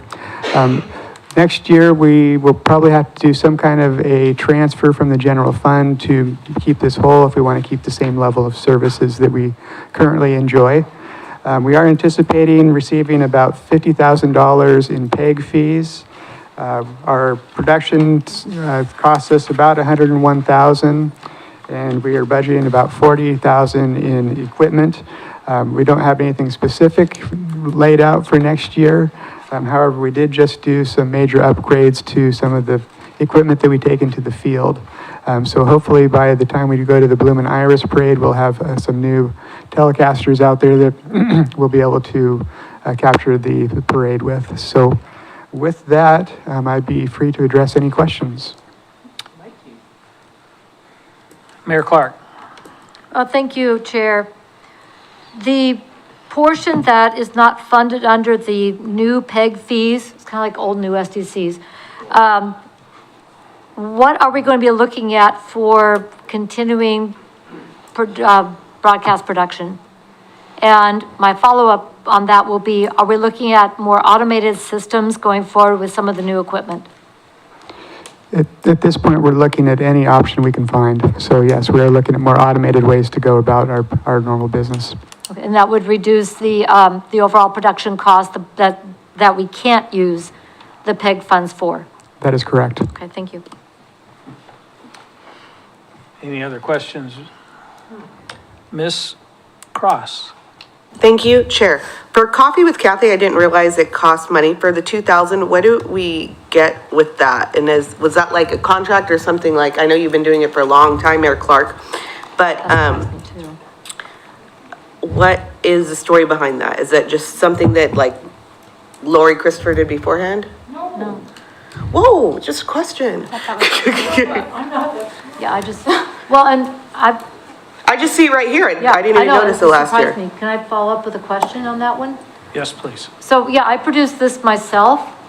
Is this in order to post it onto our media? Is that what the cost is? That is correct. So it's not the production at all. It's just local elected officials producing a Facebook Live and Zoom broadcast that goes out to the community. So there's no cost in producing it. So it's for posting, it sounds like? That is correct. I did Doing not know the that video was a cost. editing and getting it onto So- K23 and our website. Council President Starr. So what happens if somebody else wants to do, another elected official wants to do their own production and then have it posted? We could go through that process. But It would be, we I don't believe, have a about budget for it. So how is, 110 an hour. what's the, I guess, or what if somebody in the community wanted to have like a town hall type conversation and have it posted for community members? How, like where, I mean, Yeah, that's surprising. I guess I have I think we should have a conversation about one person, and this isn't a personal thing, it's just like if Mr. Kohler wanted to do his own type of town hall meeting and have it posted, where would that money come from? And would he not be able to do that because it's not in the budget? Well, at some point, yeah, we would run out of appropriations and we'd have to go back to the city council. So Councilor my Cross. follow-up to that would be, I mean, really, I mean, I think it's unfair and I acknowledge, and I can tell by the look on your face, Mayor Clark, she didn't know, so I Yeah. think that that is absolute self-reflection that this is why we go through a budget, but on the other hand, I don't think she'd spend that money on it. Mayor Clark. No, I'm actually quite stunned. I had no idea that there was a cost involved. So I'm going to I'm going to move to remove that, and I'm going to stop posting it. It'll just be on my social media. But I don't see, that was never the intention to create a cost to the city. This was a public service of information with myself and other elected officials from our partner agencies, the fire district, the transit district, Chemeketa and so forth. And that's all this is. But it was never intended to actually have a cost to the city because it cost me nothing to produce it. So can I ask, where are we broadcasting that to, or what are we paying for? Yeah. Sure, it goes to K23, our channel, as well as our website. So is K23, who's getting this 2,000 then? Is there an invoice? Correct, yeah, Oh, yeah.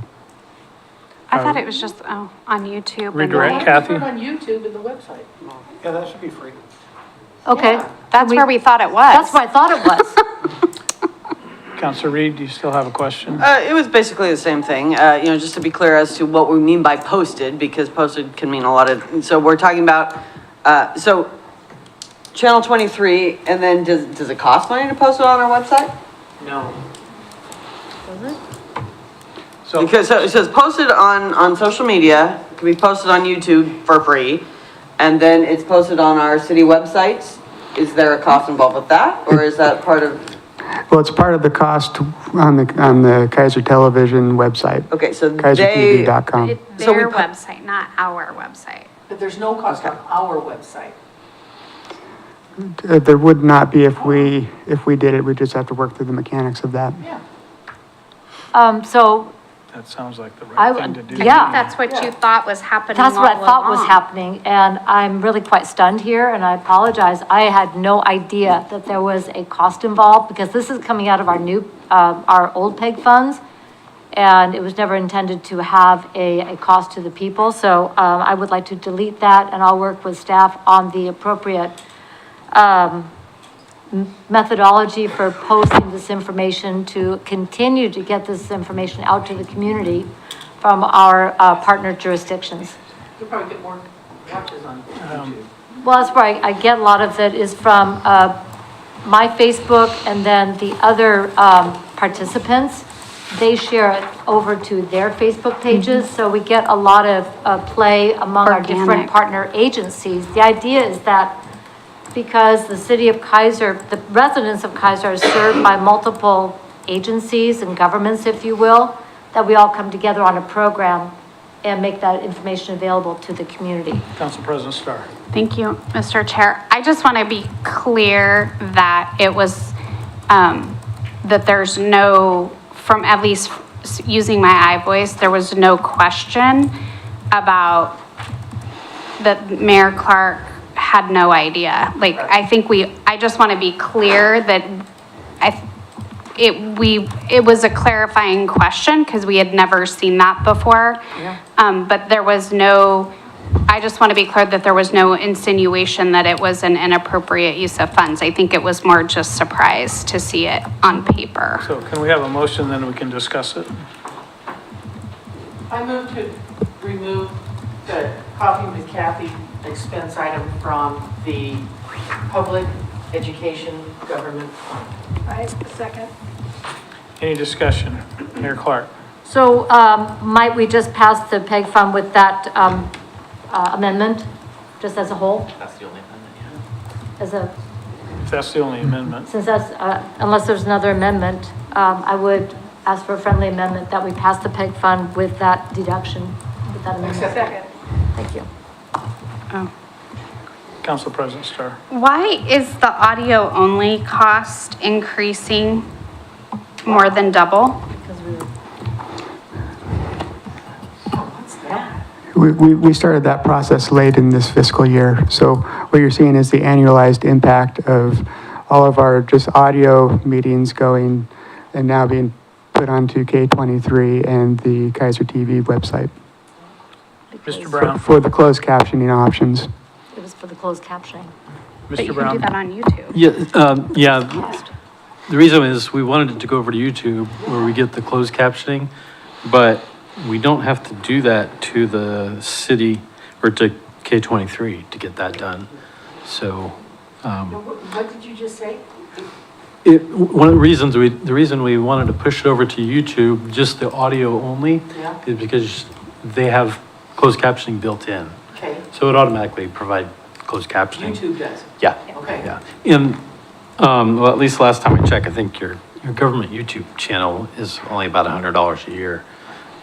But I'm not totally familiar with the relationship between K23 and YouTube, and our YouTube channel. So I think we'll look, Mr. Wood and I will have a talk about that, figure that out. Thank you. I'll be quick. Council Cross. I guess my only question is, being that we had budget last year, I'm just interested to know why these line items are new, and we broke it down, and really, it'd be interesting to know as a council I would love to see an invoice on what that audio bill looks like, how they break it down by the month. That's my follow-up discussion. Thank you.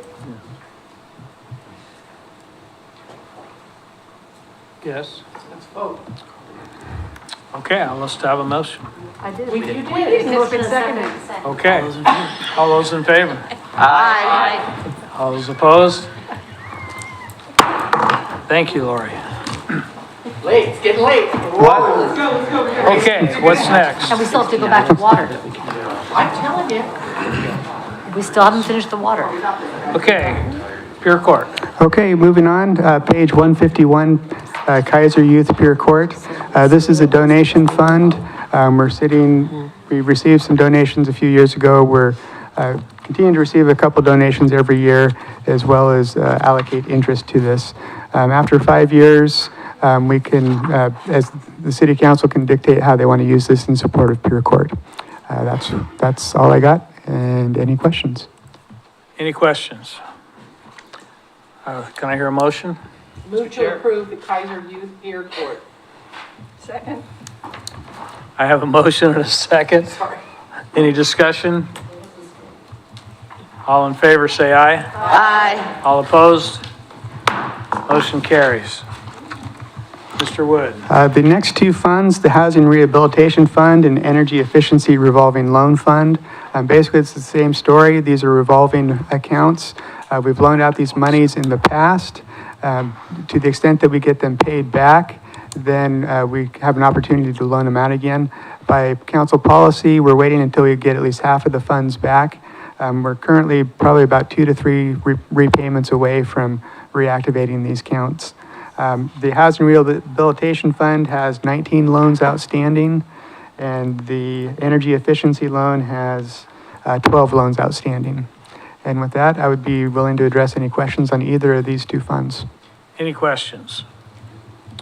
Can I have a motion? Mr. Chair, I move to approve the Housing Rehabilitation Fund. I second. Okay, any discussion? All in favor, say aye. Aye. Any opposed? Fund passes. Energy Efficient Revolving Fund, may I have a motion? Mr. Chair, I move to approve the Energy Efficiency Revolving Loan Fund. I second. Any discussion? All in favor, say aye. Aye. Any opposed, say no. Fund passes.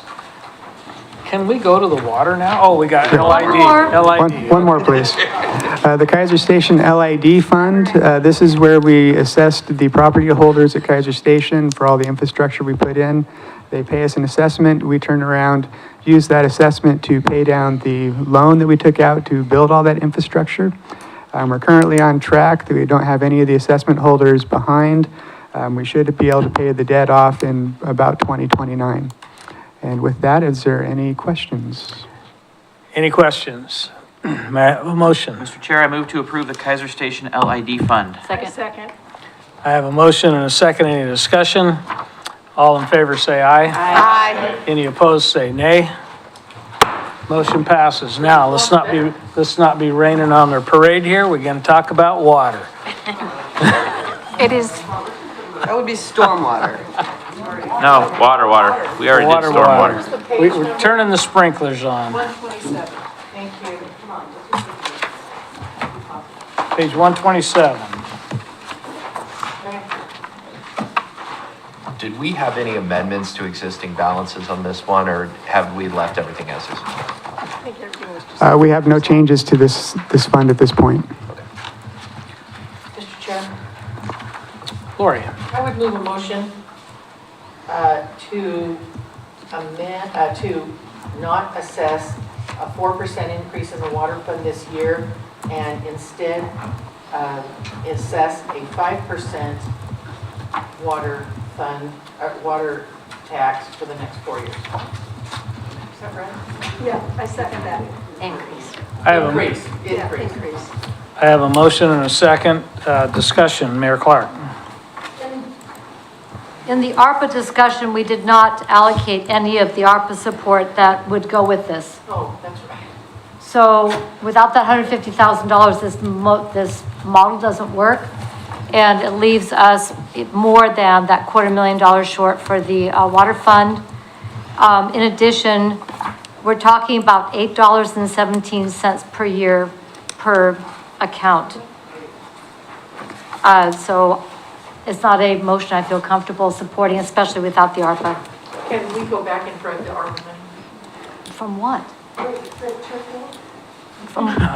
No. Counselor Cross. We can go back. We can go back to that 1.5 million for, Let's do that. like, pull from the 1.5 million. What did we need? For the TOT? For the police? Not for the police, for the TOT, for the turf field 2. Turf field phase 2.5 or whatever it was. ARPA funds. In ARPA, what page was that? So, I know, look it, right here, 146. Line item, it's just one more grant that Mr. Brown has to use.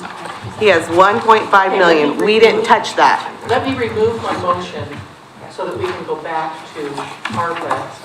And I would make a motion that we commit $150,000 of ARPA funding to the water fund. Point of order. Point of order. Since that already has been moved and seconded, it would have to be a reconsideration of the vote we just took. Yeah, on ARPA? Got the 3.7. Yeah. Oh, okay. We always change things at the end. Is that right? Right, but we have to reconsider it. Yeah. I would move a motion to reconsider the ARPA fund for this year. Second. I have a motion and a second. Any discussion? All in favor, say aye. Aye. Any opposed, say no. No. Who are the nays? 1, 2, 3, 4, 5, 6. Passes. So the motion passes. Okay, I would move a motion that we transfer $150,000 from the ARPA fund to the water fund. Second. I have a motion and a second. Discussion? All in favor, say aye. Aye. All opposed, say no. No. I could get the noes. 1, 2, 3, 4, 5, 6. Motion barely passes. Okay. I would move a motion to approve the ARPA fund as amended. What? Second. Don't I have to do that now? Yes, because you reconsidered and removed the overall fund approval, so. I have a motion. So she just amended it with, or you guys, the body amended it with a close vote to remove 150,000. I have a motion and a second. Any discussion?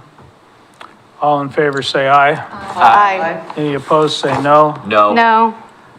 Motion passes. I would like to move a motion to approve, approve the water fund, with bringing in $150,000 of ARPA funding and eliminating the increase for the 24-25 budget year, and in the 4 subsequent years, have a 5% increase per year in lieu of the 4% per year. Second. I have a motion and a second. Discussion? Mayor Clark. So I would note that this would also impact the general fund with another $8,000 loss. Because there's a transfer in from the water fund under the franchise. Well, it's not franchise, but it's the, what you call it? I'm looking at Mr. Wood. Yeah. Anyway, we would lose another $8,000 in the general fund on top of the $250,000 that would be lost to the water facility fund. So I will not be in favor. Mr. Wood. I'm not exactly sure if we can lock in the rates for the next future years. I think we can So you take it. just need it this year? What he's saying is that's actually a policy decision for the future. Okay. Correct. I would amend my motion to say, transfer $150,000 of ARPA money into the water fund and eliminate the 4% increase for the 2024-25 budget year. Yeah. Second. Mr. Wood. I have nothing else. Thank you. You raised your hand. Were you just trying to wave goodbye, hoping that we... Okay, Council President Starr. Thank you, Mr. Chair. So I just want to clarify though on your motion, Ms. Christopher, are we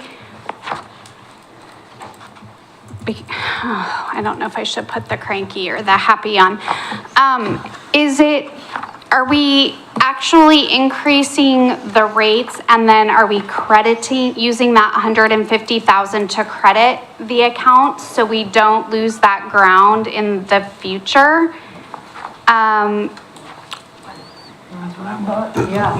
Not under her motion. Her motion was to eliminate the 4%. Is that a friendly amendment? Oh, yes, because I have my happy hat, my happy pumpkin. Yes, that is a friendly amendment. Can you describe the friendly amendment? Can you describe the friendly amendment, please? Yeah, so if we go ahead, Miss, do you want me to explain my amendment first, Mr. Wood, or did you want to? This may impact you actually, but Mr. Chair. Mr. Wood. So I think actually setting the rates is beyond the duties of this group. I think the motion that you probably want to make is to say we want to reduce the water revenue line by 75,000, which is the equivalent of the 4% increase this year. And then when we come back, we'll have to do potentially a public hearing at the Budget Committee with the City Council on the 3rd to implement some kind of a change in the rate structure. So I don't think this is the appropriate group for. We don't want to change the rate structure. That's what her motion was. We would implement the 4%. We would implement the 4% increase, but use the $150,000 to offset that for 1 year.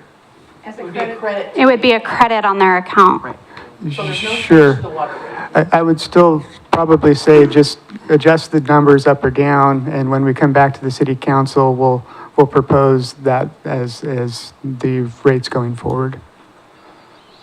Well, then you can just stay at the 4%, Yeah. because you're I not don't know gonna why lose it's that. coming back to the City Council, because we're staying at 4%. What we're proposing is we use $150,000 of ARPA money as a credit towards that 4% for the 24-25 year. Oh, and That's no change. the other half, the first half of, or the second half of the whatever, 24-25. and then 25, 26 for a full year. Yes. That doesn't technically change the rate. Right. So why would we have to go to council? Mr. Lawyer. Thank you, Mr. Chair. What I'm hearing the motion doing is taking $150,000 of ARPA funds and putting that in the water fund Correct. for operational and capital expenses. Incorrect. Has nothing to do with crediting any accounts, it's just providing revenue for the water fund. No, that's not what we want to do. No. That's- What we want to do is put the 4% increase, don't touch the increase or the model, but use the $150,000 so that on the water bill, whatever the increase would be, which was whatever it is, there would be an offsetting credit for that for the fiscal year 24-25. Okay, Mayor Clark. I yield to Mr. Brown. Yeah, I understand what you're trying to do. I think, and I agree with Mr. Wood, this committee's job just to make those number changes, and then it'll fall back on the council to make the rate change.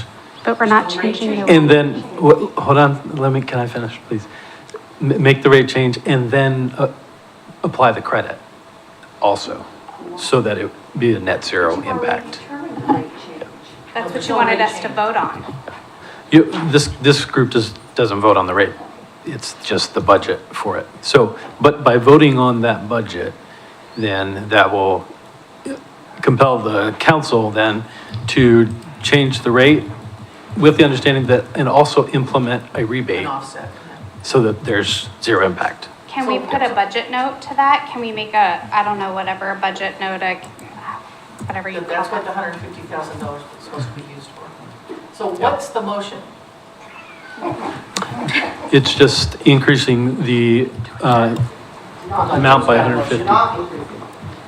It's, Increasing. ARPA funds moved into Right. the water But fund. what's the, give me the motion, Joe. I would say, and I'm looking to, actually, I'll defer to Tim, because he can tell you exactly what the motion needs to be. Mr. Wood. Sure, if I were to make the motion, I would say I would increase the transfers in from the ARPA fund by $150,000. I would reduce water sales by $75,000, which is the 24-25 rate impact. So moved. Second. But Don't we have to get rid of the other motion that's out there? We did. I was No. No, we didn't. Oh, I withdraw my previous motion and substitute it for this motion. And I would like you to say it again, please, and thank you. Absolutely. So if I were to make the motion, I would say let's increase the transfers in from the ARPA funds by $150,000. I would also say reduce the water sales by $75,000, which is the 24-25 fiscal year impact from the rate increase. All with a 0 rate increase for the residents of Keizer. Is that correct? That is correct. So moved. Second. So I have a motion and I second. Discussion, Counselor Starr. Okay. I just want to confirm my understanding or clarify or restate the intention and make sure that we have it right. So you presented us with a budget that included a 4% increase in the water rate, right? So we have that. We then just made a motion to take $150,000 from ARPA, put it into the water rate with the expectation or intent, the intent that the council will, when they adopt the budget, will direct that 75,000 for 24-25 to be applied as a credit to the accounts so that it nets out at a 0 increase.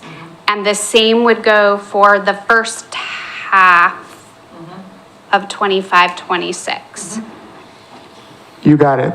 You got it. Wow. But Mayor the- Clark. 11 o'clock and you got it. Mr. Chair, can I move the previous question? Mayor Clark. there's I did mention that there's another budgetary impact, and that's on the non-departmental resources, page 136, line 17, water sales assessments, that will decrease. I don't know by exactly how much, but we need to, that will have to be changed in the final budget. Although Mr. Wood is doing the calculation now, but we may have to reopen that fund to make that adjustment. Can we address that in council though? I don't know. Counselor Reed. We've almost lost the will to live. Counselor Reed. Thank you, Mr. Chair. I have two questions, or question and comment. So, how much is it going to cost in clerical man hours or whatever to do whatever credit this is? Automated. Is it going to counteract any kind of benefit this motion might convey? Because it will increase costs. It's, to do a credit, that's a clerical issue. So I assume it will increase costs. Is that a correct assumption? Isn't it just programmed? It's just in these line items. Now, this would be showing up on bills. Yeah. Mr. Wood. That's, Oh, really? Why do we need to do that? I mean, if we're imposing a Mr. Wood. fee every other month, how can't we program it to do a credit?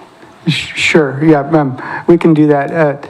It's going to be similar setup. We have some discounts for, say, low-income residents. We'll just mimic that code. The hard part is making sure that we apply it to all the appropriate accounts. So yeah, there's going to be some staff work to this. I'm trying to remember back when we did add the police park fees. I want to say it was probably 3 to 4 days worth of staff time.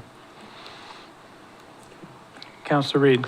thank you. So I will not be supporting this motion because it's just kicking these costs down the road, and whatever, minor savings that we might have for this year, they're going to be compounded for future years, and I don't think it's a fiscally responsible thing to kick those charges down the road with very little return. Counselor Cross. Thank you. Well, I think I'm very fiscally responsible for the residents of Keizer, so I'm ready to vote. One thing, Okay, call the question. Wait, The thing is, it's not going to be something we have to make up, because they're going to charge the 4%, and then they'll do the next, whatever they do next year. So it will be on there. We're just using money from another bucket to give it back to our citizens.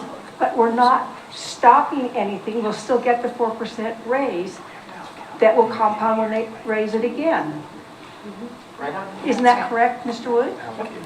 Our residents will see an 8% increase next year, 8.2% next year. Why? If they're getting no, 4% because this they year? won't see the credit.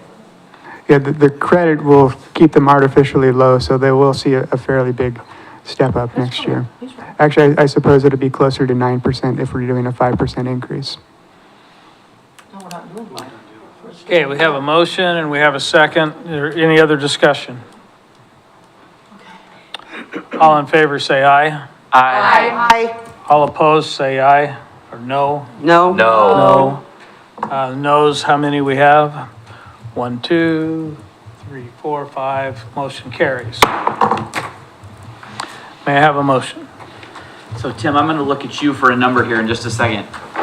So, Councilor, Mayor Clark has another proposal. Are we, not tonight? That's a policy proposal. Not tonight. Yes, thank you, Mr. Thompson, you are correct. It's a policy proposal, and due to the lateness of the hour and that it be for council consideration, it will come up at another time. Okay. Mr. Chair, I move we approve the water fund as amended. I second. We have a motion and we have a second. Any discussion? All in favor, say aye. Aye. Any opposed? No. Motion carries. Mr. Chair, I move we approve the water facility replacement fund as presented. I second that. Can't. Why? We did, the money's all the same. The exact same amount of money is going in, it's just coming from ARPA and rates, not just Correct. rates. Correct. He's correct. Okay, okay, Mr. Brown says it's right. Okay, thank you. Okay, I have a motion. Do I have a second? Second. Any discussion? All in favor, say aye. Aye. Any opposed, say nay. Motion passes. I have a motion. This is the part where I'm gonna need Tim's help. Mr. Chair, I move the Budget Committee for the City of Keizer approve the budget for the 2024 fiscal year in the amount of, I would say as amended, as we have done in the past. so I move that the Keizer Budget Committee approve the budget for the 2024 fiscal year as amended. I second. Correct. Okay. I have a motion and I have a second. Discussion, Counselor Reed. So do we need to fix the non-departmental resources now that that is different?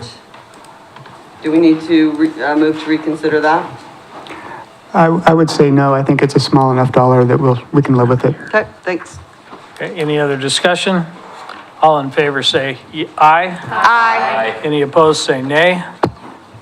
Motion passes. May I have a motion? Mr. Chair, I move to approve the fiscal year 2024-2025 property tax rate to be assessed, that the Budget Committee of the City of Keizer approve the full permanent rate of $2.0838 per 1,000 of assessed value on the tax rolls for the City of Keizer for the fiscal year 2024-2025. Seconded. I have a motion and a second. Any discussion? All in favor say aye. Aye. Any opposed say nay. Motion passes. Now, since I have you all here, I have a couple things I'd like to talk about. I move we adjourn. Hallelujah. Hang on every word.